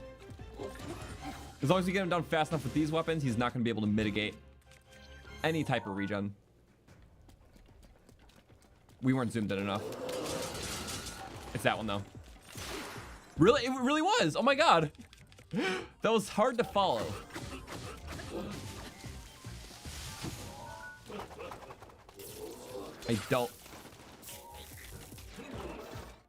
I don't follow.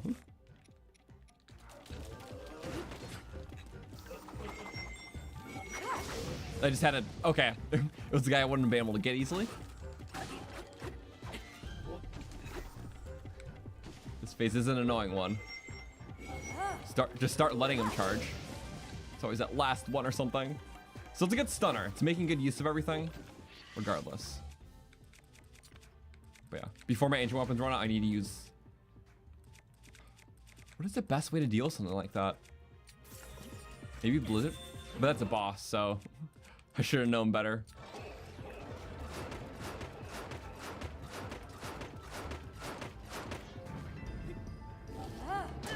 Stunner. Even if it's temporary. I just need to make back what I lost in that. Did I even? It's like the one time it's been like hard for me. Oh, come on. I see him now. It's the guy in the back. There we go. At least I got him.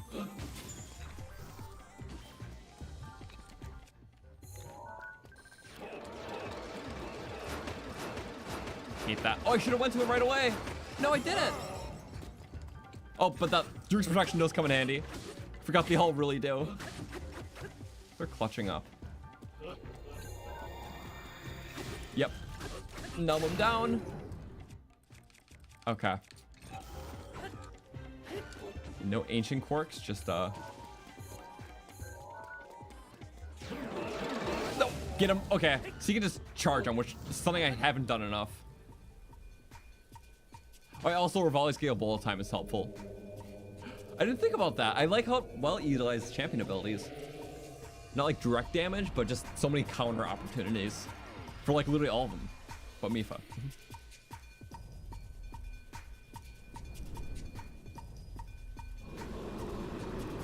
Ding, ding, ding, ding, ding. And the music goes ding, ding, ding, ding. This one's more of like a shrine battle. Direct ability kind of usage. Ow! Now he has armor, so... Oh, it's using like Thunderblight now.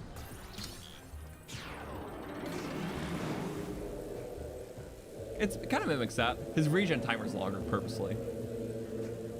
Yep, only regens to that. That's convenient. And then we spin to win. Very powerful weapon to do so. And finally a good opportunity. Where was this before? That was like half the health. Just about.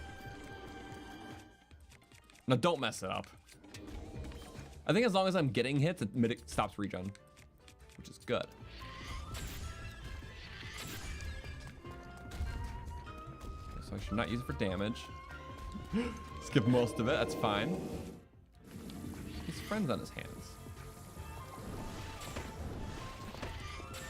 Yep, just to stop. I like how you can at least do that. Light bow. I'm so happy I have this. I'm just really happy. Can you tell? We have all of our things. Bow of Light and Sword of Six Sages. The divine aesthetic with technology. I should just probably use something weaker, shouldn't I? I don't remember what we're supposed to do. Oh, you can attack with weapons. Okay, just not bows. It wants you to be close enough. Oh, you can just, yeah. Helicopter. Woo! Landing. Ow! Your friend. Why would you do that? Don't hurt your friends. I will hurt you instead. Bye-bye. Oh. My shell did not activate. Not in time. Woo. Close and lucky, and we will finish it off. Like that. Perfect. Monk down. Monk giant. I forgot, he just has like arrow immunity there. And I'm pretty sure there's probably another like phase in there I skipped over. I just don't remember. Because we got so much damage after the Thunderballs. I think he did something else, like duplicate or something. I don't remember. But it's a lot of moves. It's the most varied boss, besides probably Calamity Ganon. So I really like that. Multi-stage. Again, it takes advantage of like the timing for attacks, which is cool because I see a lot of overworld enemies as like, you know, training for the big stuff. Like in Tears of the Kingdom, you fight so many Phantom Ganons because eventually you see him as a boss, and then Ganondorf has those same moves. So you trained if you know, practice against the Phantoms. So I like that personally. We're a true hero. Thank you, Maz. Ancient masterpiece. Is it potentially our own divine beast? Maybe.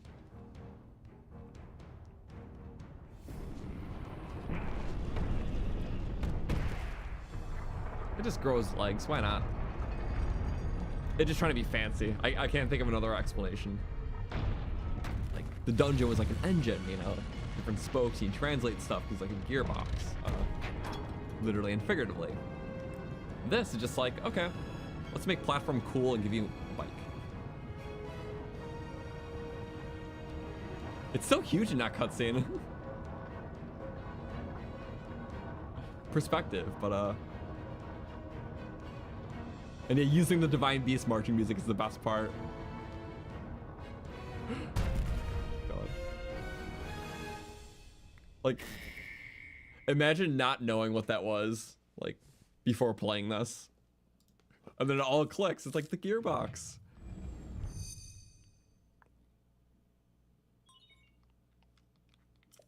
Still like the coolest vehicle in Zelda. Tears of the Kingdom has so many vehicles, but this is just so... It's such a confident design. It works just amazingly. No single vehicle in Tears works as amazing as Master Cycle, despite the variety.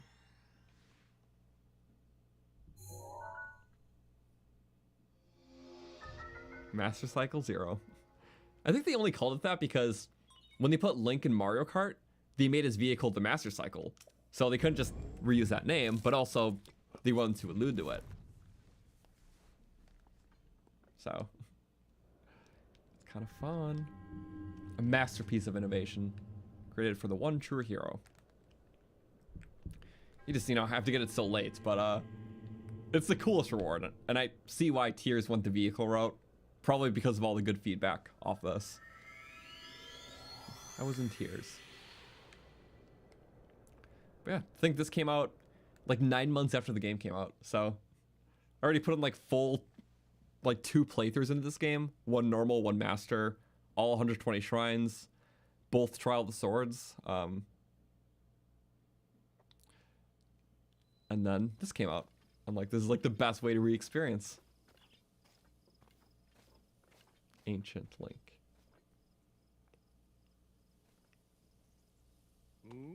Yeah, I like the expansions. I see why Tears won't get one. Besides little stuff like the remaster. But Breath of the Wild really benefited from just having a nice like story expansion like this. And then with the combat loop being so good in Breath of the Wild, especially amplified through like your starting Great Plateau time and then Eventide. Well, the Trial of the Sword stuff makes perfect sense. So, Yeah, both perfect. This game really benefited from DLC. Where Tears feels complete. Because there's just so much already.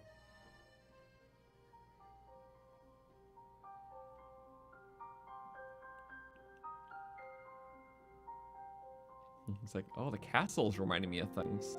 The castle itself. But now with the extra memories of friends. Alright, final cutscene here. Restore Castletown is just such a sight to see. Welcome, And we did see restored this area because Tears of the Kingdom. I'd like to thank you for joining me But this is here restored in full today, glory. and for your bravery in accepting this fateful task. And I think it's the first time you see Royal Guard too. officially Could be wrong. appoint you See more in High Age of Priest Calamity, which is cool. Champions, and bestow upon you this sacred garb. That blue is a symbol of the royal family. Yeah, ultimately, I mean, I think One Tears has that has more been movement, passed down which is for cool. countless But Breath of the Wild just generations. has cool exploits, like wind bombs, to make it fun in its own way. Those garments you now wear were all crafted by my daughter Zelda. Hello, Zelda. Zelda, I trust you with the task only a daughter of the royal family can fulfill. Lead our champions, princess. And I love how together, the thing around the Triforce is like a protect music our note thing. kingdom It's supposed to be from Zelda's the lullaby. of calamity I think. Ganon. Yeah. And all the banners around, it's like what they have in Tears of the Kingdom's local landing. Epilogue cutscene. Yeah. This gazebo, I think, is in the background of one of the memories, I too. tell ya, So it's like, I always wanted to go those there. rebel shindigs really take it out of me. This is the Sheikah slate, eh? It is. Apparently, there are more uses for it than we originally thought. Sadly, we've yet to decipher all of its secrets. The princess showed me something strange recently. Somehow it can create true-to-life images. I always forget that the concept of photos in the Zelda world is like I would so love to see rare and enigmatic. Yeah, it's like Princess, medievalish. May I ask a special favor of you?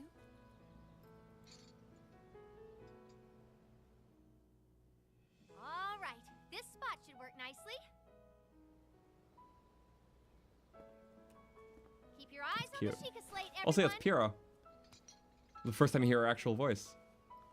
Daruk, can you crouch down a bit? You're as big as Death Mountain.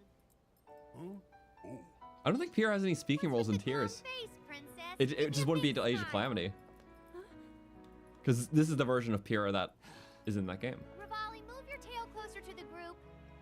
Fine. Mifa, you look so tense. Deep breath. I know, okay? staring at me for during that's so silly. But Druk's like, I gotta break this ice. This is Stay rough. just like that.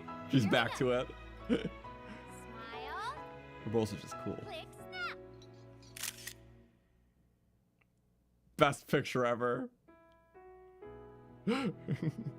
Everyone looks in like shock. Urbosa's like, whatever. Rivali's like, no. And me, they're all priceless, you know? Like, this is, it's the best picture. No, the character nourishment with all the champions was really good in this game.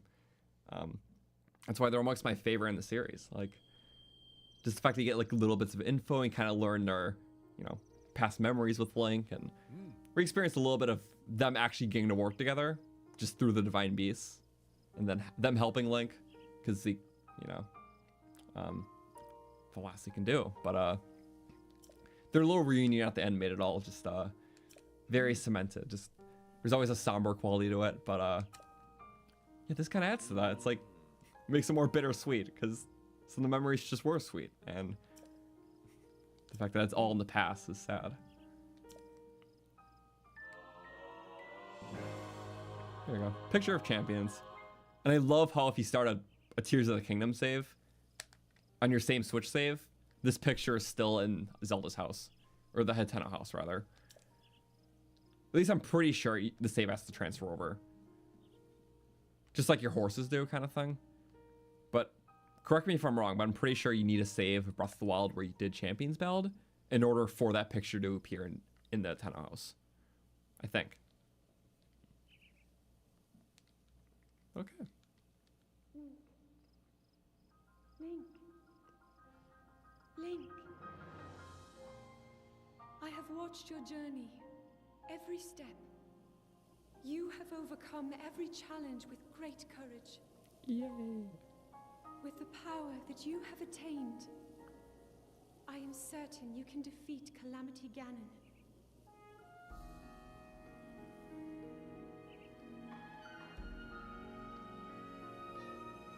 Truly. I was waiting for the truly. I'm pretty sure you have to. Well, yeah, I mean, she says it regardless at the end. I was about to say, I'm pretty sure you have to do the Divine Beast first to see that dialogue. And I'm like, well, yeah, because same with Champion's Ballad. So besides Trial of the Sword, it's like all the major content you have to see before seeing that. And I guess memories too.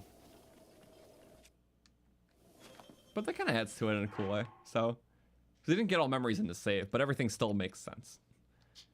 Because only the champion memories were important for this. But there we go. Shall we take it for a spin? I don't think that'll hurt.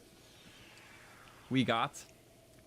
I'm sorry to my horsey, but we went full mechanism now. Master Cycle! I missed this thing! Wheelie!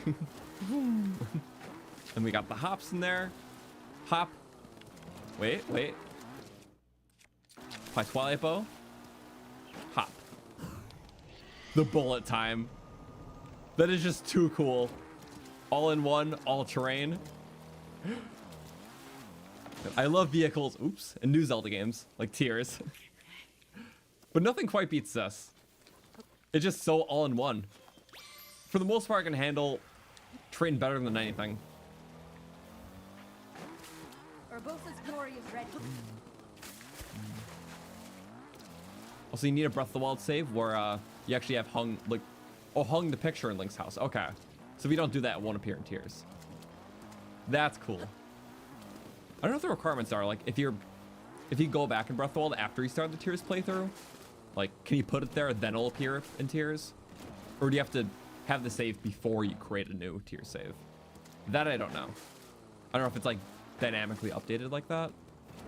Same with the horses. Like, if you get a horse and... Oh, that brings up a good point, actually. I think it just takes whatever horses and progress you have into account when you create the save. Because if you're already full on horses in Tears of the Kingdom, then you go back to Breath of the Wild and register one, it won't, like, carry that over. At least I'm pretty sure.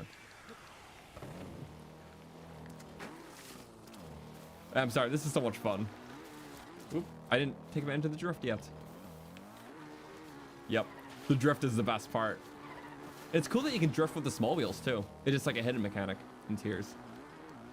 I'm just comparing the two because it's like kind of been doing that all run, but such a confident standalone vehicle. Nothing in Tears can quite do it like this. Or that. I love the bonks. Forget about the little funny quirks about the cycle. But it's wild to be driving a bike in this game. Or any vehicle for that matter. Do that. The fact that you can get jumps makes it really unique. Jumps and wheelies. I just love the way it handles. So adaptive. If you want to go like that. Bink. And the bullet time is just so good. That's so good. Yay. I miss it. How can this one I float in the air? Maybe something like very specific ones. I'm pretty sure it has to have 4 balloons to make that work. Donation. You're welcome. I do a horse fence Korok with the cycle. I forgot about those. Are we close to any?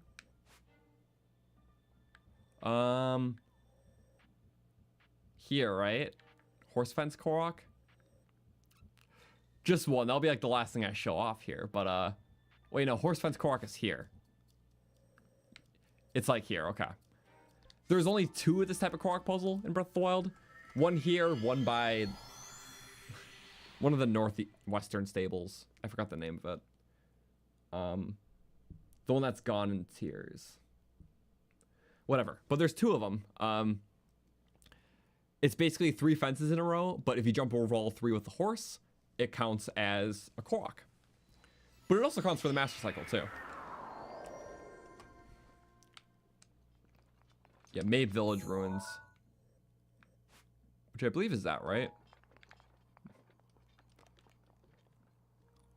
One final wind bomb for today. Damn it. We'll make it work. Gold bokoblins here. Terrifying. Woo! And then we go...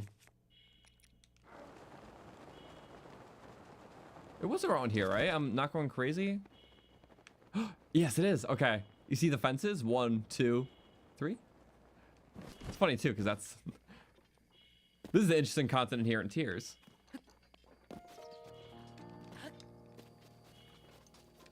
But... Yeah, I don't think you can run this. If you get a horse, you can run over all 3 and get a Korok. Oh. We're gonna compare. Oh, the Guardian can't even come. It knows it's been replaced. I'm sorry. Also, was there one in Central Ohio? Or could be. I thought there was just 2, though. Okay. The thing is, meant to be for a horse, but you can go 1, 2 with the mechanical horse. It counts. I love that. And if you do both of them before you get the Master Cycle, then you can't see that. Also, there's one at the Ranch Ruins, really? I guess so. I just remember there was 2. So my bad then. Yeah. Obviously, there's a lot of Koroks, so it's hard to keep track. But yeah.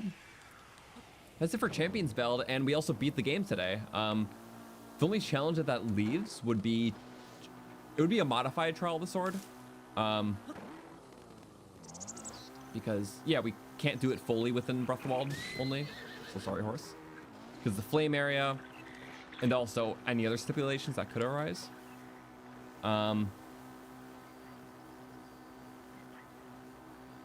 So, yeah. We'll figure that out for next week, Wednesday, but the big thing would be on Thursday is when we're starting Tears of the Kingdom for the Switch 2. I'm going to have, like, the Zelda Notes thing app, like, open on my phone on the side, but I'll have it, like, screen shared, so whenever I'm referencing, like, you know, one of the voice memories, or the auto build share, or the inventory bank, I'll be able to, like, put that on screen so you guys can see it. So I won't just have to, like, show you the phone like this. Like, I actually have, like, a screen capture setup for it, so I'm quite proud of it. I am really excited to use it, so that way you guys can have that experience with me in the best possible way. Don't fall. Also, you check the photo. It does appear on Tears of the Kingdom save after starting. Okay, so you can do like Champions Ballad like midway through Tears save, and then it'll still appear in Tears. Is that what you're saying? If I got that right. Okay. So I can't fight the Guardian without my tools. Ow. That's the sad part. I don't have the cool stuffs for that. No ancient weapons. Not this time, at least. We'll get more at some point. That's really it, though. Well, we're 4.5 hours. That's actually the latest stream in the playthrough. Which I go longer for other things, but for a weekly Wednesday, that's pretty good. But it was a lot of fun. Yeah, we'll figure out next week, but yeah, the big thing is Thursday through Saturday at least. Pretty much all day Tears of the Kingdom. I'm not sure if I can do Sunday, so we'll make that work. Are we just gonna end this with a bang? Screw the legs. I don't have leg cutters. Watch me get our giant ancient core that we never got before. Why would I think it's any different? Anyways, that's about all I have to do. I just wanted to ride the cycle around a bit because it's like we earned it. It's our reward. But yeah, with Jewel Shaft, all good yummy stuff. Fun Breath of the Wild stuff. It was nice to see everything. Not like the bulk of the run's done today. And we finished it. We finished the DLC. So thank you guys for watching. It was a great time. It's 10 episode series. Our next one is Tears of the Kingdom. That'll be Friday. Yeah, or Thursday, Friday, Saturday And we'll probably just make that our weekly Wednesday, but I might do it more adamantly and commonly at the start because there's just a lot. I want to play through a bunch of the new stuff. So probably be on its own schedule for a bit before switching back to every Wednesday. Then we'll go more challenge runs and stuff too. But yeah, in the meantime, thanks for watching. Zone I Run Part 2 this weekend. Really excited to get that out, and have a good one.